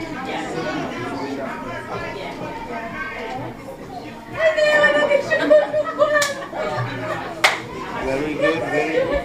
Yeah.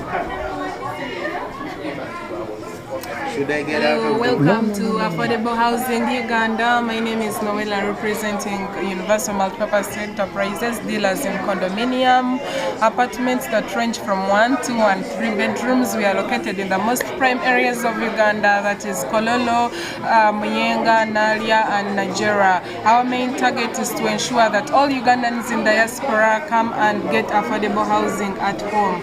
We have provided over 4,000 homes to the Ugandans, and our dream is to ensure that also the Ugandans in the UK own a home with us. Thank you.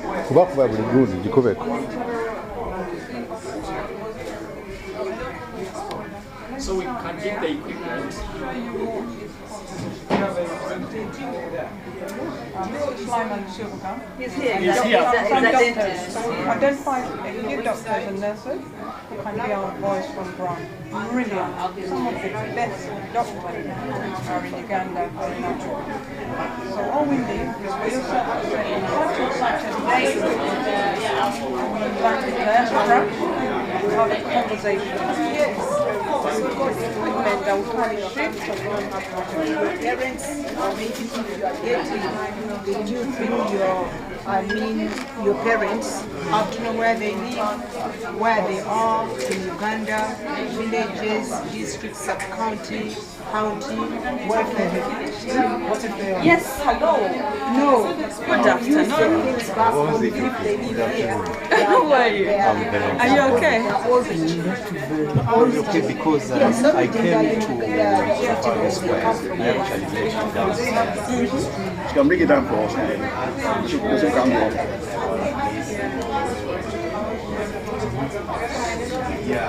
Brisol jikube kwa hiyo para ngete.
Gomulaba omwami yakuba ebifaananyi mugamba akube.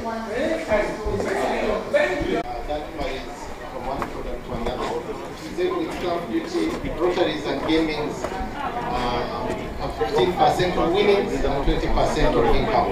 So this is just an overview of the kind of tax rates we have in Uganda. Now, I will be very brief on the area of incentives because I already referred on it earlier during the panel discussion.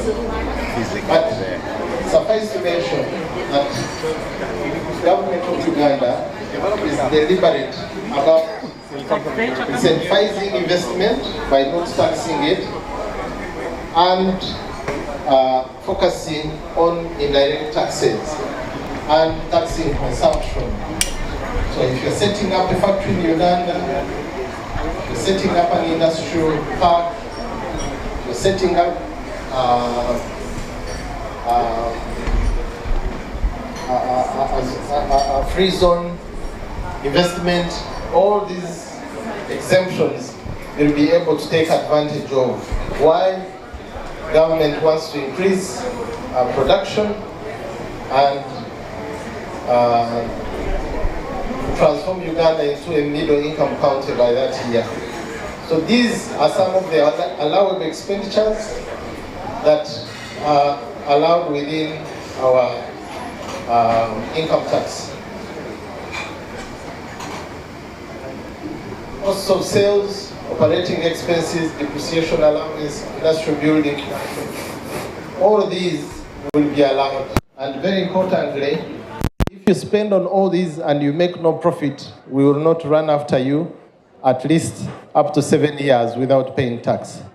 Strategic areas, again, I spoke about this earlier. They are listed here: education, manufacturing, transport, hotels and tourism, construction, health and medical care, agriculture, information technology, logistics and warehousing. This is not to say that other areas do not benefit from the exemptions. But for starters, if you're a developer of an industrial park, you pay 0 income tax for 10 years. And the conditions for this, I already mentioned: $50 million for non-citizens, and then for the citizens, and depending on where you're investing, $300,000 US, and out of Kampala, just $150,000. So this is a point to note again for Ugandans living in the UK. For all your contacts, please mobilize them to come home and invest, because if you can mobilize the capital and set up an industrial park or a tax-free zone, you can spend 10 years without paying any income tax. The same benefit is extended on those who operate industrial parks. And earlier in the panel discussions, you had people who are setting up Namave. Government invests in the infrastructure and you come and operate in an industrial park.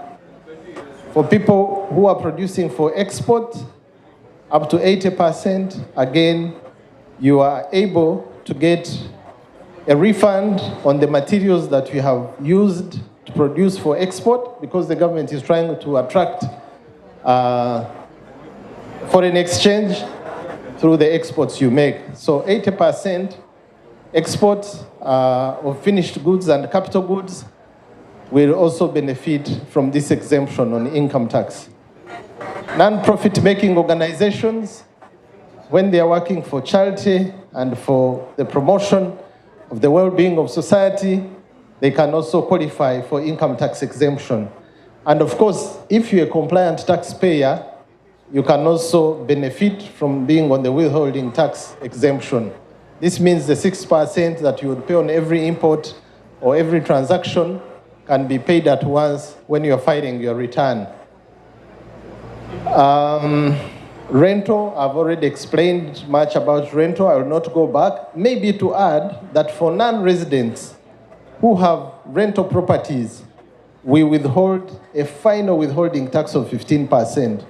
So if you're based in the UK, you have a property in Uganda, and you're non-resident in Uganda, and you don't want to go through the hassle of filing returns and so on, there is an option for you. You pay 15% as withholding tax, and also the final payment on that rental property.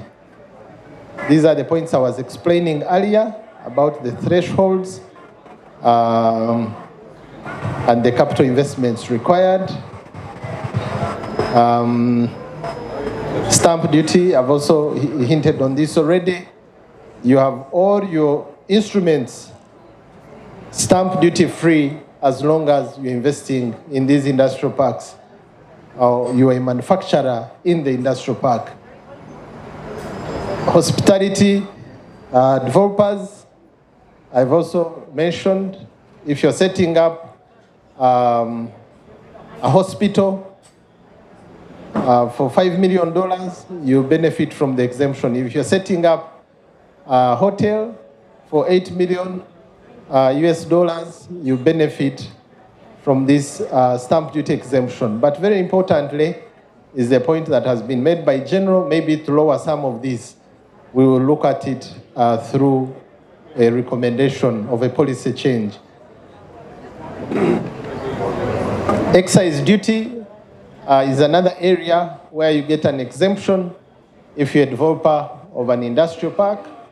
For all the inputs of developing that, say cement, which pays excise duty, you'll be exempt as long as the mission is to set up such. And this is just a sample of the many industries that are springing up in Uganda. So government gives you land, they give you the incentives of tax exemptions. Yours is to build the infrastructure, and no, they also provide the infrastructure. Yours is to attract investors to come and set up factories. Very, very lucrative area, especially for foreign investors. Customs exemptions, again, I will just rush through them because I had mentioned them earlier. You get exemptions on raw materials of goods for export through a duty drawback. You pay and you claim a refund at the point of export. For local products that we need, like excise bukes, there is not exemption on VAT. Duty remission for some of the strategic industries, like inputs for textiles and garments, you also pay zero rate. So there is duty remission for motor vehicle tires, batteries, and glucose syrup. These are some of the products where you don't have to pay import duties. Vehicles of the tourism sector, I mentioned that earlier, they exempt washing machines and others. The list is not comprehensive, but when you go onto our website, you'll find a very comprehensive list. Briefly about VAT deferment, if you're importing any machinery for use in these industrial parks, you will not have to pay VAT upfront. You can pay it after use. And this is at the East African level. VAT deferment under Chapter 84 and 85 of the East African Community Common External Tariff exempts any importation of material of plant and machinery from import duties, and VAT is deferred. Oil and gas, this is a booming sector, a new sector in our country. And again, for almost everything that touches that sector has an exemption on VAT. We call it deemed VAT. In other words, any input that you're buying for the sector, as long as it is for the sole and exclusive use in this sector, it will be deemed that the VAT was paid, so you do not have to pay it. And that covers machinery, spares, inputs, as long as they are for the use in that sector. Under the ESC, they have been covered under deemed VAT. Now, in addition to all those exemption efforts, there are very specific administrative efforts towards attracting investment. One of them is the one-stop point center that I referred to earlier to make life easier for investors. All of us who are supposed to facilitate setting up for an investor are under one-stop point, under the Uganda Investment Authority. You come to us, we will be able to expeditiously handle your issues and help you set up in the shortest possible time. As an organization, URA, we have put most of our services online to make life easy for our investors. So you can file online, you can pay online, you can make your inquiries online. Should you not find enough answers online, you can reach out to us through our client support. We have a touch point, again, where you send your requests and are handled online. And under very exceptional circumstances, if you are still not satisfied, you are still welcome to walk in. We have an open door policy to meet you and listen. Then, of course, we are trying our best to sensitize, and that's the reason I'm here. But even within the country, we are trying to reach out to the citizens to tell them their tax responsibilities and their rights, so that they are not taken advantage of because of the window of not knowing. Should you not be sure about any financial transactions and its implications, we offer free of charge private rulings on any financial or investment transactions that may attract tax. So you want to dispose a building, you may want to know, does capital gains tax apply? Does VAT apply? Write to us, we will guide you, so that by the time you enter into a contract, you know the tax implications. We do that for free, and it is to make sure that we don't jump on our taxpayer when they transacted and did not charge a certain tax because they were not sure it's applicable. Finally, we have a window for settling dispute should for any reason not agree with you on a tax matter. We call it ADR, which is Alternative Dispute Resolution. And this has paid off for some time when we started emphasizing this window and also opened it up to the taxpayers and came up with proper regulations. We've been able to collect money in excess of 2 trillion that was previously held in disputes in the different courts of law, which take money and which take time. Therefore, ladies and gentlemen, in conclusion, I want to remind you of the strategic sectors of government, which you can come in and invest in anytime, and you pay minimum tax, but you grow your business very quickly because they are very profitable. Commercial agriculture and agro-processing, medical services, education, tourism, oil and gas. Among the many sectors, these have stood out to be very lucrative. Whoever has set up here has not disappointed, and I'm happy there were presenters who confirmed this earlier, like Alvan Blanche and others who were confirming about the lucrativeness of these sectors, but also their experience in our country. And in terms of timing, I think this is the best time for anyone who wants to invest in Uganda, because the tax incentives are in place. The testimonies of those who have invested are here, and I'm sure you can have a one-on-one with those who are already in the country. But also, very importantly, the administrative processes are constantly improving. That is why, as a revenue administrator, I came to join this discussion to tell you that we will not be looking at you for your direct taxes. We will be looking at you for creating employment and creating purchasing power in our economy, and then we'll go for indirect taxes. But also, we are constantly benchmarking and looking at how to improve our services and our offerings to our taxpayers. So I happened to spend 2 days before this conference having discussions with our counterparts from the HMRC. Those of you who pay taxes in this country know how efficient His Majesty Customs and Revenue Service is. So we are looking and trying to learn from the best in terms of reliance on data, in terms of improvement of our services, being more polite. I think the MC earlier referred to that there are some discussions that go on. Maybe some of them in the past may not have been as polite, as smooth as you may have wanted them.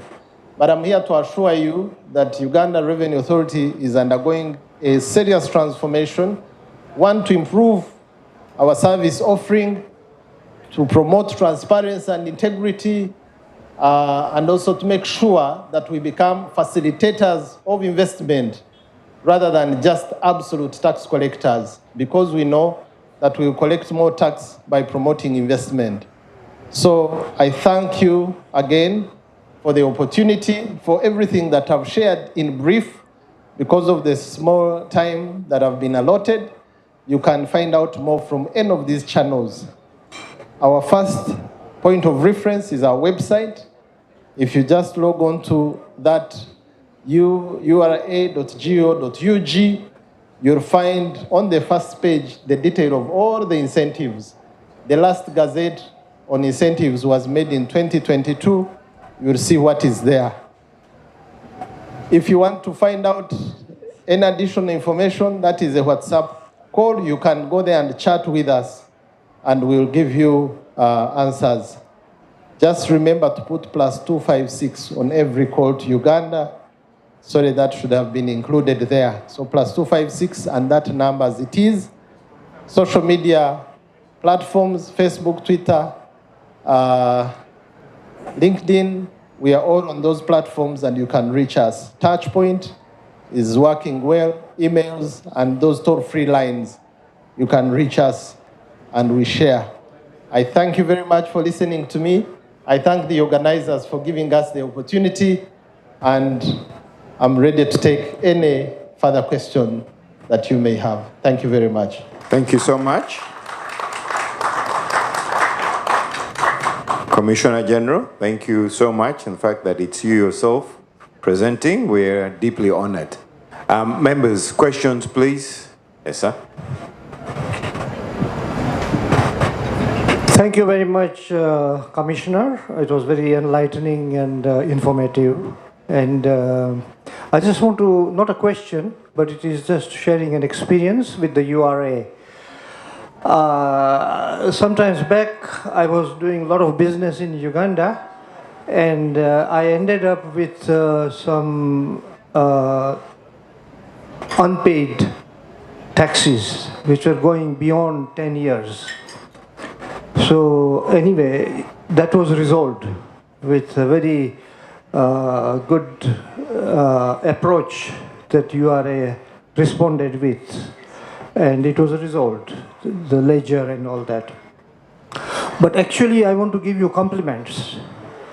The thing is that about 2 years ago, I got a credit note from URA, which was about 8 million, and I didn't know about it. And they did this credit 10 years ago. So, I mean, I can just applaud your integrity. You know, this is amazing, you know, this is really good. So, I haven't taken the credit yet, because they said they won't give a cash. Can you explain this to me? Because they said they only give a credit for my future taxes, which won't be there because I am a non-resident of Uganda. So that credit will remain with you. Can you account for it? Thank you. Thank you so much for that.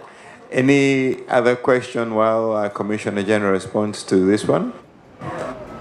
Okay, there's one at the back of the room. Maybe, Commissioner, you can start responding while I walk in the room. So. That's right. Thank you very much, my brother, for that compliment and the information. Now, your point has made me remember some two areas that I should highlight. For a long time, we've been having an issue of discrepancies in the understanding of our ledgers. How we understand the ledgers is not how our taxpayers understand them.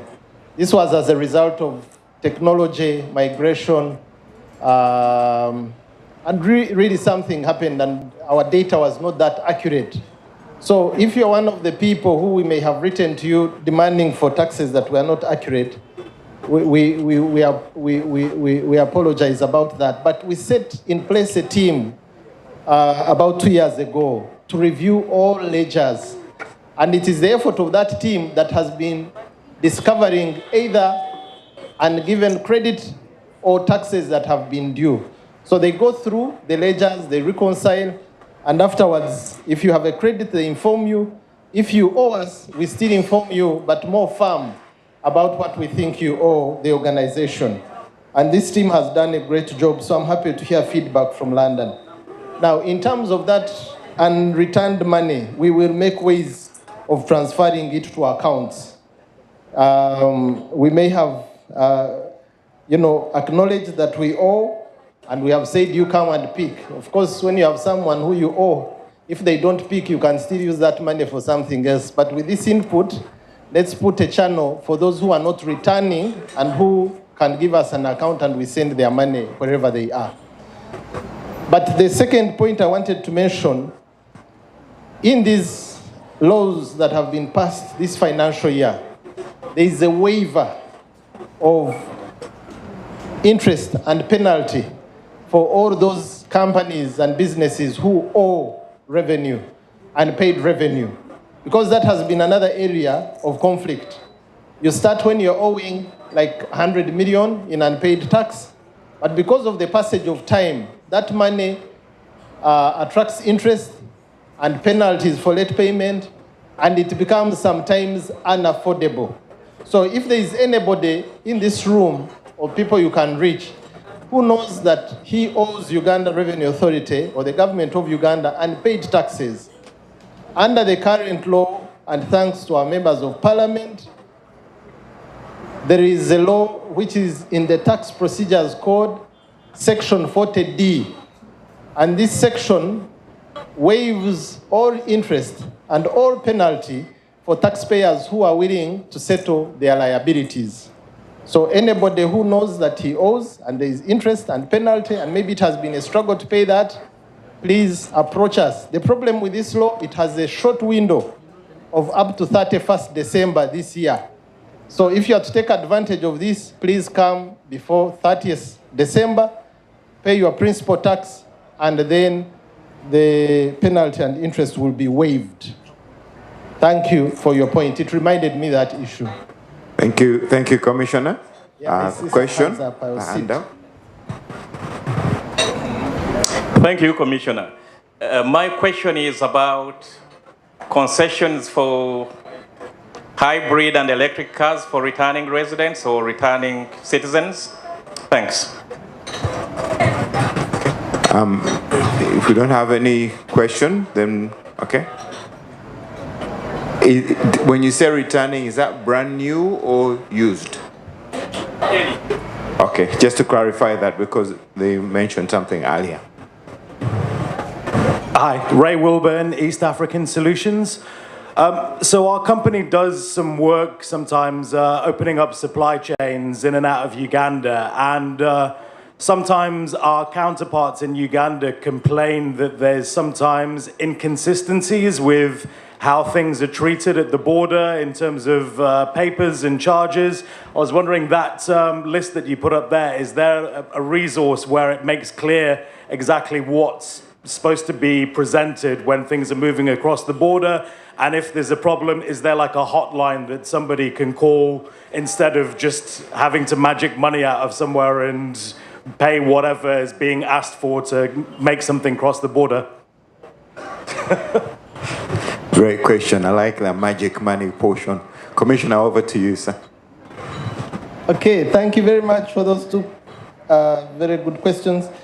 For returning citizens, there has already been an incentive or a law that enables you to come back home with your vehicle, which you have been using wherever you've been.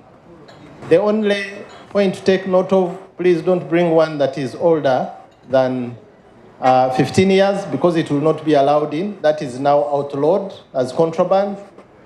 If it is beyond 9 years, you can bring it, but it will pay an environmental levy because it's polluting our environment. In other words, if you have your brand new car or 1 or 2 years old, return with it, it will be received tax-free because you're a returning citizen. That is already in the law and you can take advantage of it. The only distinction is when you drive it or you get it registered, it will be having a red number plate. So wherever you meet it, you'll know this car never paid tax, but it's okay, it will be your car.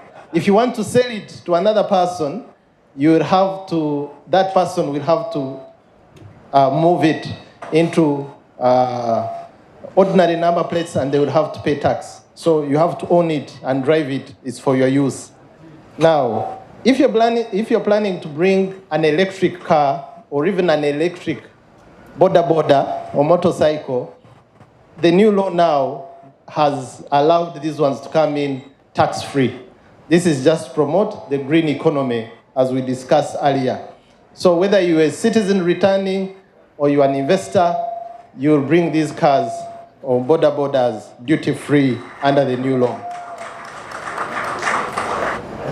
Then the question by Ray of East African Solutions, I've made reference to the exemptions of customs or the law that regulates all custom duties.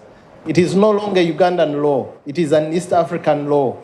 So if you go under the IACMA, the East African Community Management Customs Act, and you read the 5th schedule, this is both online and you can find it in print. There's a comprehensive list of items that are tax-free. All items, raw materials for the different countries of East Africa that are considered strategic have been exempted under the 5th schedule. So if you read, you'll find a comprehensive list there. And again, it is your right to ask and get clear questions on the tax you are paying and for what items. So the lines that I showed there, 1, they are toll-free. 2, you'll get a response.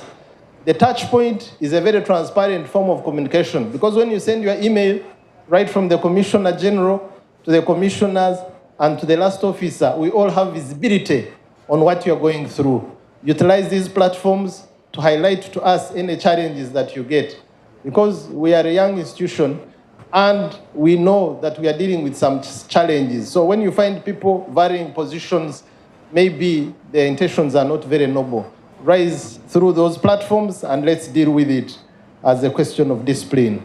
Thank you very much. Thank you, Commissioner. Just on top of that, let me just give a bit of a reference, and I'm going to plug Private Sector Foundation in this picture. If you remember many years ago, those of you who remember Uganda, we used to have the traders downtown strike very often. They no longer strike for a very interesting reason. Through PSFU, they can get to Commissioner General anytime, right? So all trade issues that have been happening are resolved before they even become an issue. So that's testament that there is a communication channel, but secondly, you can become a member of PSFU and the channel becomes even faster. Anyway, that's a plug. We'll talk later. The Commissioner, we had a question on electric. Does the law cover hybrid vehicles as well? Is that a yes? Yes, it is. Electric and hybrid. So if I bring myself a hybrid, it's zero tax? It is. Okay. Then the other question I have, Commissioner, in the morning we talked about, I think, the industrial parks. And you talked about the differences if I'm a foreigner investing, the minimum, and then if I have a partnership. Can you just elaborate that one very quickly, because there's something I wanted to build on to. Okay, thank you very much. Thank you, and for very quick clarification on the issue of returning citizens, there is one small condition which I should have mentioned, otherwise you'll run into trouble if you don't fulfill it. You need to have owned this car for at least a year. Okay? So you're a returning citizen, you want to bring your vehicle duty-free, make sure you've owned it and the ownership is evidenced in your logbook for at least 12 months. Anything short of that, you will not get the exemption. And you know the reasons why the law is that strict. So if your friend says, bring me a car and you buy it tomorrow and you put it on the boat, then you won't get that exemption benefit. Now, very quickly, Comrade, you asked a question on the industrial parks. You mentioned in the morning on about the the 5 million and the different. Just flip back and present that slide. It's one of the beginning slides where there are some requirements. I want to quote them as they are under the law. While they're bringing back, my vehicle being that from what I saw, my basic, that if somebody partnered with a Ugandan, the minimum requirement would be lower. That's right. I just wanted to quote the exact figure because for some investments, it's $10 million for a Ugandan, where the foreign investment will pay 50 million, and that is for the industrial park. Please go ahead to the area of incentives. Yeah, so as they bring up that slide, if you are involved in the development of an industrial park and you are a citizen, your minimum requirement is $10 million in terms of capital investment. The other requirements are 70% of raw materials, where they are available. If they are not, you can definitely use imported, and also 70% for employment. Now, if you're, sorry, there is a problem with that. I would quote it from my head then. Then, if you are a citizen and you are involved, please go ahead. Ahead, please. Okay, ahead. Furthermore. There, first stop there. Just step one. Okay, so minimum investment of $10 million for foreigners and 300,000 for citizens, or 150 again for citizens. Investments up country will make you benefit from the VAT exemption. But if you step behind one slide back, you'll see the income tax requirements. No, further back, there. Okay, so for further back, sorry. Back again. Further back, sorry. Okay, I seem to be lost in my own slide. But there is another one which requires the investment to be $50 million for a foreigner and $10 million for a citizen. So what does this mean?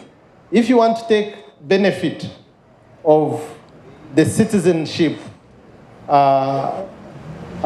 this is the one I was looking for. Thank you very much. Okay, so for a developer of an industrial park, minimum investment is going to be $50 million. But for a citizen, the minimum investment is 300,000 again and 150 for any East African citizen. So if you want to take advantage of this, you can either register your company as local and you take benefit of this window, but you can also come in on your own. The threshold will be higher. So it really, I think this law is flexible to benefit partnerships like from the UK.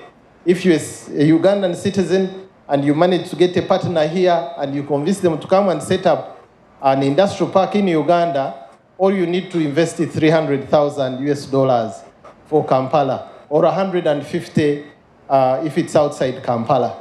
And the registration details are legal. I think you have to have a certain share for the company to be considered to be local or for it to be considered foreign. The lawyers will guide you. But this is a window that you can take advantage of through partnering with the locals to have a lower threshold. But if you want to set up an industrial park, big in terms of the factories it can accommodate, then you can as well walk it alone through the $50 million US dollars investment. I don't know if that answers you. That does. It was a question that I got from the floor earlier. Members, if we don't have any other question, let's have a really loud hand of applause for the Commissioner General. Thank you so much, sir. It's an honor. Thank you. With my colleague, I hand over back to you. Thank you. Well, thank you very much. Now, it's coffee time, I should say. So maybe to complement that, can we have our coffee pots refilled, because we're going to have a coffee conversation. And with that, I'm going to invite my brother Kenneth Barije, Managing Director, Mountain Harvest Coffee. Please put your hands together for him. Now he is going to lead the discussion, and it's going to be very interesting. I said coffee time because we're now going to explore, apart from the investment benefits of coffee,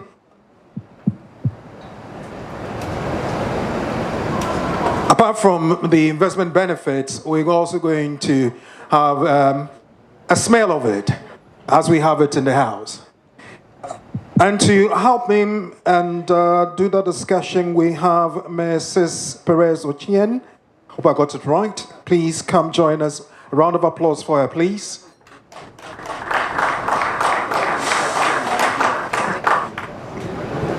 She's the Director, Sakuma Foods Innovation. Yes, ma'am. Thank you. James Shaw, Technical Sales Engineer, Alvin Blanche Development Company Limited here in the UK. James, thank you for coming. And Honorable Charles Bakabulinde.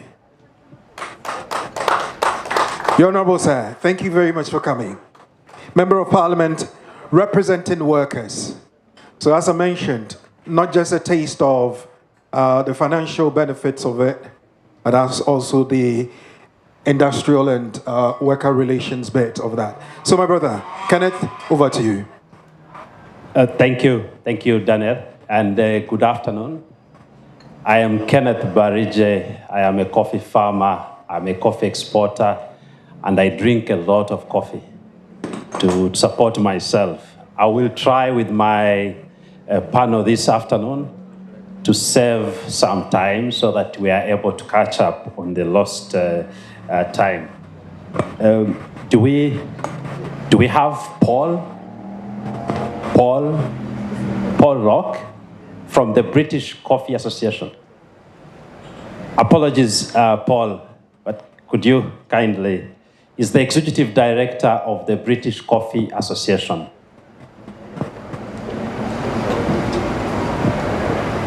As you well aware, Uganda is an economy that is supported by agriculture. Over 70% of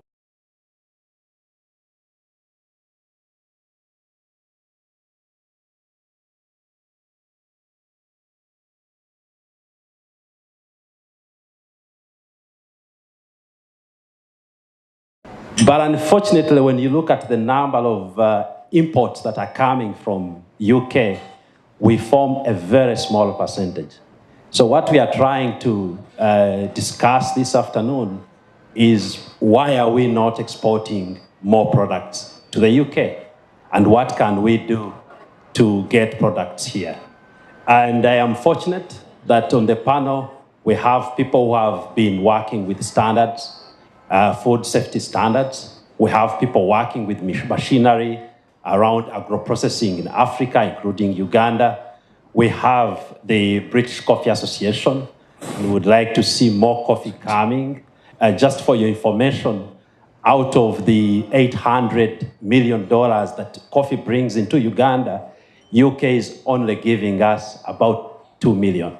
So there is huge potential and realized potential that I'm hoping this afternoon we can tap into. And then, of course, the Honorable Member of Parliament and his work in Parliament, his work with workers, and understanding what kind of regulatory framework we have in the country that could be supporting exporters and importers and producers to meet the standards in the UK.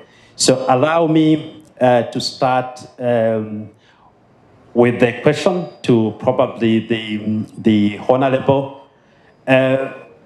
UK buyers have been complaining about some defects in the coffee that we have, including stones.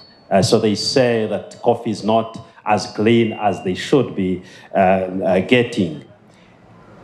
Do we have any regulatory framework provisions that you have in place, you've been implementing as a country, that could be help us meet the standards that they are looking for? Thanks very much. dear moderator and the listeners. First of all, I think I want to create the picture more positive. First and foremost, we have got the National Coffee Act 2021. So the regulating framework is in place.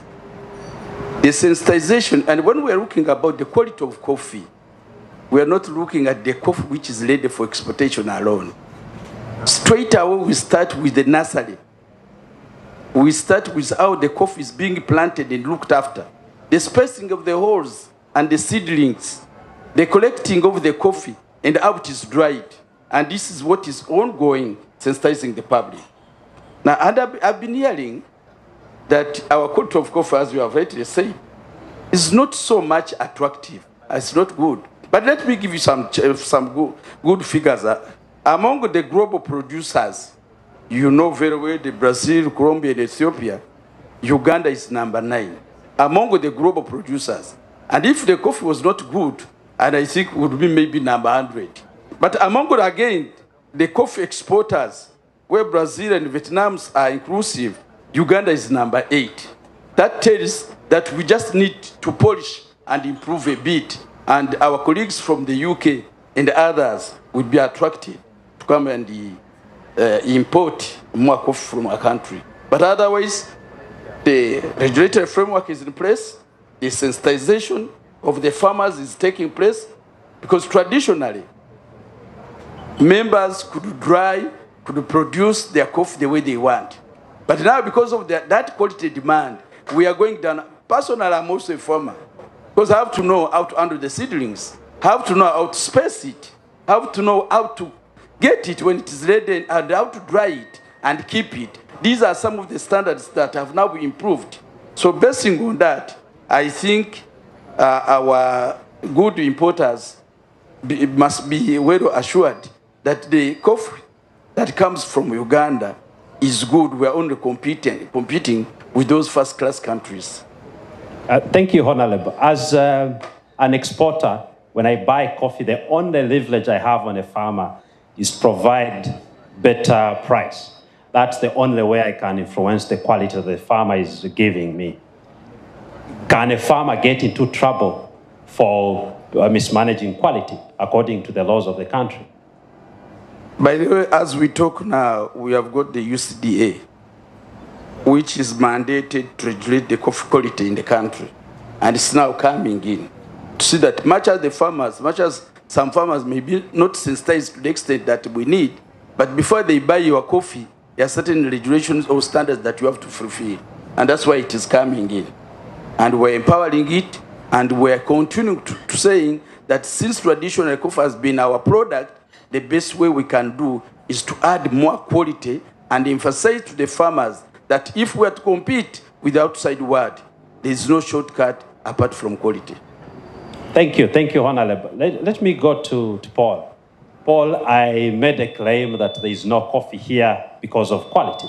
Is it true? Is it an issue of quality or supply chain issues? Why do we see more coffee in the UK supermarkets from Kenya, from Ethiopia, and less from Uganda? Yeah, thank you. I think it's actually a combination of the two. I mean, as you've already heard, quality is a key component, and the UK market has seen a growth in the specialty sector in the last 10 to 15 years, and there you often have a more direct trade. Quality becomes even more of an important point, but quality is important across the board. I think if we look back at the trade figures, certainly over the last years, we did see a drop-off in exports from Uganda to the UK. I think if we actually look at the figures, certainly the figures that we see for 2022, which are now full-year figures, we are back to the levels in terms of tonnage, certainly, that we saw in probably 2013. And that actually adds an extra £1 million to the figure that you were talking about to start with. So 2022 is just over 3 million. But, you know, there is still the opportunity to go further. I mean, it's very interesting. About 18 months ago, we helped to coordinate an event with the High Commission in Kigali. And we brought together some specialty coffees, I think around about half a dozen. They were roasted in Kigali. half of that roast was then shipped overnight into London, to just only a few miles away from here. And then we ran a cupping session simultaneously with 6 experts in Kigali and 6 in London. And it was extremely interesting that the results from both of those sessions were very close together. So the quality was not an issue at all in the samples that people were cupping on that occasion. So the quality, certainly Uganda has the ability to produce quality and high quality Arabicas. I think on the back of that, it is then about having the conversations and building the relationships within the supply chain.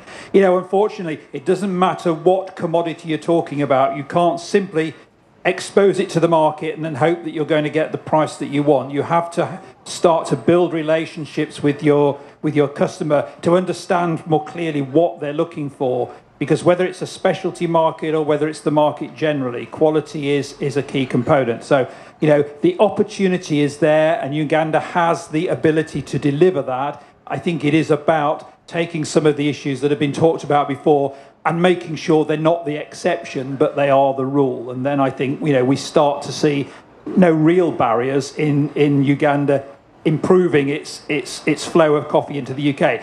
At the end of the day, I think we're very clear. The UK imports coffee from around about 50 different countries. We want to keep importing coffee from that number of countries. We don't want to drop anybody off. It's not to our advantage to see that diversity of supply diminish at all. So, you know, we need to keep all of our origins producing and delivering into the UK. Thank you, Paul. I'm sure the government team is happy to note that coffee produced roasted at origin still came with its quality integrity. And that could be a huge opportunity for us. We know that our President Museveni, has been promoting and asking coffee exporters to add value at origin. So I'm glad to hear that there is potential. But we also know that for you to bring roasted coffee into an economy like the UK, there are very serious food safety standards that you have to meet. And this allows me to go to Mrs. Perezi. I know that you've been successful bringing ready-to-consume products into the UK, and I would like to request you to share lessons that we need to focus as a country if we are to continue tapping into the ready-to-consume market in the UK. Thank you very much, and thank you for having me. I'll look at it from 2 perspectives, as a consumer and a retailer or a distributor of a particular product imported. So, as has been said, quality is key. You know, consumption and customers want to put quality first. But I think what we are failing to understand is the global perspective. You know, we do not live in isolation, whether we are importing coffee from Uganda, you're growing coffee in Uganda and you want to export it to UK or other global markets. There are other things that are coming into play that every coffee farmer or processor or exporter as a middleman or whatever you want to call them really need to put into perspective. And that is, first and foremost, what are the green skills? We've heard of all these meetings about COP22, COP27, COP28, I don't know where we are now. And there's a big push on sustainability. So the consumer trend now is looking at doing good. And they do not have that opportunity to be the growers, but they want to know that they're consuming a product that is doing good. And so they look at sustainability in 2 concepts. Are you paying your farmers a fair price? That is one. But they're also looking at sustainability in terms of your process and farming methods. And there's one thing that I want to raise, and I think I've raised this before in our previous meetings, is that the lack of green skills and innovation in everything we are doing from any part of, say, for example, third country, Uganda we are talking about today, is a key barrier to accessing new markets. So when you talk about, say, for example, the technology for fermenting coffee, Look at the amount of water we use for fermenting coffee. And you're coming into a world where they're going to ask you, tell us how you're using natural resources sustainably. Water is one of them. Energy is another. And human skills is another.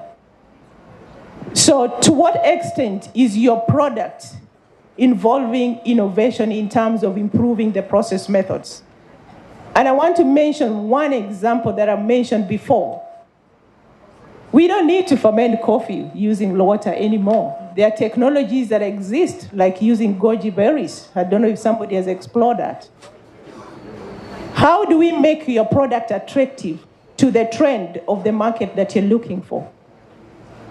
And also there's the issue of what do you do with the waste that comes from your processing of coffee? Big industries or upcycled products are becoming a trend globally. Are we using the waste from coffee to upcycle to produce something so we have a complete circularity of the coffee process? And the consumer is looking at this. They are very knowledgeable. All you need to do is touch a QR code and they have all the information in their hands. So these are some of the barriers, waste management, upcycling, the technologies we are using.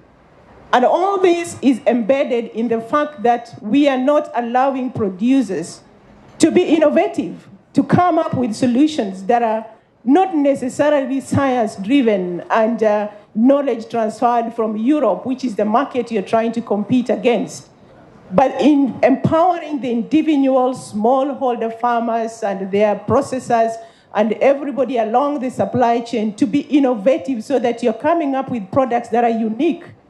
Coffee becomes an ingredient. Coffee is no longer just a beverage. It's an ingredient to medical products.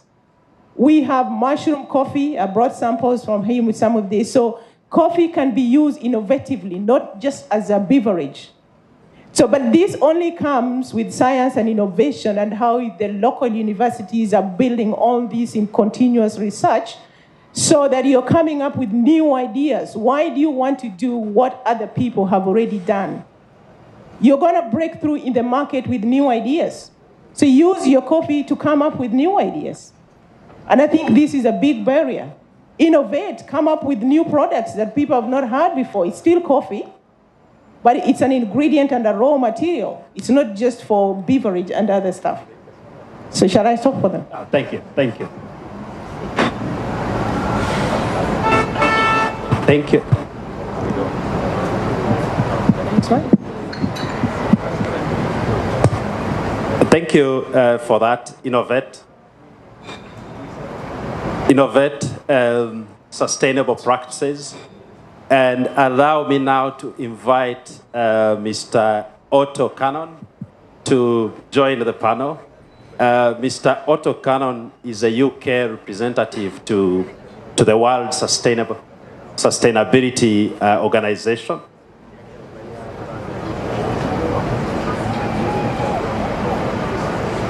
Okay, thank you. I've been informed that Otto will make a presentation after the panel. But let me go to James. James works with the company that produces machinery and systems for processing, which we know as Africa, as Uganda, aims at increasing products processed at home.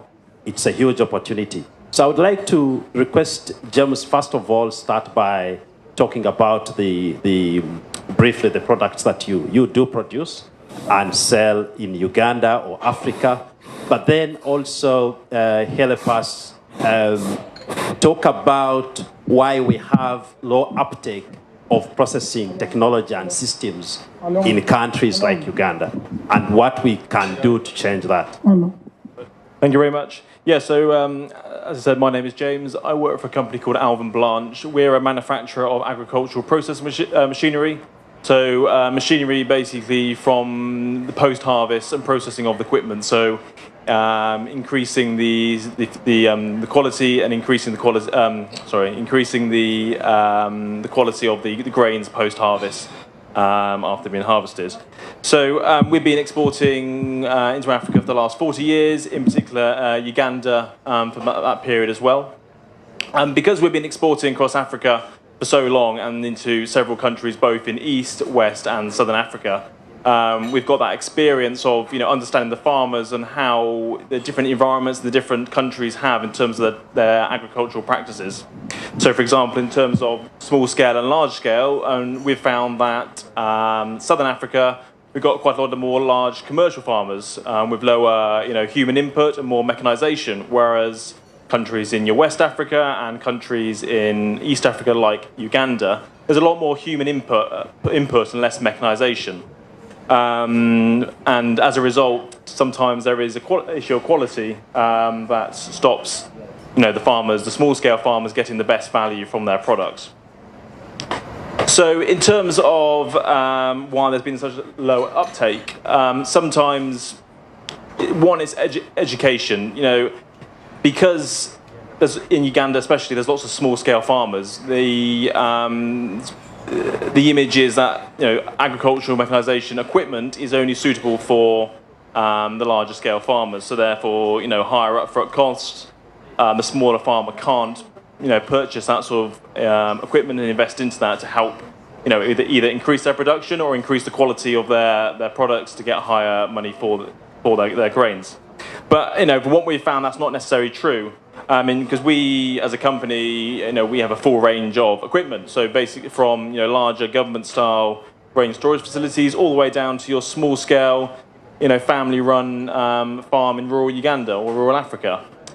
So we have the range of equipment and also the range of budgets to suit that sort of, their individual stage of their agricultural, development or as a farmer producer. So I think mainly, it's that sort of education to say that you see these larger mechanization is only geared up for the larger producers, where in actual fact it's not. There's opportunities for the smaller producers to increase their quality, increase their the mechanization for a very relatively low capital cost. Thank you, James. As a coffee processor, one of the reasons I'm not buying your machines, or any machine for that matter, it's the cost of money. Money in my country, you're talking about 20% and above interest per annum, and that makes it difficult for me as a processor to invest in that kind of technology. That brings me to a question, Honorable Member of Parliament. We've heard about the Trade Frontier Fund that the government is planning to put in place to finance exports. I would like to ask you to share with us what is that fund about, who will access it, can the Ugandans in the diaspora come and access it? So kindly share with us more about the Trade Frontier Fund. Well, I may say, first and foremost, let me talk about coffee, if I'm talking about that fund. I don't recall that we have a coffee fund for exporting. What I know, those who are exporting coffee, they borrow money from the financial institutions, including banks, at commercial rates. And they can be facilitated in different ways. But when it comes to the general trend of what we are talking about, the fund, yes, the idea was floated and adopted. And I think about $10 million was put aside. What is waiting for now is the guidelines on how to implement it. So that goes ahead to answer your question of who should access that will qualify according to the regulations, which are not yet finalized. Thank you, Honorable. You've talked about the availability of finance in the local banks, and the Honorable, we are borrowing at 24%, or if I am lucky to borrow from the government bank, UDB, at 12%. You also know, if we are to speak about coffee, that 80% of coffee in Uganda is bought and exported by multinationals. These multinationals are borrowing money at 4% or even below that in their domicile economies. So you have 80% of the coffee purchased with money that is very affordable. We are buying coffee from the same farmer. We are exporting coffee to the same market-controlled pricing.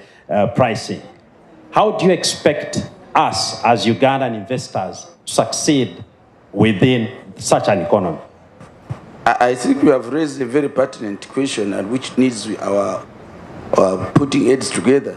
And that's why I'm saying the idea of the fund was floated, adopted, and a certain figure of about $10 million was put aside.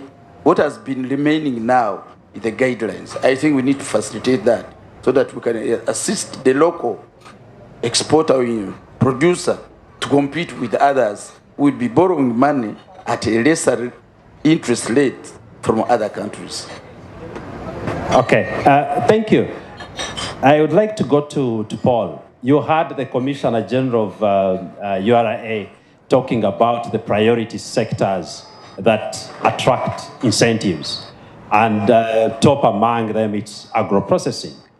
Also, the president of the country has been convincing all of us to stop exporting green and producing, adding value in our country, well knowing, and we agree with him, that will create jobs. It will also increase the value when you think of price per kilo.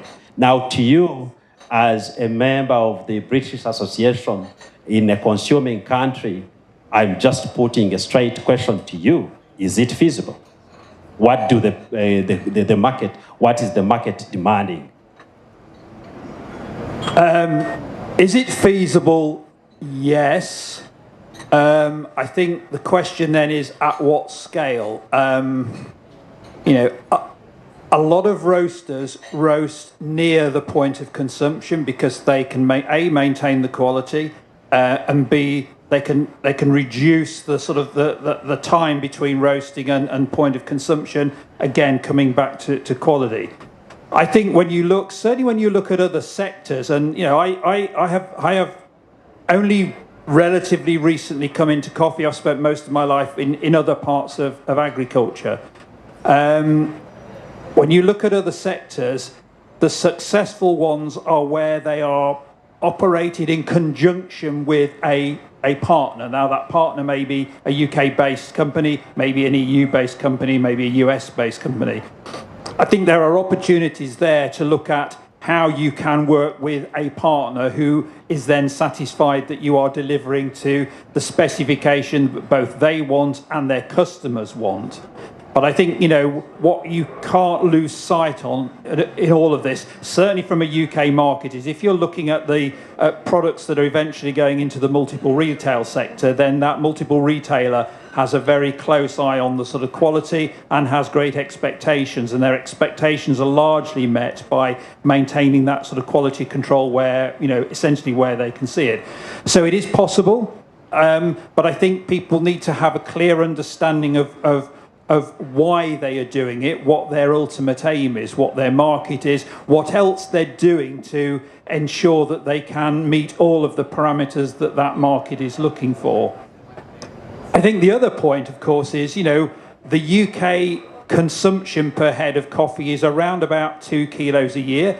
It is well below the European average, but it's probably double the Ugandan coffee consumption. So, you know, for a lot of origin countries, the other question is how do you improve the value by essentially improving the size of the market in your own country as well. So I think that is another part of the discussion about generating value and keeping it within the country.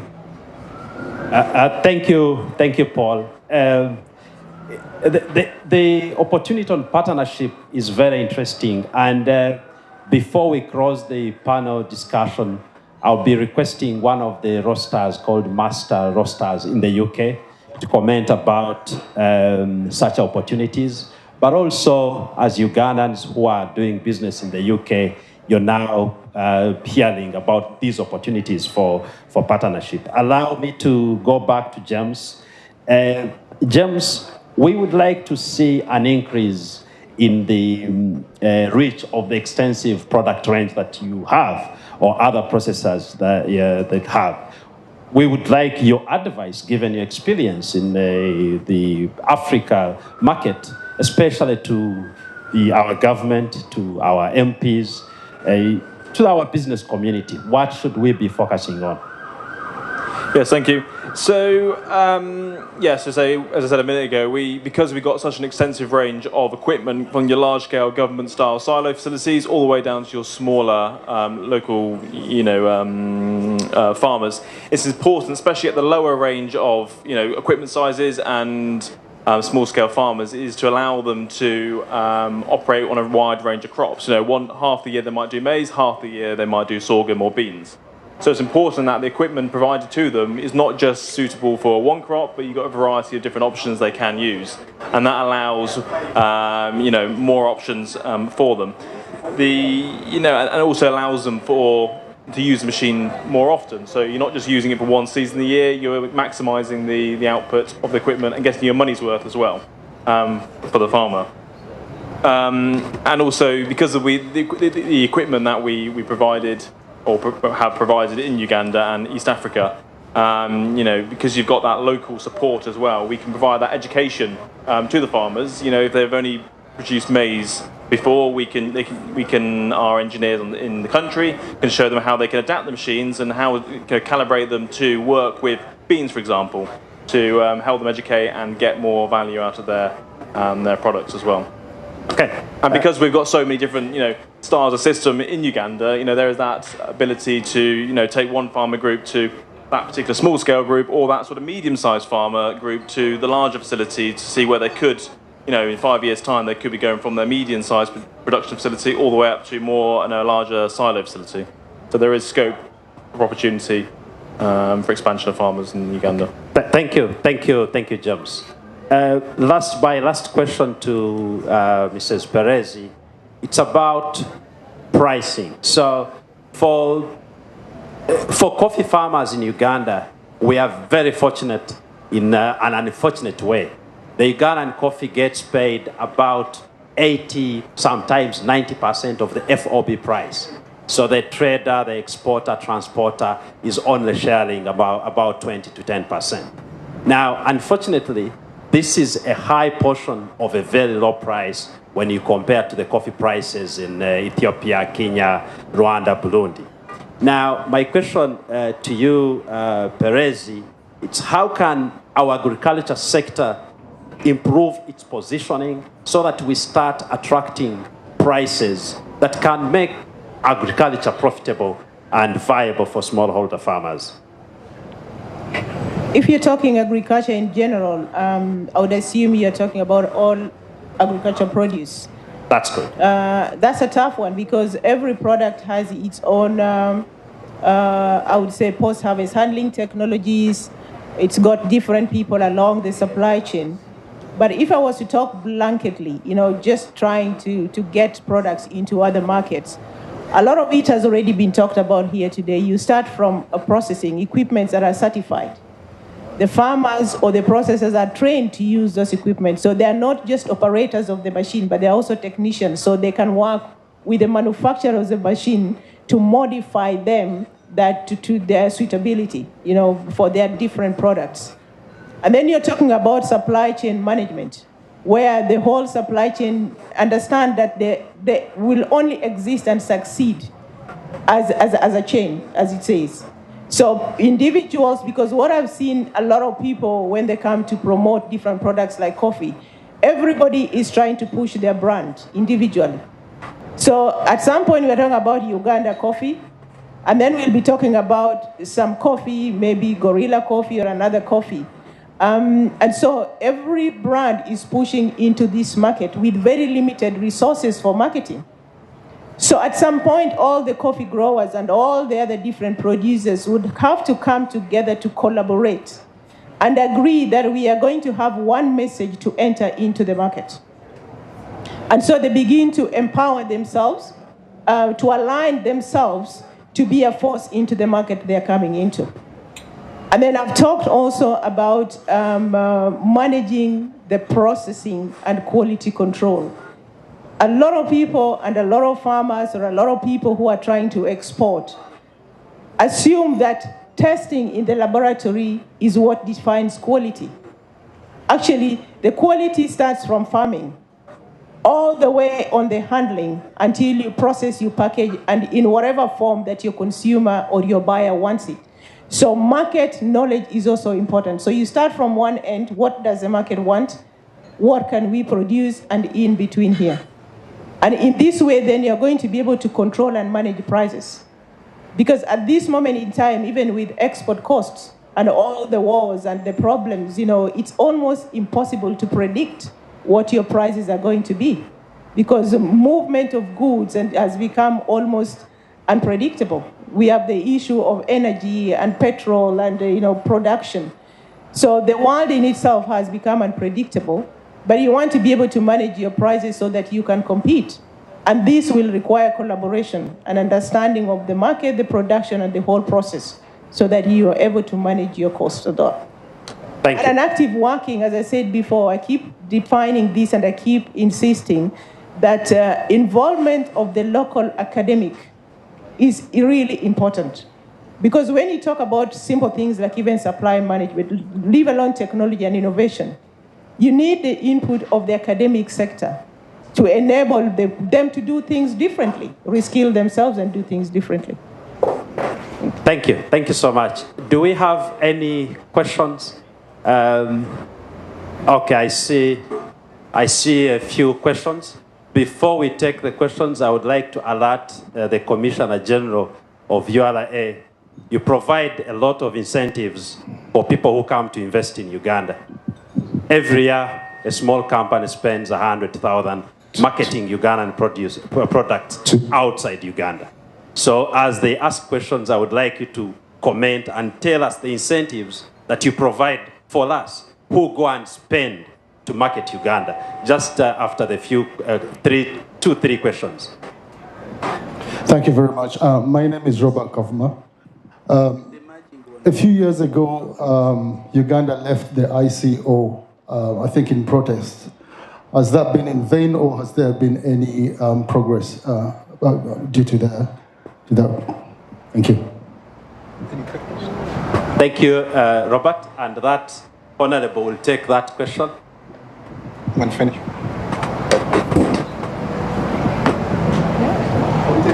Please take 3 more.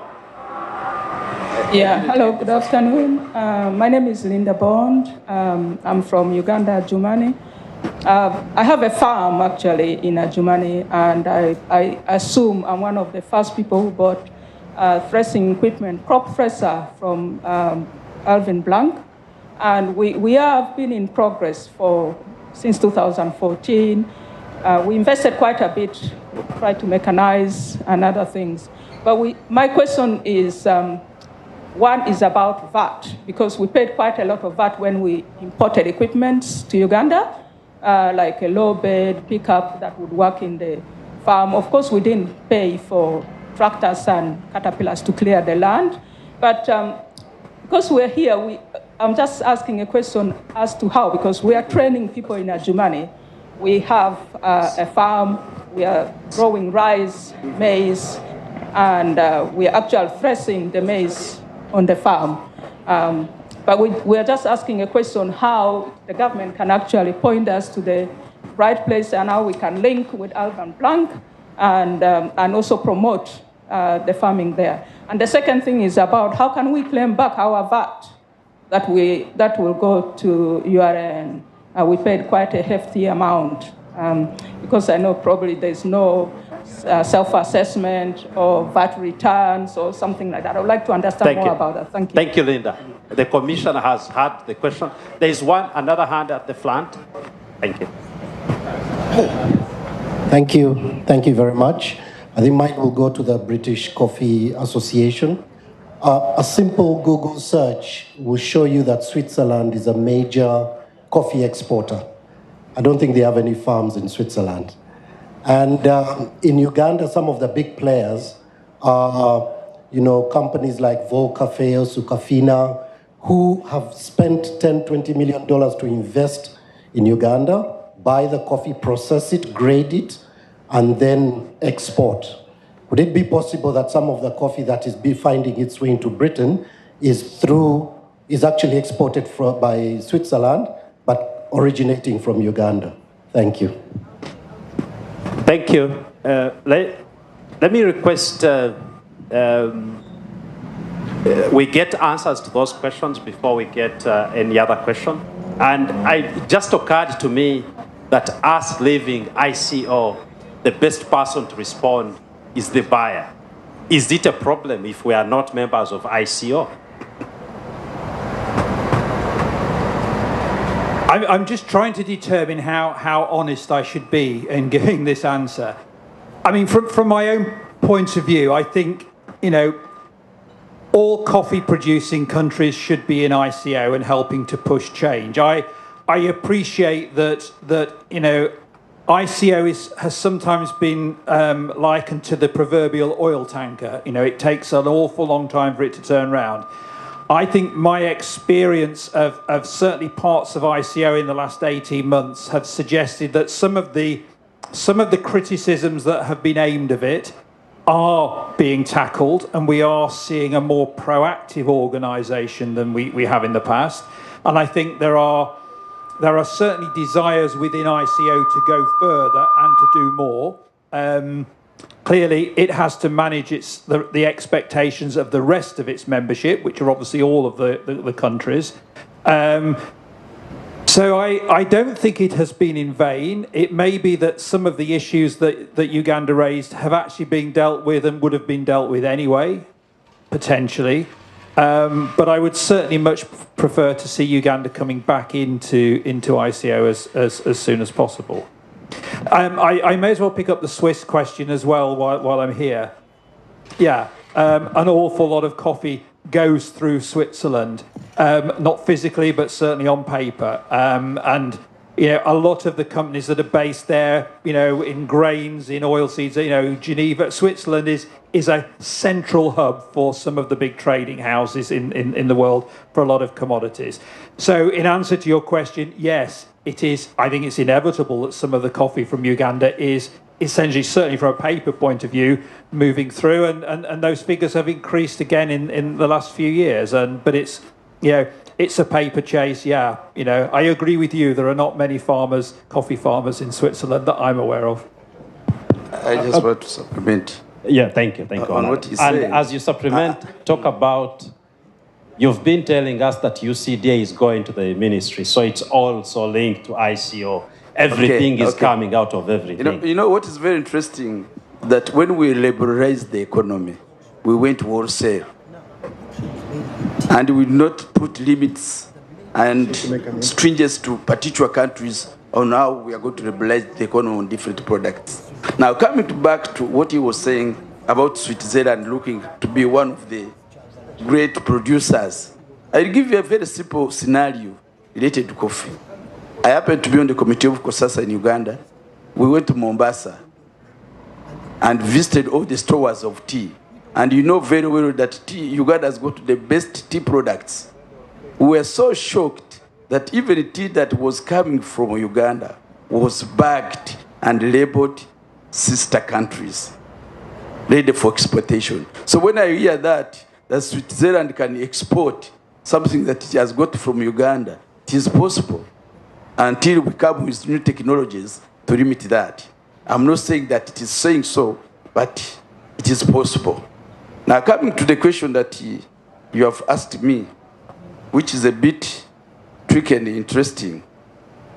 When my colleague, Madam, was talking about coffee, and you are saying that we should look at coffee as a global perspective, not only as a beverage, but as a product can be used in different items.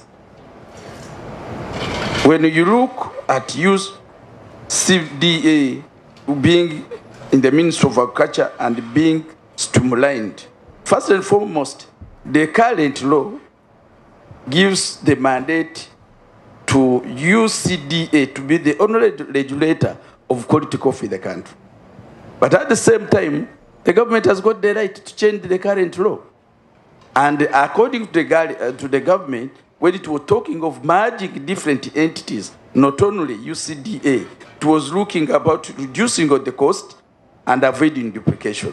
But here is the trick. UCDA is concerned about the quality. And in order to merge it or to streamline it, you need to repeal the law first. That is also another process. So my question, to answer you, The answer is yes and no. If it is big streamlined and you maintain the quality and the motivation of the human resource and you achieve what you want to achieve at the international market, then streamlining will not have a problem. But if it is going to be streamlined and be embedded within the ministry with a lot of other assignments, it may lose the quality that we need. Thank you, thank you. The government chief whip is here. You're hearing, they want us to do better. It's not the time for us to compromise even where we are. Now, we are coming towards the end. Before I go to Commissioner, we had Matthew Mills from Master Roasters. There was a question about Switzerland, getting coffee from there. Why do we see roasters preferring to get coffee from re-exporting countries and not directly from producing countries? Hi, good afternoon. I don't really think this is an issue or a problem because your export registration numbers from Uganda straight to the UK remain clean either way. It's just a financial transaction between a head office in Switzerland. The physical transportation comes straight into the UK, so it's not a re-export. So I don't think that really confuses the number at all. Okay, thank you. So that we shouldn't be worried that Ugandan coffee is coming through a Swiss company. We hope that the price that the UK buyer is paying to the Swiss buyer who is buying coffee from Uganda is still favoring the Ugandan producer. Commissioner General, as the last comment. Thank you very much. First question was on the branding company that is doing a great job for Uganda. What benefit? One, I've already mentioned the benefits that every company will take advantage of, whether they are doing branding or any other thing. We'll allow all your expenses and will not charge you where you've not earned an income for a period. However, depending on the platforms and channels we are using to brand, there are some exemptions under ICT, and that is not to advise you to make yourself ICT if you're not. But I know that some of the companies that are using ICT platforms can get further exemptions under that channel. So we could look at your business model, see the channels you're using, and advise you on what else you can take advantage of. But even without being more ICT inclined, you can take advantage of the general benefit. And we definitely appreciate the branding because the beauty and the potential of our nation, the beauty and the potential of our nation is great. What is missing is selling out this information to the public. I started here about 20 years ago, and I remember every time I walked into somebody and in an exchange I mentioned I'm from Uganda, the only brand they knew about Uganda then was Idi Amin. Is he still alive? Now some people have stayed in that historical hangover. Idi Amin has since gone to be with the Lord or wherever he could have gone. Uganda has been on a very positive trajectory and it is one of the most favorable investment destinations. So keep up the good job. Now there was a question on VAT refund. And I will get more if I miss or I didn't get. But if the issue is a delayed refund, it could be for one or two reasons. One of the reasons is before we refund, we are required by the law to do an audit. So I would like to hear from you, has an audit been done on your company?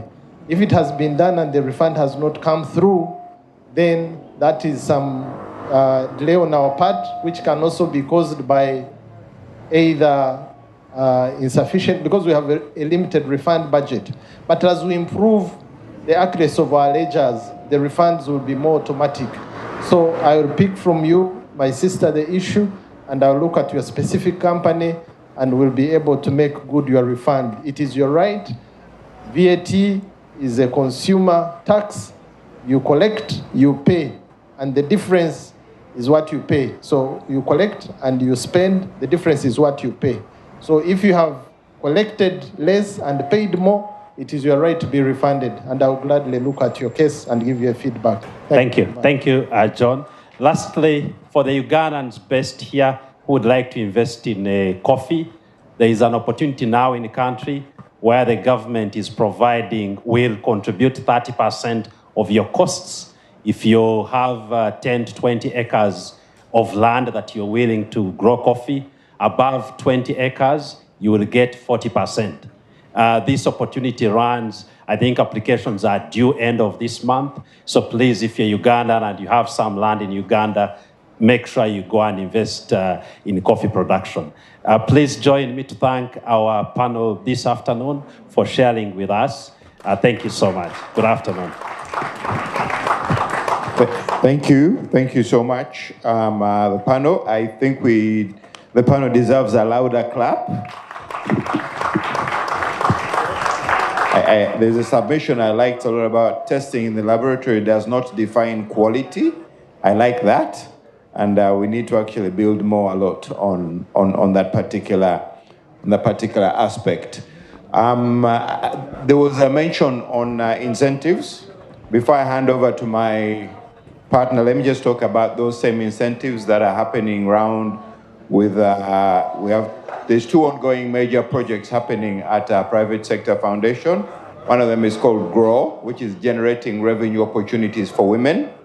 So if you have business models that you can work with women, there are grants and low finance opportunities for them over the next 4 years. There is also another project which actually has, we talked about patient capital. If you have any projects around host community, in terms of refugee host community, if you want to put an investment plan, the World Bank is supporting the investment with payments, with a capital for over seven-year payment period, which is the long-term, what's the word? The patient capital. So there are a number of projects. Have a look at GROW and understand a bit more. So maybe even for those of you who are doing businesses or looking to invest, this actually soften some of your investment if you can find a way of working with those communities, women and also refugee and host community projects. Let me hand over back to my co-MC. Thank you. Yeah, thank you very much. As part of the previous panel, we're supposed to have had Otto Cannon, UK representative, World Sustainability Organization. Cannon, we have this window for you to do your presentation. So ladies and gentlemen, the UK rep, World Sustainability Organization, Mr. Otto Cannon. A round of applause, please.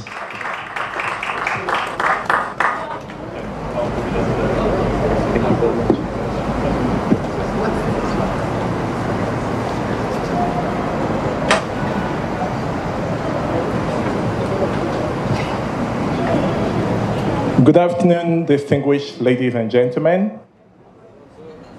I bring you special greetings from my boss, Paulo Bray, who's the founder and executive director of Friends of the Earth, Friends of the Sea, World Sustainability Organization. Before I commence, I want to warmly commend the organizers of this laudable event.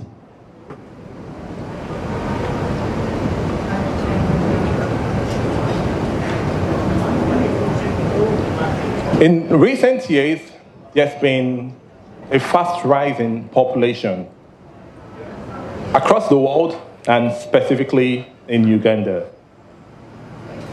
According to the United Nations, we can see from my slides that the current population of Uganda is about 49 million. And when there's a rise in population, there's always an exponential increase in consumption. And consumption affects our land, affects our sea, in our strive for food.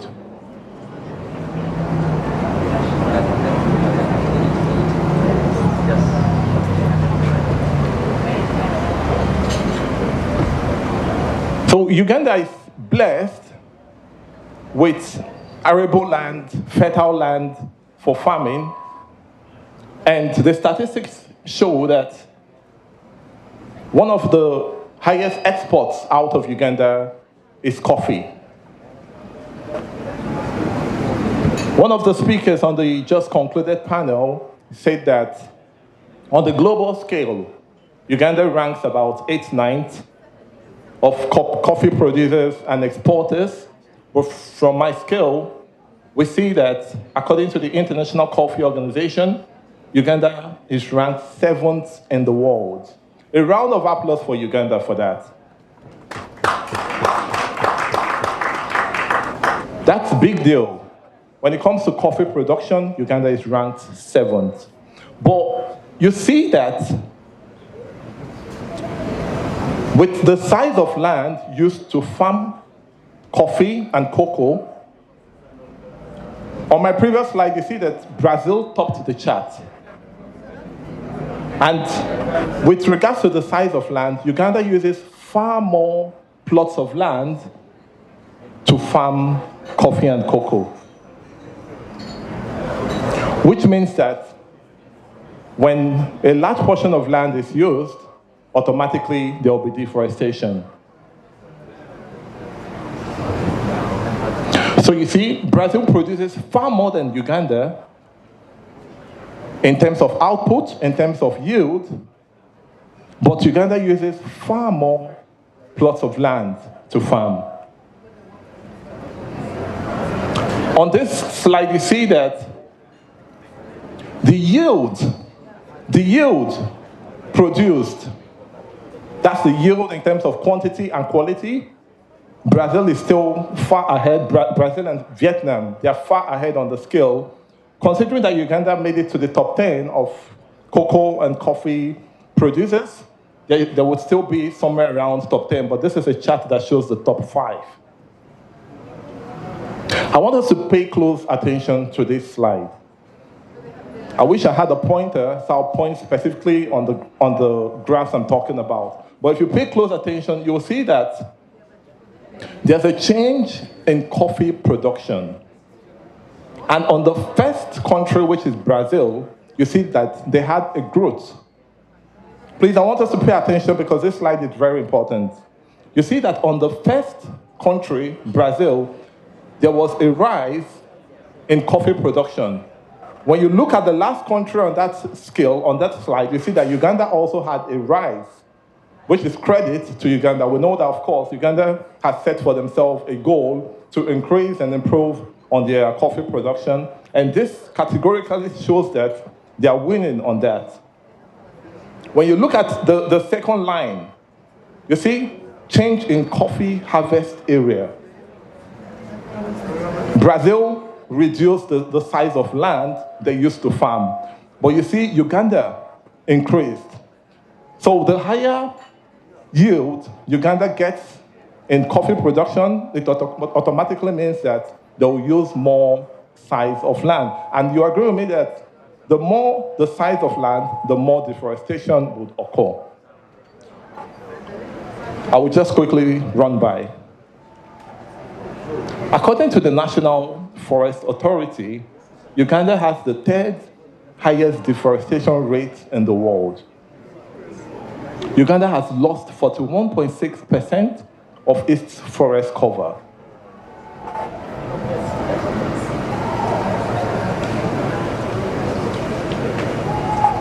And these are some of the social, economic, and environmental challenges faced by Uganda. Because there's been deforestation, we automatically have loss of biodiversity. Some of the speakers that spoke earlier on talked about the beautiful, vast array of animals, ecosystem, biodiversity. I can see one of the banners, one of the backdrop banners shows the beautiful animals. But when there's deforestation, automatically there will be loss of biodiversity, and we don't want that to happen. There's been soil erosion and degradation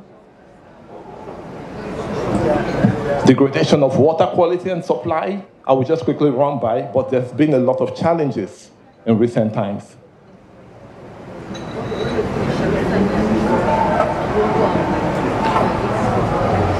There's an initiative to increase yield and reduce environmental impact. I was speaking with one of the exhibitors downstairs, and he talked about eco-friendly fertilizers, organic fertilizers. That is one of the measures to take to increase yield, reduce environment impact, and most importantly, which is why I'm here, is eco-friendly labels, eco labels.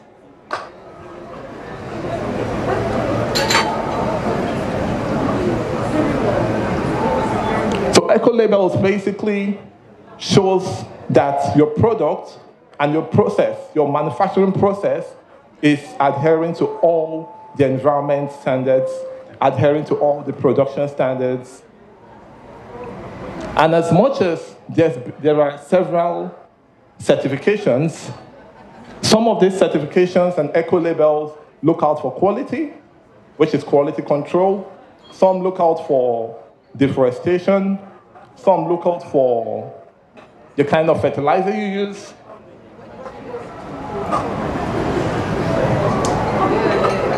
But ours encompasses all of this. While studying, I realized that Uganda exports 65% of its coffee and cocoa to Europe alone. Most of the Ugandans and the farmers here would agree with me. 65% of Uganda's coffee goes to Europe. And recently, there's been a law. It's big in Europe and America.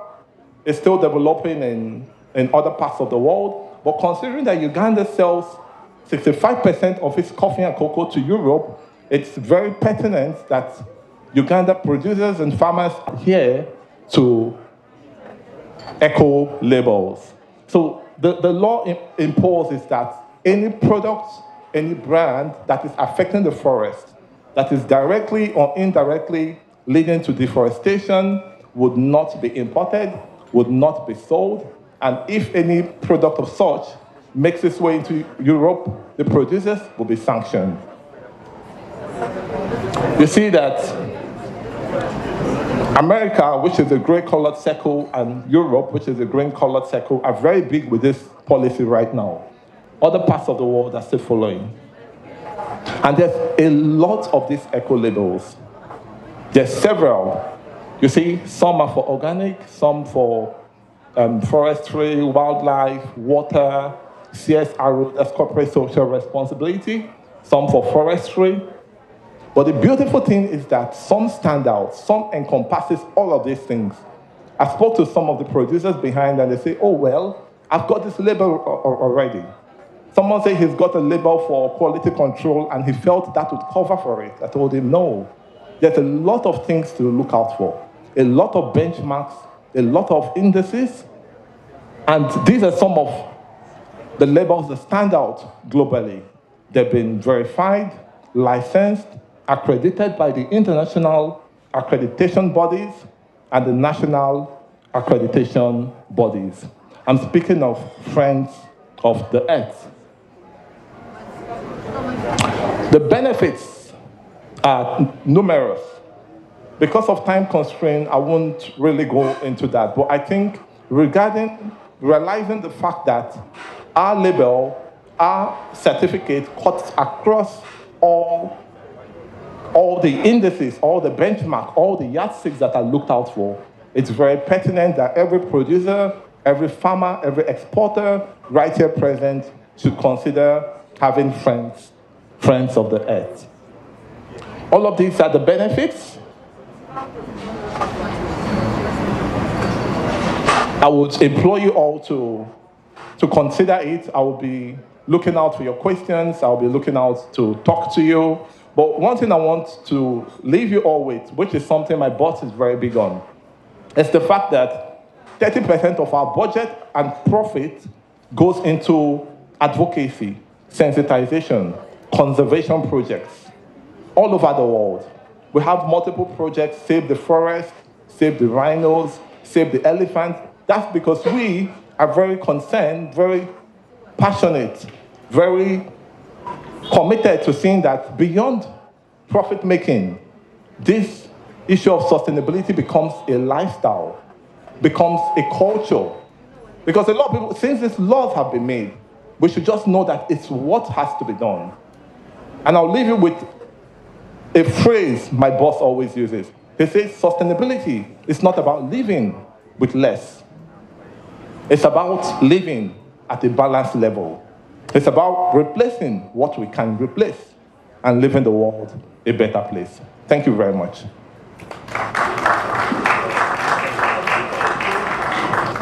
I think we need a lot of applause for that. Thank you. Friends are like diamonds, they are forever. So obviously we'll have to keep him forever. Ladies and gentlemen, at this point, we're looking at what the future holds. How we can survive when it is that we're not able to work anymore, beyond our working age. How do we look back and feel satisfied rather than feeling that we're kind of disappointed? When you go to many countries, especially from our part, there's always the formal sector where the government policies and everything provide for social security. What about the many that are in the informal sector? What is happening? The National Social Security Fund is headed by Dr. Peter Kimboa. Now this is a man of many colors. He's asked me not to do something, but I'm trying to be very obedient and obedient young son of his. Doctor, thank you for coming, first of all. Doctor is the board chairman of the NSSF. He is a board member of Private Sector Foundation. He is a board member of the Jubilee Alliance. He is a board member of ESCOM Uganda. He is with the Trade and Investment Advisory of Uganda. He advises the Red Cross. He's a chairman, CL Summit, an adjunct faculty member of these universities, Strathmore University, Nairobi, and Lagos Business School, Sustainability Center. I know my brother works closely with you, and also of the University of Cape Town. Now, if I have to read, I have to spend another 15 minutes. But this is a man of many colors, experience, and, of course, rich culture coming from the Republic of Uganda. Ladies and gentlemen, Dr. Peter Kimboa. Thank you, Doctor. Maybe I'll be my good self and not ask questions, but ask you to do a straight presentation as to what you need us to know and hear about. Thanks very much, Facilitator. Good evening, ladies and gentlemen. We're going to talk about retirement, but we all know that, retirement is a human concept. Organs or organisms that have been created do not retire. I'm almost certain that none of you has ever seen a snake that retired or a lion that is in retirement. So what the NSSF is doing is to recognize that when you work and time comes when you have to move on, it's actually called career transition. You are moving from one activity to another until you die. But we also recognize that the time we spend in a formal employment is shorter than the time we spend outside. And that requires planning. Proper planning prevents poor performance. We also recognize that if you don't have a plan for the future will have a plan for you. And that's quite tough, especially if you are left at the hands of the future. We also recognize that when you reach age 50, it's the law of nature and the will of God that we shall grow and grow old and eventually die. So when you reach age 50, the human body by nature becomes a battleground for non-communicable diseases. That means, therefore, that from age 50, your body becomes a battleground for things like diabetes, the things like gout, things like high blood pressure, and so on and so forth. The same human being. Those of you who are above 50 who are here, you are moving battlegrounds right now. There's COVID, there are all kinds of things. So what am I talking about? I'm talking about money which is needed to show you through that period of your life. And you retire happily, but you also pass on in this world decently. I am representing the National Social Security Fund of Uganda. This is the largest fund by assets under management. It's the biggest in East and Central Africa. As testimony of this, Uganda has been selected, NSSF in other words, has been selected as the liaison office for the International Association of all social security entities. So Uganda is in charge of 13 countries. NSSF has had phenomenal growth. What NSSF has been able to achieve is to move from approximately 1.5, I don't want to use the trillion, but we have moved from $1 billion US within the last 10 years to a fund of approximately $6 billion US. Our 2030 strategy is to move the fund to 12 billion US dollars. Now, some of you are going to ask, isn't that ambitious? No, it's not. In the age of technology, no. I was just looking at the example of India yesterday. In 1947, when India got independence, it had 30 billion US dollars in 1947. Now, by 2007, India's entire GDP had moved from 30 billion to 1 trillion US dollars. Now, from 2007 to 2014, India's GDP had moved to 4 trillion US dollars. Now, this is almost leapfrogging. From 2014 to 2021-22, India's economy is moving the GDP to approximately 7 trillion. This is a wonder. On account of what? On account of two things. Number one, technology. Technology can cause leapfrogging. India, during COVID, Prime Minister Modi, we were told, had to distribute money to 200 million Indians using the platform which is called UPI. India was able to reach all the 200 million Indians with 1,000 rupees within exactly 6 hours. Now, how do we do it in the fund? We have grown to a fund of 6.5 billion US dollars. We intend to make it to 12 billion.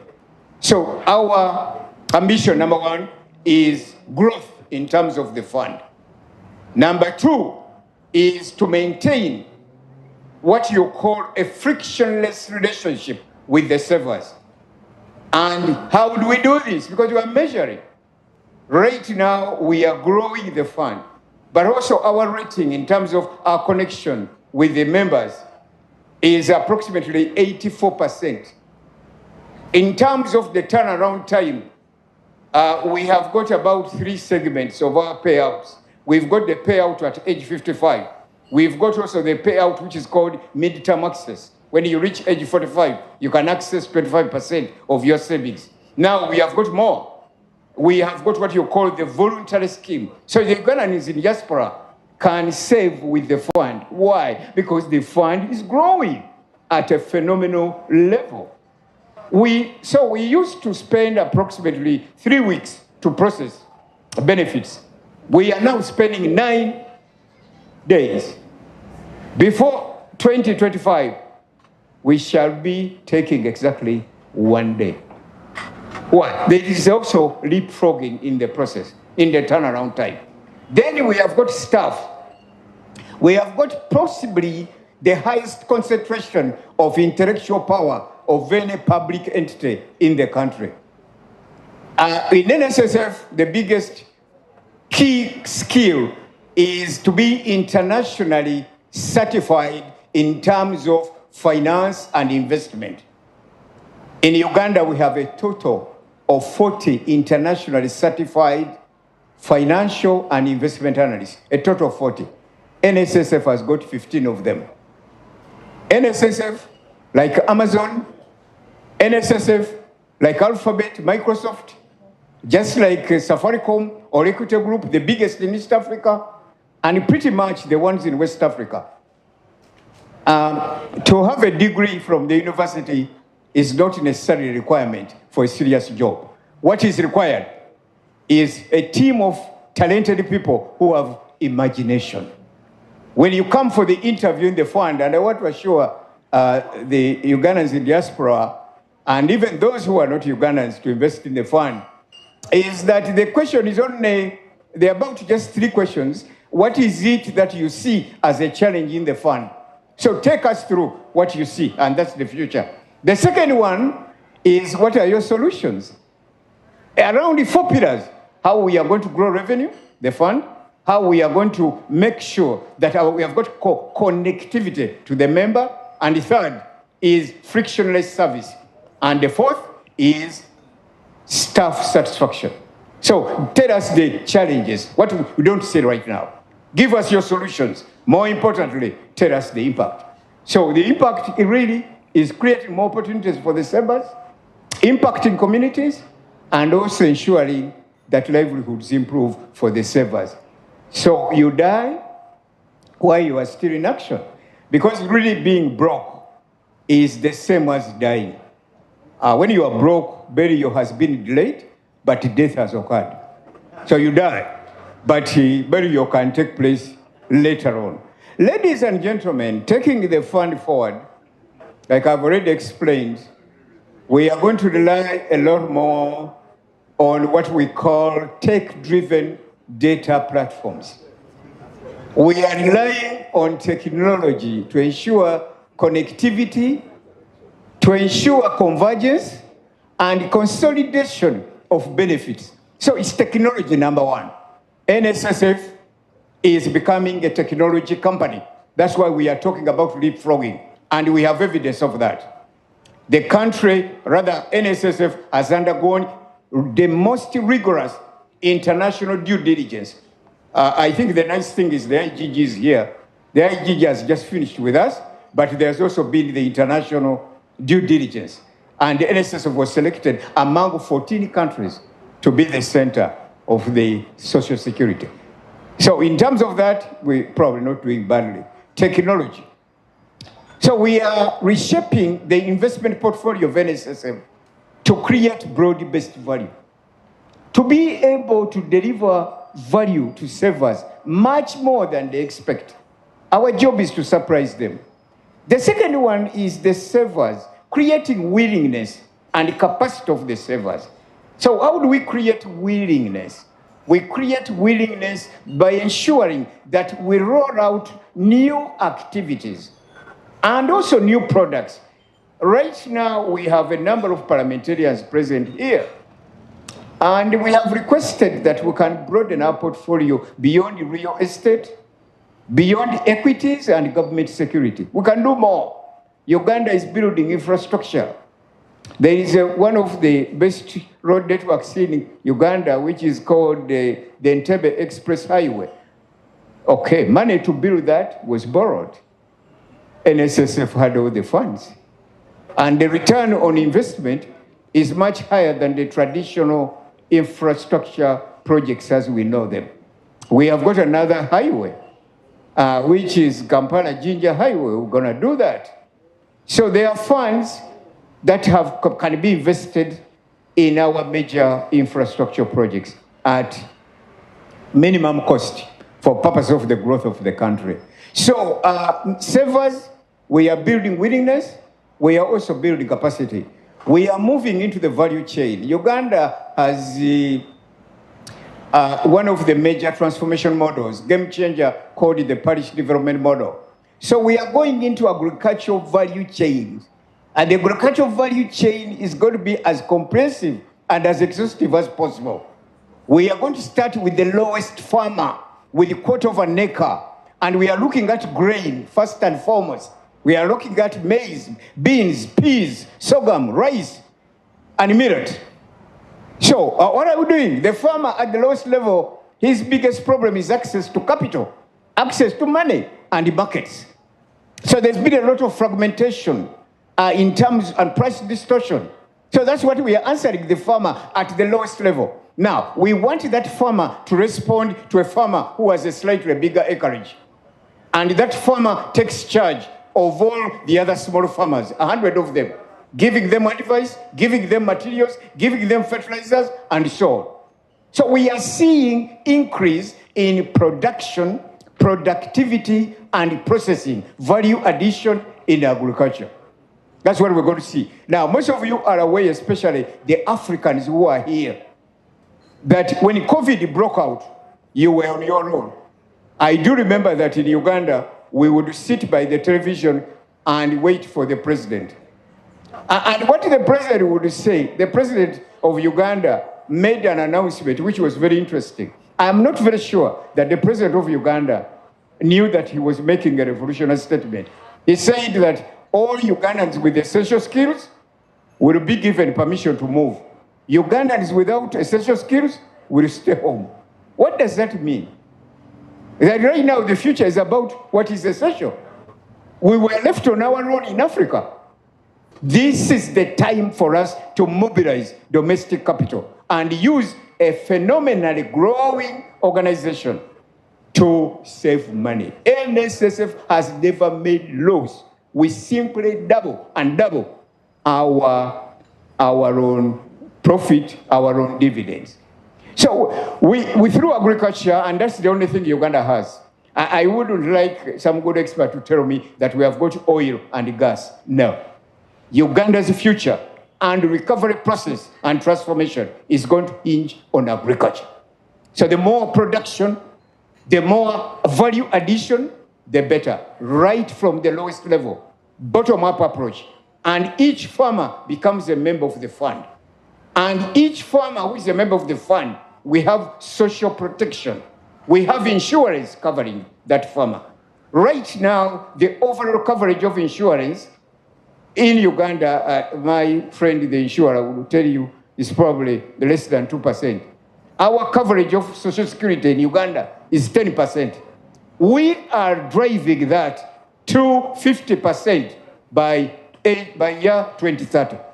50% of Ugandans will be covered in insurance. Why? Because we can reach them. We are taking on a new platform, which is called UPI, that will enable us, any farmer within the new value chain, to be registered. And that's why I talked about data, that we are going to mine data, and we are going to enable our savers capacity and willingness to save. I do know from Africa that physical assets are very important. Your grandfather left you with the land, you need to have it, including cows. Cows, you need to wake up and look at the cows.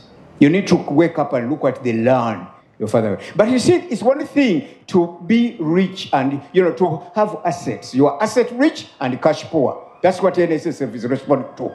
So you can move from physical assets to liquid assets. There are some Ugandans here in diaspora. You can go home with the scattered land and so on. You could liquidate it and come to the fund because we have created a new product. And you keep your money there as a family pot of gold.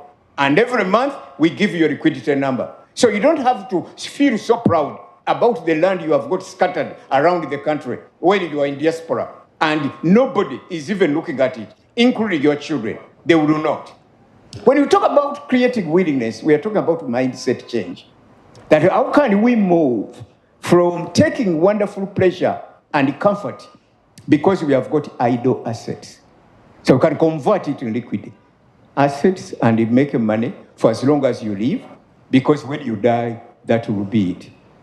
So, ladies and gentlemen, NSSF has got a long narrative. We have the best houses. My colleagues, there's a lady called Janet downstairs. NSSF has built Cape Town in Uganda in terms of residential areas. And if you can't afford, that's okay. But there are individuals who can afford. And one other thing, NSSF does not compromise on quality. No, we can't compromise on that. That's why we are becoming an internationally certified social security fund. That's why we are growing at the level we are growing. We have got the best and biggest building in Uganda. It's called the Pension Towers, with the I think they could become 3 helipads on that building. So there's growth, phenomenal growth, and we are not rolling back. We are not at all. Ugandans, it's pointless for you to be cynical about your country. And that is also Africans about Africa. No one has a solution for Africa. Africa, you are on your own. So the earlier we move towards mobilization of capital, the better. I close with this quotation. Faith is believing that something will happen. Hope is wishing that something happens. Courage is making something happen. Let's make something happen. Thank you. Let's make something happen. Thank you very much.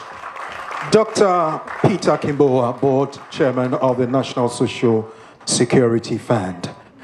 Well, talking about money, let me acknowledge that Momo MTN was one of our proud platinum sponsors. And we have just a short remark from Dennis Muzinguzi, the Senior Manager, Bank Tech, MTN Mobile Money, Uganda Limited.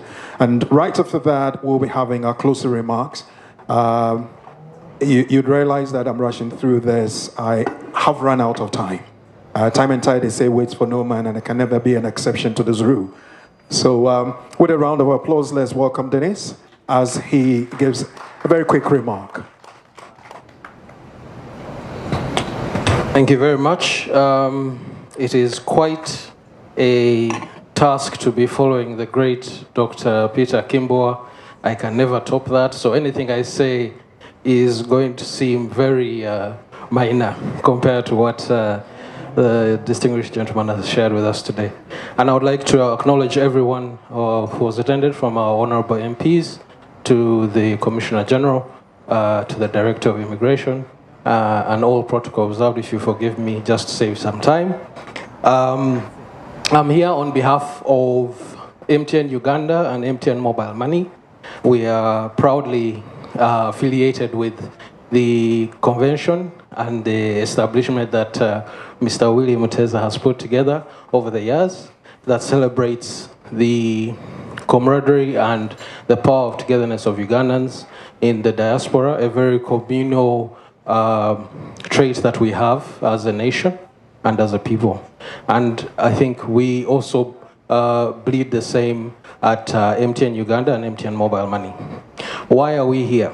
Just to cut to the chase. We provide, as MTN, we provide customers in Uganda a service that is highly scarce compared to where you would have here in the UK or any other Western economy, and which is basically access to financial services. Not many Ugandans have a bank account. Not many can afford to have access to a bank account, as well as benefit from any other services that may come from a traditional financial institution. That's the gap that we as MTN Uganda and MTN Mobile Money are coming in to address. Providing customers with the ability of a digital wallet, which is a mobile money wallet, they're able to then access these services, which would extend from just your usual send money peer-to-peer, but also advanced financial services such as payments, credit, savings, and even investments. We provide that. Why we are here today is because we believe that the partnerships with many of the people and companies in the diaspora feed into that narrative, because there's a lot of money that is remitted back home, and we are a major channel for that. Listed on our billboards, as you see, and all the advertising, we have our partners. I urge you to go to those locations, have a look for yourself, and see what they're all about. They serve millions and millions of customers who want to send or remit money back home. That has always been a challenge from a traditional sense. If you had to walk into a shop or walk into a branch to send money physically back home, you had to carry that money physically, you had to put it in, you had to put in the details. On the other end, the recipient had to do the same thing. They had to walk, probably spend some extra money on the transport to get there, so it actually costed them a lot more money to retrieve the money that was sent to them. With mobile money, that is no longer the case. That money goes directly to the customer's digital wallet, and it is very instant. There are no if, buts, or maybes. As soon as the sender on this side, using the website or the app, says send, in a matter of less than a minute, the amount is credited on the digital wallet at the recipient. Whether that's 2 a.m. in the morning for an emergency, or first thing in the morning if somebody has run out of money to go to work, or whatever it may be. But we provide such an instant, convenient service. And we believe many of the activities that happen in the diaspora, people want to, as the distinguished doctor said, they want to plan for their retirement. We provide a channel for channeling money back to your domestic or your plans back home. They're going with the technology. NSSF is another company that has adopted technology. We are a driver of technology. We believe that partnerships that we have done, not just with NSSF, but even with the banks and also other investment partners, has helped us extend our reach to customers who can actually go back, who can actually send money back home instantly and conveniently. So that is why we're here. We believe we are just another cog in this big machine that moves money back home, that's looking at development, that is also looking at financial inclusion, which is a big mandate of the global sustainable development goals. So that's why we're here, and we are happy to participate in this discussion. Please, if you have a minute today, tomorrow as well, we are in the exhibit hall. As soon as you get in, you just turn to your right. You can't miss us. It's a big yellow sign that says MTN Mobile Money. Thank you for this time, and I thank you for allowing us to be part of this distinguished occasion. Thank you very much. Thank you very much. And as Oliver will say, we'll ask for more. Next year, we're expecting you on board. Once again, let me remind you that the 14th UK-Uganda Trade and Investment Summit will be happening in the year 2024 on the 6th of September. So if you see the Scan Me in your brochure or anywhere around, scan and register now, because next year we are coming back. At this time, I will call the Honorable Ubua Dennis, Government Chief Whip, Parliament of Uganda, to give us the closing remarks. A round of applause, please. Thank you.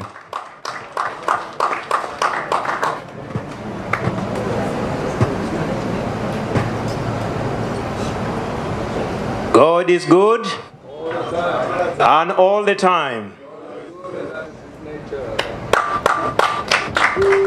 Ladies and gentlemen, in your respective capacities, I wish to adopt the morning protocol. To every start, there is an end. To every entry, there is an exit. It is time for us to exit. But before we exit, let me take this opportunity on behalf of the government of the Republic of Uganda and all delegates from the Republic of Uganda, from different ministries, departments, and agencies of government, to thank the organizers of the 13th UK-Uganda Investment and Trade Summit 2023 for inviting us to come and discuss, to come and network, to come and widen, to come and deepen, and to come and unlock the barriers to trade and investment. From the morning through to this afternoon, and now this evening, from the different presentations made, from the different interactive sessions that we have had, I am quite confident that if there is anyone who entered this room in the morning doubting the investment climate in Uganda, you have been answered by the different presenters from within and without Uganda. To those who are already doing business and investing in Uganda, I wish to say on behalf of government of Uganda, thank you for coming to Uganda. To the potential investors, to the prospective investors, I wish to make a clarion call to you on behalf of our chief torchbearer and the chief mobilizer on matters of trade and investment. And this is none other than the President of the Republic of Uganda, His Excellency General Yoweri Kaguta Museveni.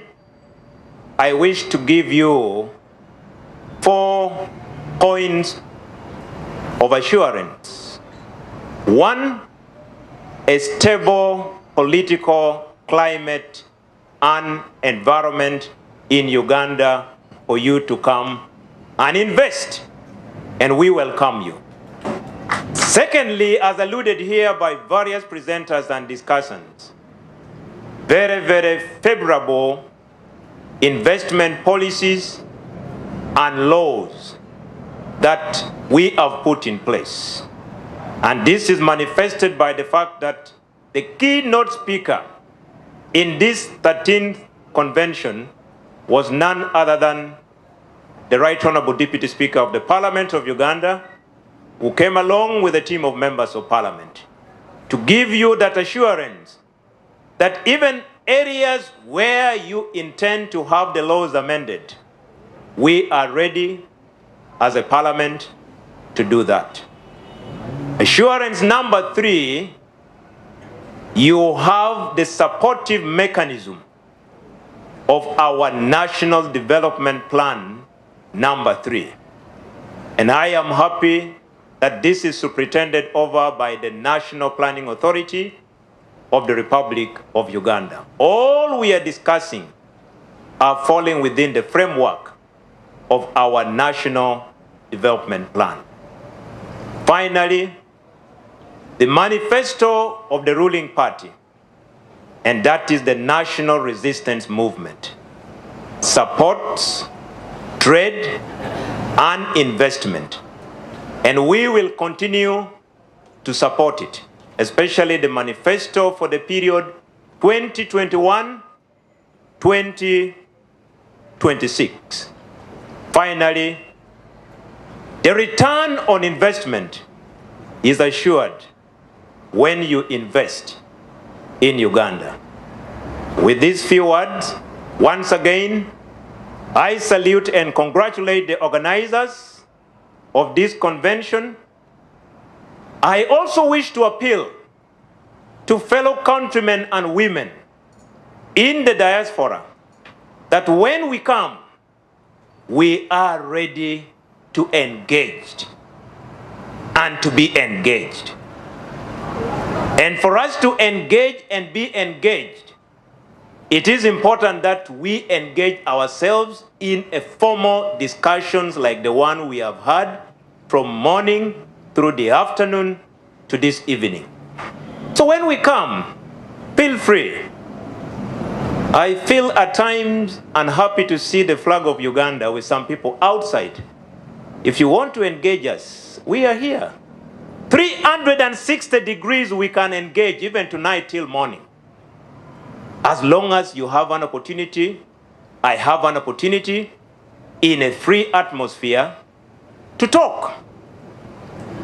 As Ugandans, our country is bigger than all of us.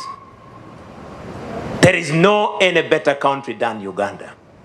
A country gifted by nature. A country named the Pearl of Africa by none other than the Prime Minister of this great country where we are. So welcome to Uganda. Uganda is our home. We do not have a second choice. Our first choice is Uganda. Our second choice is Uganda. Our third choice is Uganda. If there is an opportunity for a fourth choice, my fourth choice will still be Uganda.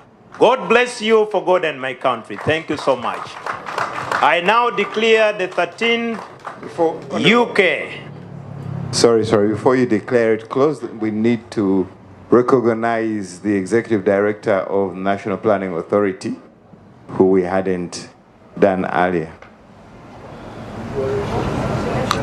She has been with us today, so thank you so much. So you can now close, sir.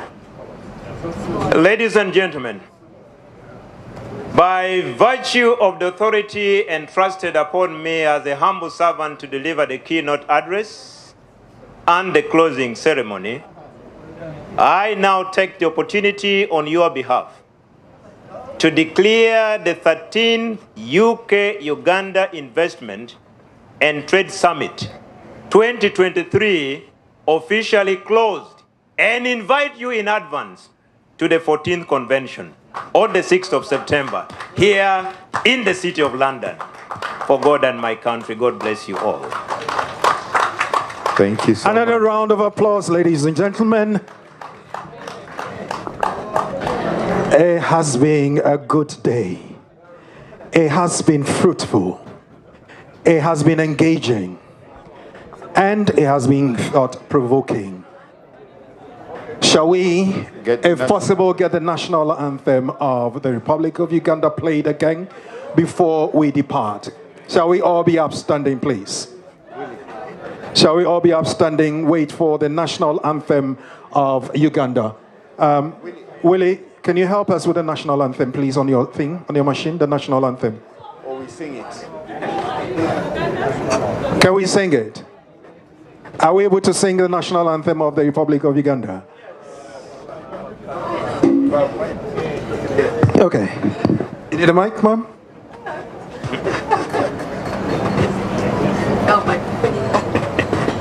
Oh, Uganda, may God uphold thee. We lay our future in thy hand. United, free, for liberty, together we'll all raise down. Thank you very much. So,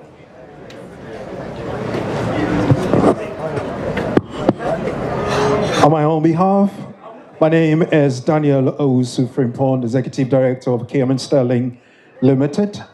I had the honor of serving you this day at this convention, and I want to once again invite you the 6th of September 2024 here in the city of London. Thank you for the opportunity. Thank you. And my name is Badrun Tege, obviously a board member of Private Sector Foundation. And it was an honor and pleasure to have you all here. Thank you so much.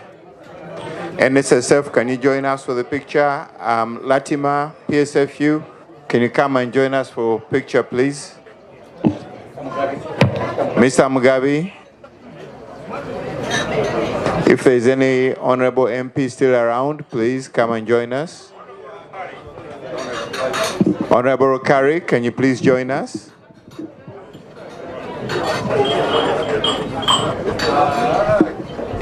Sorry?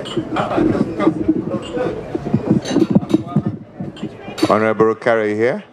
Louis, we cannot have a presentation with a picture without you. You're our main host. We have a gender imbalance, but something we need to work on later. Louis, please come and join. Which means that the only lady has to be in the middle. But she's the most powerful lady in the room, so.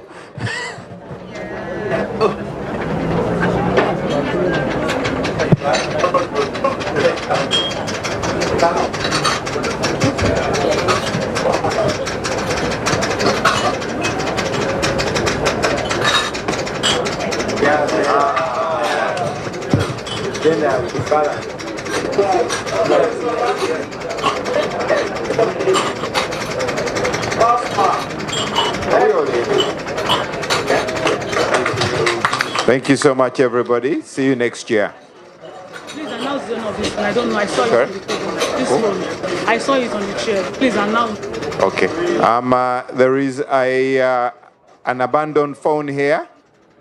Owner of an abandoned. It has no name. But if somebody is looking for a phone, please try and get in touch with the organizers. Thank you. That was good.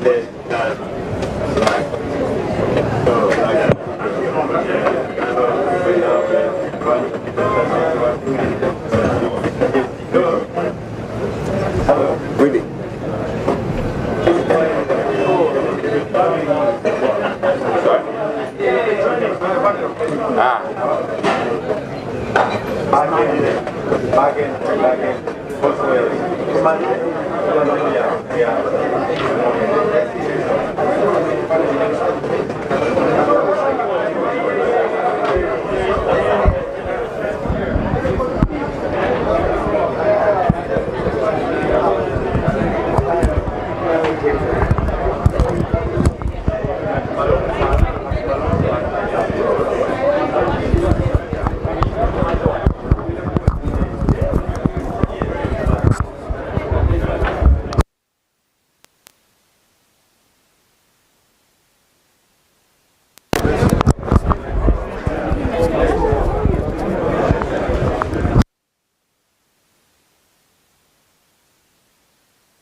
Any quick comment? I'm a late comer. Yeah? I haven't attended all. How did it go? Okay. Yeah, but this is what I'm thinking. There is have a way of rolling it with us or something. This was a shall I go? This is a very interesting summit of Ugandan trade and investment, as always. I really thank the organizers. It shows how good they are, how efficient they are, and I really thank Mr. Mukeza. And I hope next year it will be the same. And I really enjoyed it, and I have learned a lot, and I'm ready to go and invest in Uganda. Thank you. Bye.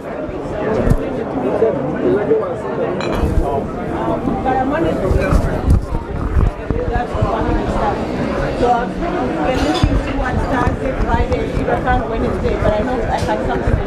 This is the TV, isn't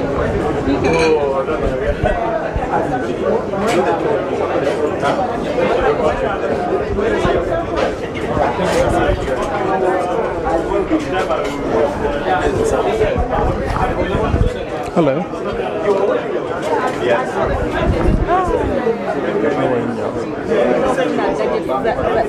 Trends here, okuba ekifaananyi wakibaweebwa ku social media.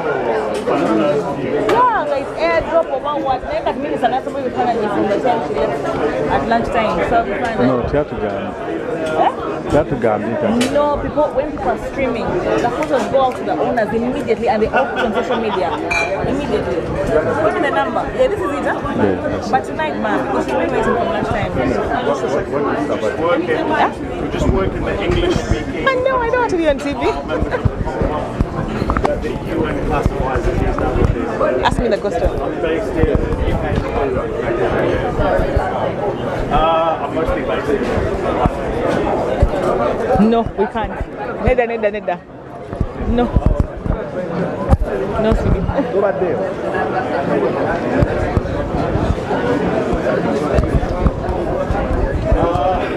I kind of split my time up between Rwanda, Kenya, Uganda,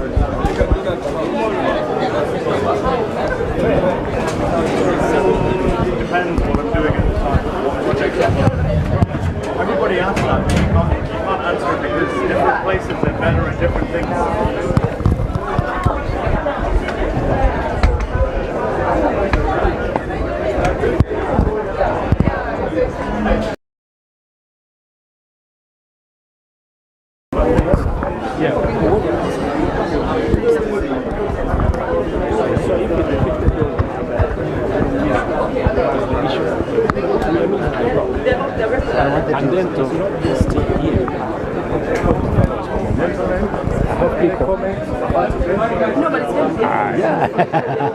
That's my work. Okay. Yeah.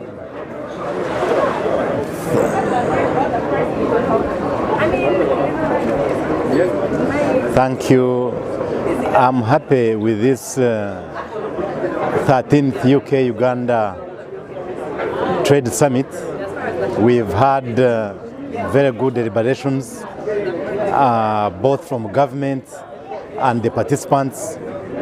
I'm happy with the presentation of different government agencies and the issues and concerns raised by the business people based here, especially in lines of coffee, taxation and housing. And indeed, I'm looking forward where there are gaps, where government has gaps. The government officials have heard, have listened. They are willing to adjust if it concerns any laws that are affecting our traders, as guided by the Chief Whip and earlier by the Deputy Speaker, Thomas Tayebwa. We are willing to make any adjustments in terms of policy as legislatures so that we can suit the needs of our business people and also encourage the good relationship between the two countries, UK and Uganda. And we are looking forward for the 14th UK-Uganda Summit, Trade Summit in June. We shall be there as we have turned up for this one. Thank you very much. Thank you very much.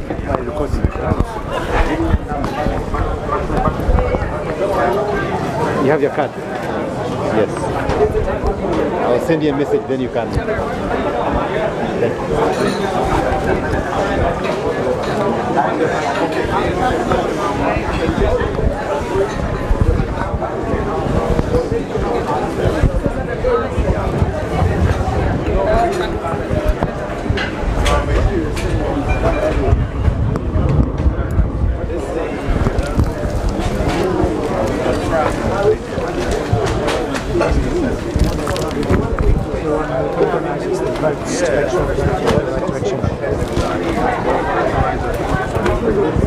Huh? Quick comment about today. Very innovative. Okay.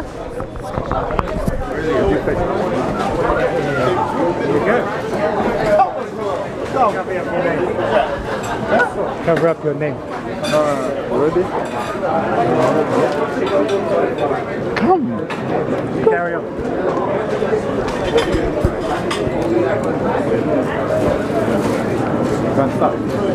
Oh, just okay. Thank you very much. I just want to thank the organizers for put this event together. It was very innovative and really awakening for opportunities. I've been always looking for opportunities to invest in Uganda, and especially coffee, the information that was given about coffee and farming. It's a really very interesting, and I'm looking forward. And I'm going home with full of information, and very soon I'm going to start put it into practice. So thank you very much. Thank you. Anything? No, I'm all right. There you go. You set me up. I thought you were going to say something. I know an absent noise will never turn down a microphone.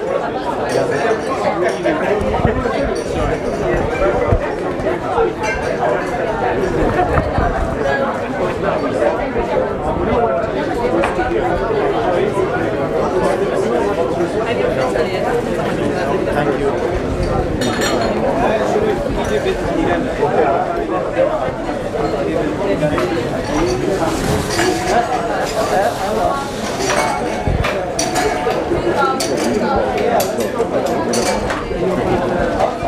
Okay, I'll be there. Is this the speaker of the house or something? He speaks well. Yeah. Oh, no, it's not for me. I'm not.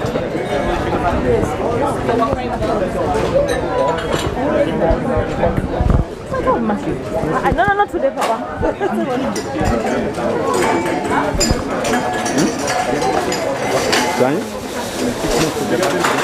Sorry? A quick message about today.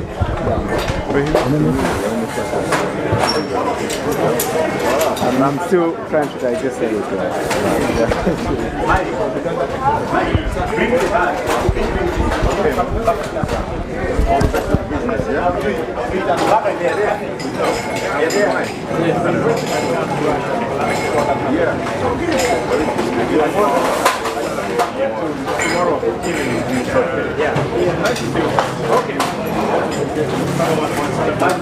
Okay.